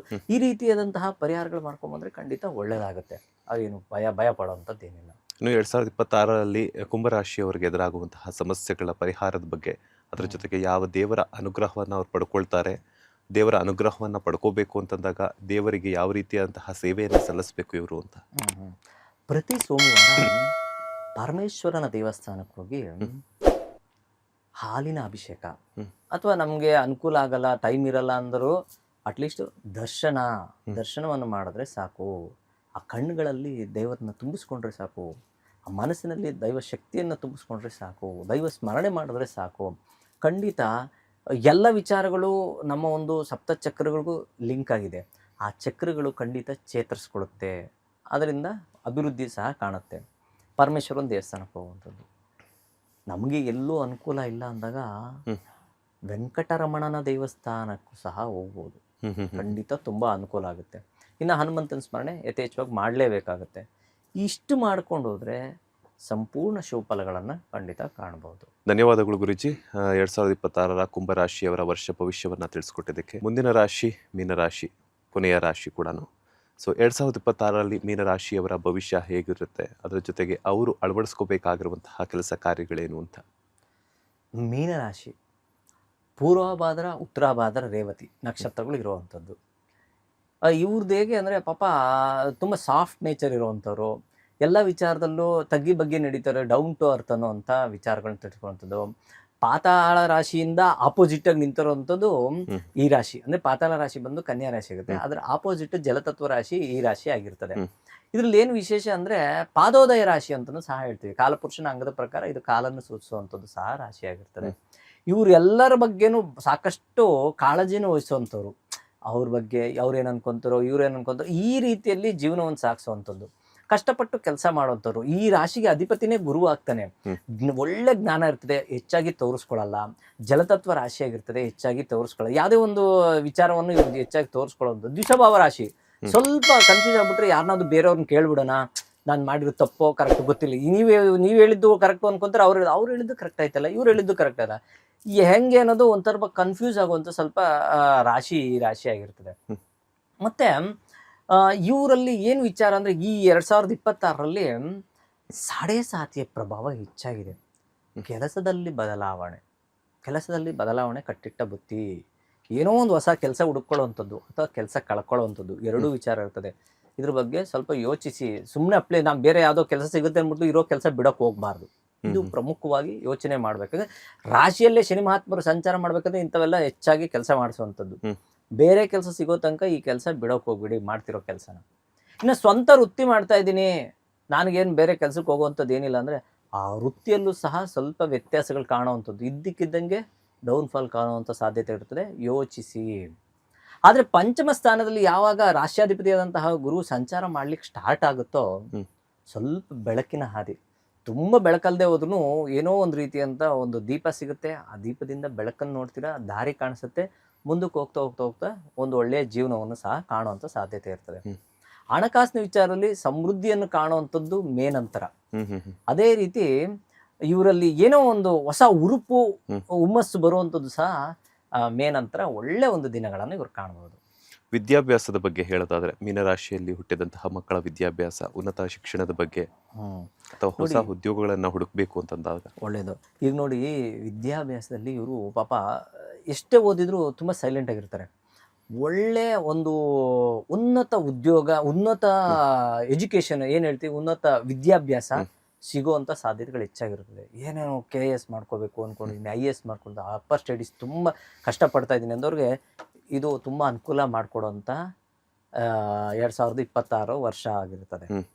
ಅದೇ ರೀತಿ ಯಾರೆಲ್ಲ ನಾನು ಫಾರಿನಲ್ಲಿ ಓದಬೇಕು, ಇಲ್ಲಿ ಏನೋ ಮಾಡಿದ್ದೀನಿ, ಇಲ್ಲನೋ ಒಂದಷ್ಟು ಮಾಡಿದ್ದೀನಿ, ಓದಿದ್ದೀನಿ, ಅಲ್ಲಿ ಹೋಗಿ 1-2 ವರ್ಷ ಇದ್ಬಿಟ್ರೆ ನಾನು ಫುಲ್ ಕಂಪ್ಲೀಟ್ MD ಮುಗಿಸ್ಕೊಂಡು ಬಂದ್ಬಿಡ್ತೀನಿ, ಮತ್ತು ಮತ್ತೊಂದು ಏನೋ ಒಂದು ಎಜುಕೇಷನ್ ನಾನು ಅಪ್ಗ್ರೇಡ್ ಆಗ್ತೀನಿ ಅನ್ನೋ ಥರ ಇದ್ದವ್ರಿಗೆ ಸಂಪೂರ್ಣ ಶೋಫಲಗಳನ್ನು ಖಂಡಿತ ಎಜುಕೇಷನ್ ರೀತಿಯಲ್ಲಿ ನೋಡ್ಬೋದು ಇವರು.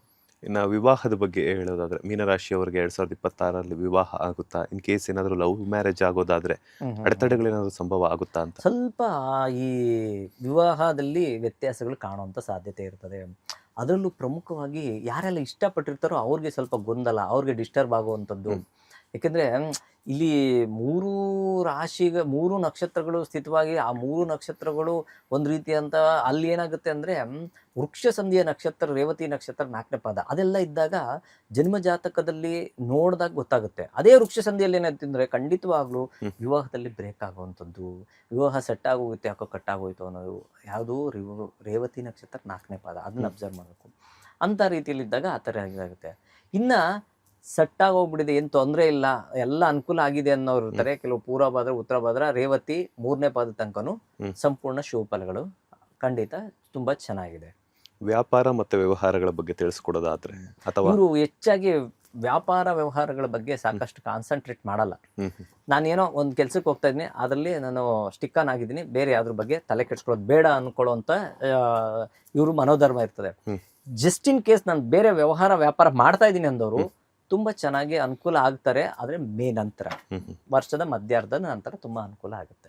ಮೀನರಾಶಿಯವರಿಗೆ 2026ರಲ್ಲಿ ಹಣಕಾಸಿನ ಸುಧಾರಣೆ ಆಗುತ್ತಾ ಅಥವಾ ಬದಲಾವಣೆ ಆಗುತ್ತಾ ಅಂತ? ಖಂಡಿತ ಹಣಕಾಸಿನ ವಿಚಾರದಲ್ಲಿ ಸುಧಾರಣೆ ಕಾಣ್ತೀರಾ. ಯಾಕೆಂದ್ರೆ ರಾಶ್ಯಾಧಿಪತಿ ತನ್ನ ಮಿತ್ರ ಕ್ಷೇತ್ರ ಜೊತೆ ಉಚ್ಚ ಕ್ಷೇತ್ರ ಸಂಚಾರ ಮಾಡ್ಲಿಕ್ಕೆ ಸ್ಟಾರ್ಟ್ ಮಾಡಿದಾಗ ದಿನೇ ನೀವು ಮಾಡೋದು ಏನೋ ಒಂದು 50,000 ಸಂಬಳ ತಗೊಳ್ಳೋರಿಗೆ 10,000 ಅಲ್ಲ 1,000 ಅಂದ್ರೂ ಜಾಸ್ತಿ ಆಗುವಂತ ಸಾಧ್ಯತೆಗಳು ಹೆಚ್ಚಾಗಿರುತ್ತೆ. ಸಂಬಳನೂ ಸಹ ಅದೇ ರೀತಿ ಅಭಿವೃದ್ಧಿಯು ಸಹ ಅನುಕೂಲ ಆಗುತ್ತೆ. ಇನ್ನು ಗುರುಬಲದ ಬಗ್ಗೆ ಹೇಳೋದಾದ್ರೆ ಯಾವ ತಿಂಗಳಿಂದ ಎಲ್ಲಿಯ ತನಕ ಇರುತ್ತೆ ಗುರುಬಲ ಮೀನರಾಶಿಯವರಿಗೆ? ಮೇ ನಂತರ ಅಂದ್ರೆ ಜೂನ್ 2ನೇ ತಾರೀಕಿಂದ 2027 ಮೇ ತನಕನೂ ಅದ್ಭುತವಾದಂತಹ ಗುರುಬಲ ಇರ್ತದೆ. ಅದೇ ರೀತಿ ಆ ಗುರುಬಲದಿಂದನೇ ಈ ಸಾಡೆ ಸಾತಿಯ ಪ್ರಭಾವ ಕಮ್ಮಿ ಆಗ್ತಾ ಹೋಗುತ್ತೆ. ಸಾಡೆ ಸಾತಿ ಇವ್ರಿಗೂ ಸಹ ಇದೆ, ಮೀನರಾಶಿಯವ್ರಿಗೂ. ಮೀನರಾಶಿ, ಕುಂಭರಾಶಿ, ಮೇಷರಾಶಿ 3 ರಾಶಿಯವ್ರಿಗೂ ಸಾಡೆ ಸಾತಿಯ ಪ್ರಭಾವ ಇದೆ 2026. ಹೌದು. ಅದೇ ರೀತಿ ಧನುಸ್ಸು ರಾಶಿಯವರಿಗೆ ಅರ್ಧಾಷ್ಟಮ ಶನಿ, ವೃಶ್ಚಿಕ ರಾಶಿಯವರಿಗೆ ವೃಶ್ಚಿಕ ರಾಶಿಯವರಿಗೆ ಪಂಚಮ ಶನಿ. ಈ ರೀತಿ ಇರೋದ್ರಿಂದ ಸಿಂಹ ರಾಶಿಯವರಿಗೆ ಅಷ್ಟಮ ಶನಿ. ಈ ರೀತಿ ಶನಿಯ ಪ್ರಭಾವಗಳು ಇರ್ತದೆ. ಬಟ್ ಎಲ್ಲಾ ರಾಶಿಯವ್ರಿಗೂ ಏನಾದ್ರೂ ಒಂದು, ಎಲ್ಲಾ ಜನಕ್ಕೂ ಏನೋ ಒಂದು ವ್ಯಾಧಿ ಇದ್ದೇ ಇರ್ತದೆ. ಮನೆಯಲ್ಲಿ ಒಂದು ಸಿರಪ್ ಇಲ್ದೇ ಇರೋ ಮನೆನೇ ಇಲ್ಲ. ಆ ರೀತಿ ಎಲ್ಲಾ ದೇಹದಲ್ಲಿ ಏನೋ ಒಂದು ವ್ಯತ್ಯಾಸ ಇರ್ತದೆ. ಅದೇ ರೀತಿ ಇವರಲ್ಲೂ ಸ್ವಲ್ಪ ಹೆಚ್ಚಾಗುವಂತ ಸಾಧ್ಯತೆಗಳಿರ್ತದೆ. ಫೈನಲಿ 2026ರಲ್ಲಿ ತಮ್ಮ ಜೀವನವನ್ನು ತಾವು ರೂಪಿಸ್ಕೊಳ್ಬೇಕು ಅಂದರೆ ಮೀನರಾಶಿಯವರು ಯಾವ ದೇವರ ಅನುಗ್ರಹವನ್ನು ಪಡ್ಕೋಬೇಕು, ಹಾಗೆಯೇ ಯಾವ ದೇವರ ಮೊರೆಯನ್ನು ಹೋಗಬೇಕು ಅಂತ? ಪ್ರತಿನಿತ್ಯ ಹನುಮಂತನ ಸ್ಮರಣೆ ಅತಿ ಮುಖ್ಯ, ಒಂದು. ಎರಡನೇದು ಬಂದು ಗುರುಗಳ ಸ್ಮರಣೆ. ಗುರು ರಾಘವೇಂದ್ರ, ದತ್ತಾತ್ರೇಯ ಅಥವಾ ಸಾಯಿಬಾಬಾ, ವಿನಾಯಕ, ಇಂಥ ದೇವರುಗಳ ಸ್ಮರಣೆ ಅತಿ ಮುಖ್ಯ, ಬೇಕೇ ಬೇಕಾಗಿರುವಂಥದ್ದು. ಆರೋಗ್ಯದ ಬಗ್ಗೆ ಸ್ವಲ್ಪ ಕಾಳಜಿ ವಹಿಸಲೇಬೇಕಾಗಿರುವಂಥದ್ದು. ಅದರೊಟ್ಟಿಗೆ ಗುರುವಿನ ಮಂತ್ರ, ಬೀಜಾಕ್ಷರಿ, ಓಂ ಗ್ರಾಂ ಗ್ರೀಂ ಗ್ರೌಂ ಸಹ ಗುರುವೇನ್ ನಮಃ ಅನ್ನೋ ಮಂತ್ರ ಆಗಿರ್ಬೋದು. ನಮ್ಗೇನೋ ಬರಲ್ಲ, ಓಂ ಶ್ರೀ ಗುರುವೇನ್ ನಮಃ ಅಂತಾದ್ರೂ ಹೇಳ್ಕೊಳ್ಳಿ. ಗುರುಗಳ ಸ್ಮರಣೆ ಮಾಡಿ, ಗುರುಗಳ ದೇವಾಲಯಕ್ಕೆ ಹೋಗಿ, ಖಂಡಿತ ಒಳ್ಳೇದಾಗುತ್ತೆ. ಅಭಿವೃದ್ಧಿಯ ಗುರುಮುಖೇನ ದೈವ ದರ್ಶನ ಅಂತಾರೆ. ಗುರುವಿನ ಮುಖಾಂತರ ನಾವು ದೈವ ದರ್ಶನವನ್ನು ಮಾಡಬಹುದು ಅಂತ ಸಹ ಹೇಳ್ತದೆ. ಈ ರೀತಿ ಮಾಡ್ಕೊಂಡು ಹೋದ್ರೆ ಸಾಕಾಗುತ್ತೆ. ಧನ್ಯವಾದಗಳು ಗುರುಜಿ. 2026ರ ವರ್ಷ ಭವಿಷ್ಯ ಎಲ್ಲ ರಾಶಿಗಳಿಗೆ ಅದನ್ನೇ ಯಾವ ರೀತಿಯಂತಹ ಗ್ರಹಗತಿಗಳು ಯಾವ್ಯಾವ ರಾಶಿಗೆ ಅನುಕೂಲ ಮತ್ತು ಅನಾನುಕೂಲ ಆಗುತ್ತೆ ಅನ್ನುವಂತಹ ವಿಚಾರಗಳನ್ನು ತಮ್ಮ ಮಾಹಿತಿಯ ಮೂಲಕ ಹಂಚಿಕೊಂಡಿದ್ದಕ್ಕೆ ಕೊನೆಯದಾಗಿ ನಮ್ಮ ಬಾಸ್ ಟಿವಿ ವೀಕ್ಷಕರಿಗೆ ಹಾಗೂ ಕರ್ನಾಟಕದ ಜನತೆಗೆ ಏನು ಹೇಳ್ತೀರಾ ಅಂತ? ನೋಡಿ, ಯಾವ ರಾಶಿಯವರಾಗಿರ್ಬೋದು, ಯಾವ ನಕ್ಷತ್ರದವರಾಗಿರ್ಬೋದು, ಅಥವಾ ರಾಶಿ ನಕ್ಷತ್ರ ಇರಲ್ಲ. ಕೆಲವ್ರು ಪಾಪ ನಮ್ಗೆ ಹುಟ್ಟಿರೋ ಡೇಟು ಗೊತ್ತಿಲ್ಲ ಸ್ವಾಮಿ, ಹುಟ್ಟಿರೋ ದಿನಾನೂ ಗೊತ್ತಿಲ್ಲ, ನಾವು ಯಾವುದೋ ಹಳ್ಳಿಲಿ ಹುಟ್ಬಿಟ್ವಿ. ಹಳ್ಳಿಲ ಅಂತಲ್ಲ, ಬೆಂಗಳೂರಲ್ಲಿ ಹುಟ್ಟಿರೋರು ಆಗಿರ್ಬೋದು, ಬೇರೆ ಡಿಸ್ಟಿಕಲ್ಲಿ ಹುಟ್ಟಿರೋರು, ಎಷ್ಟೋ ಜನಕ್ಕೆ ಪಾಪ ಸರಿಯಾಗಿರಲ್ಲ. ಅವ್ರ ರಾಶಿ ಆಧಾರದ ಮೇಲಾದರೂ ಒಂದು ಅವ್ರ ಹೆಸರಿನ ಮುಖಾಂತರ ರಾಶಿ ಆಧಾರಗಳನ್ನ ಮಾಡ್ಕೋಬೋದು. ಅದಷ್ಟೇ ಅಲ್ಲದೆ ಯಾವ ರಾಶಿಯವರು ಯಾರೇ ಆಗಲಿ ಭಯ ಪಡುವಂಥದ್ದು ಬೇಡ. ಸುಮ್ಮನೆ ಅಂದರೆ ತುಂಬ ಭಯ ಮಾಡಿಕೊಂಡು, ಅಯ್ಯೋ ನನ್ಗೆ ಹಂಗೆ ಹೇಳ್ಬಿಟ್ಟಿದ್ದಾರೆ, ನನ್ಗೆ ಅದಾಗೋಗುತ್ತೆ ಇದಾಗೋಗುತ್ತೆ, ನೀವೇ ಅಸ್ಯೂಮ್ ಮಾಡ್ಕೊಳ್ಳೋದು. ಹೊಟ್ಟೆ ನೋವು ಅಂದಿದ ತಕ್ಷಣ ಗೂಗಲ್ ಸರ್ಚ್ ಮಾಡಿದ್ರೆ 20 ಥರ ವ್ಯಾಧಿಗಳು ತೋರಿಸುತ್ತೆ. ಆ ವ್ಯಾಧಿಯಲ್ಲಿ ಜಾಸ್ತಿ ಹೈಯೆಸ್ಟ್ ವ್ಯಾಧಿ ಯಾವ್ದು ಇರ್ತದೋ ಅದನ್ನೇ ನಾವು ಕಾನ್ಸಂಟ್ರೇಟ್ ಮಾಡ್ತಾ ಇರ್ತೀವಿ. ನನಗೂ ಹಿಂಗೆ ಆಗ್ತಾ ಇದೆಯಲ್ಲ, ನನಗೂ ಹಿಂಗೆ ಆಗ್ತದೆ. ದಯವಿಟ್ಟು ಇದನ್ನ ಕಮ್ಮಿ ಮಾಡ್ಕೊಳ್ಳಿ. ಸಂಪೂರ್ಣವಾಗಿ ಸಮೃದ್ಧಿಯಾಗಿ ಒಂದು ನಿಯಮ ನಿಷ್ಠೆಯಿಂದ ಪ್ರಾಮಾಣಿಕವಾಗಿ ಜೀವನವನ್ನು ಸಾಗಿಸುವಂಥ ಪ್ರಯತ್ನವನ್ನು ಯಾರು ಮಾಡ್ತಾರೋ ಖಂಡಿತ ಭಯ ಪಡುವಂಥದ್ದು ಇಲ್ಲ. ಅದು ಒಂದನೇದು. ಇನ್ನು ಎರಡನೇದು, ಪ್ರತಿನಿತ್ಯ ಒಂದು ಸನಾತನ ಧರ್ಮದಲ್ಲಿ ಏನು ಹೇಳ್ತಿದೆ ಅಂದರೆ, ಒಂದು ಸಂಸ್ಕಾರ ತುಂಬ ಮುಖ್ಯ ಆಗುತ್ತೆ. ನಾವು ಪ್ರಾತಃ ಕಾಲ ಎದ್ದೇಳೋವಂಥದ್ದಾಗಿರ್ಬೋದು, ದೈವ ಸ್ಮರಣೆ ಮಾಡೋವಂಥದ್ದಾಗಿರ್ಬೋದು, ನಮ್ಮ ಎಲ್ಲ ಒಂದು ಕಾರ್ಯಗಳನ್ನು ಈ ಒಂದು ಹೆಂಗೆ ಅಂದರೆ ಒಂದು ಪ್ರೋಟೋಕಾಲ್ ಥರ ಹಾಕ್ಕೋಬೇಕು. ಆಗ ನಮ್ಮ ಲೈಫ್ ಖಂಡಿತವಾಗ್ಲೂ ಚೆನ್ನಾಗಿರುತ್ತೆ. ಯಾವುದೇ ಒಂದು ರೀತಿ ಅಂತ ಭಯ ಪಡುವಂಥದ್ದು ಏನಿರಲ್ಲ. ಇನ್ನು ಮೂರನೇದು ಬಂದರೆ, ಎಲ್ಲರೂ ಚೆನ್ನಾಗಿಲ್ಲ ಅನ್ನುವಂಥ ಮನೋಭಾವನ ಇಟ್ಕೊಂಡು ಯಾರು ಜೀವನ ಮಾಡ್ತಾರೋ ಖಂಡಿತ ತಾವು ಸಹ ಚೆನ್ನಾಗಿರ್ತಾರೆ. ಅದಕ್ಕೆ ಆಗಿನ ಕಾಲದಲ್ಲಿ ಸರ್ವೇ ಜನ ಸುಖಿನೋ ಭವಂತು ಅಂತ ತುಂಬ ಚೆನ್ನಾಗಿ ಹೇಳಿದ್ದಾರೆ. ಈ ಒಂದು ನಿಟ್ಟಿನಲ್ಲಿ ಎಲ್ಲರೂ ಸಮಾನ ಮನಸ್ಕರಾಗಿ ಜೀವನ ಮಾಡಿದ್ದೇ ಆದರೆ ಸಂಪೂರ್ಣ ಸಮೃದ್ಧಿ ಆಗುತ್ತೆ. ಅದೇ ರೀತಿ ನಮ್ಮ ಭಾರತವೂ ಸಹ ಎಲ್ಲ ವಿಚಾರದಲ್ಲೂ ಮುನ್ನುಗ್ಗಿ ಸಾಗುವಂಥ ಸಾಧ್ಯತೆಗಳು ಹೆಚ್ಚಾಗಿದೆ. ಇದಾಗಿತ್ತು 2026ರ ಎಲ್ಲ ರಾಶಿಗಳ ವರ್ಷ ಭವಿಷ್ಯ. ಈ ಒಂದು ವರ್ಷಗಳ ಭವಿಷ್ಯಗಳ ಬಗ್ಗೆ, ಅದರ ಜೊತೆಗೆ ಗ್ರಹಗತಿಗಳ ಬಗ್ಗೆ, 2026ರಲ್ಲಿ ಏನೆಲ್ಲ ಆಗು ಹೋಗುಗಳಾಗುತ್ತೆ ಅನ್ನುವಂತಹ ಸವಿಸ್ತಾರದ ವಿಚಾರಗಳನ್ನು ತಿಳಿಸ್ಕೊಟ್ಟಿರುವಂತಹ ಆಚಾರ್ಯ ಬಾಲಸುಬ್ರಹ್ಮಣ್ಯಂ ಗುರೂಜಿ ಅವರಿಗೆ ಧನ್ಯವಾದಗಳು ಗುರೂಜಿ. ನಮಸ್ಕಾರ. ಎಲ್ಲರೂ ಚೆನ್ನಾಗಿರಲಿ, ಎಲ್ಲರೂ ಸಮಾನ ಮನಸ್ಕರಾಗಿ ಜೀವನ ಮಾಡಲಿ, ಎಲ್ಲರಿಗೂ ಆ ಪರಮಾತ್ಮನ ಆಶೀರ್ವಾದ ಸದಾ ಇರಲಿ, ಎಲ್ಲರೂ ಸಮಾನ ಮನಸ್ಕರಾಗಿ ಜೀವನ ಮಾಡಿ, ಎಲ್ಲರಿಗೂ ಒಳ್ಳೆಯದಾಗಲಿ. ಸರ್ವೇ ಜನ ಸುಖಿನೋ ಭವಂತು, ಸಮಸ್ತ ಸನ್ಮಂಗಳಾನಿ ಭವಂತು. ಇದಾಗಿತ್ತು 2026ರ ವರ್ಷ ಭವಿಷ್ಯ ವಿತ್ ಆಚಾರ್ಯ ಶ್ರೀ ಬಾಲಸುಬ್ರಹ್ಮಣ್ಯಂ ಗುರೂಜಿಯವರೊಂದಿಗೆ. ಮತ್ತಷ್ಟು ಜಾತಕದ ಬಗ್ಗೆ ಆಗಿರ್ಬೋದು, ಅಥವಾ ಜ್ಯೋತಿಷ್ಯದ ಬಗ್ಗೆ ಆಗಿರ್ಬೋದು, ಗ್ರಹಗತಿಗಳ ಬಗ್ಗೆ ಆಗಿರ್ಬೋದು, ಮುಂದಿನ ಎಪಿಸೋಡ್ನಲ್ಲಿ ಮತ್ತಷ್ಟು ಅಪ್ಡೇಟ್ಸ್ ಒಂದಿಗೆ ಸಿಗ್ತೀನಿ. ಅಲ್ಲಿವರೆಗೂ ನೋಡ್ತಾನೆ ಇರಿ ಬಾಸ್ ಟಿವಿ ಕನ್ನಡ. ಧನ್ಯವಾದಗಳು. ಲೇಟೆಸ್ಟ್ ಹಾಗೂ ಇಂಟ್ರೆಸ್ಟಿಂಗ್ ಸುದ್ದಿಗಳಿಗಾಗಿ ಬಾಸ್ ಟಿವಿ ಕನ್ನಡ ಚಾನೆಲ್ನ ಸಬ್ಸ್ಕ್ರೈಬ್ ಮಾಡಿ, ಹಾಗೆಯೇ ಬೆಲ್ ಐಕಾನ್ ಪ್ರೆಸ್ ಮಾಡಿ. ಇದರ ಜೊತೆಗೆ ಫೇಸ್ಬುಕ್, ಇನ್ಸ್ಟಾಗ್ರಾಮ್, ಎಕ್ಸ್ ನಲ್ಲೂ ಮಿಸ್ ಮಾಡದೆ ಫಾಲೋ ಮಾಡಿ.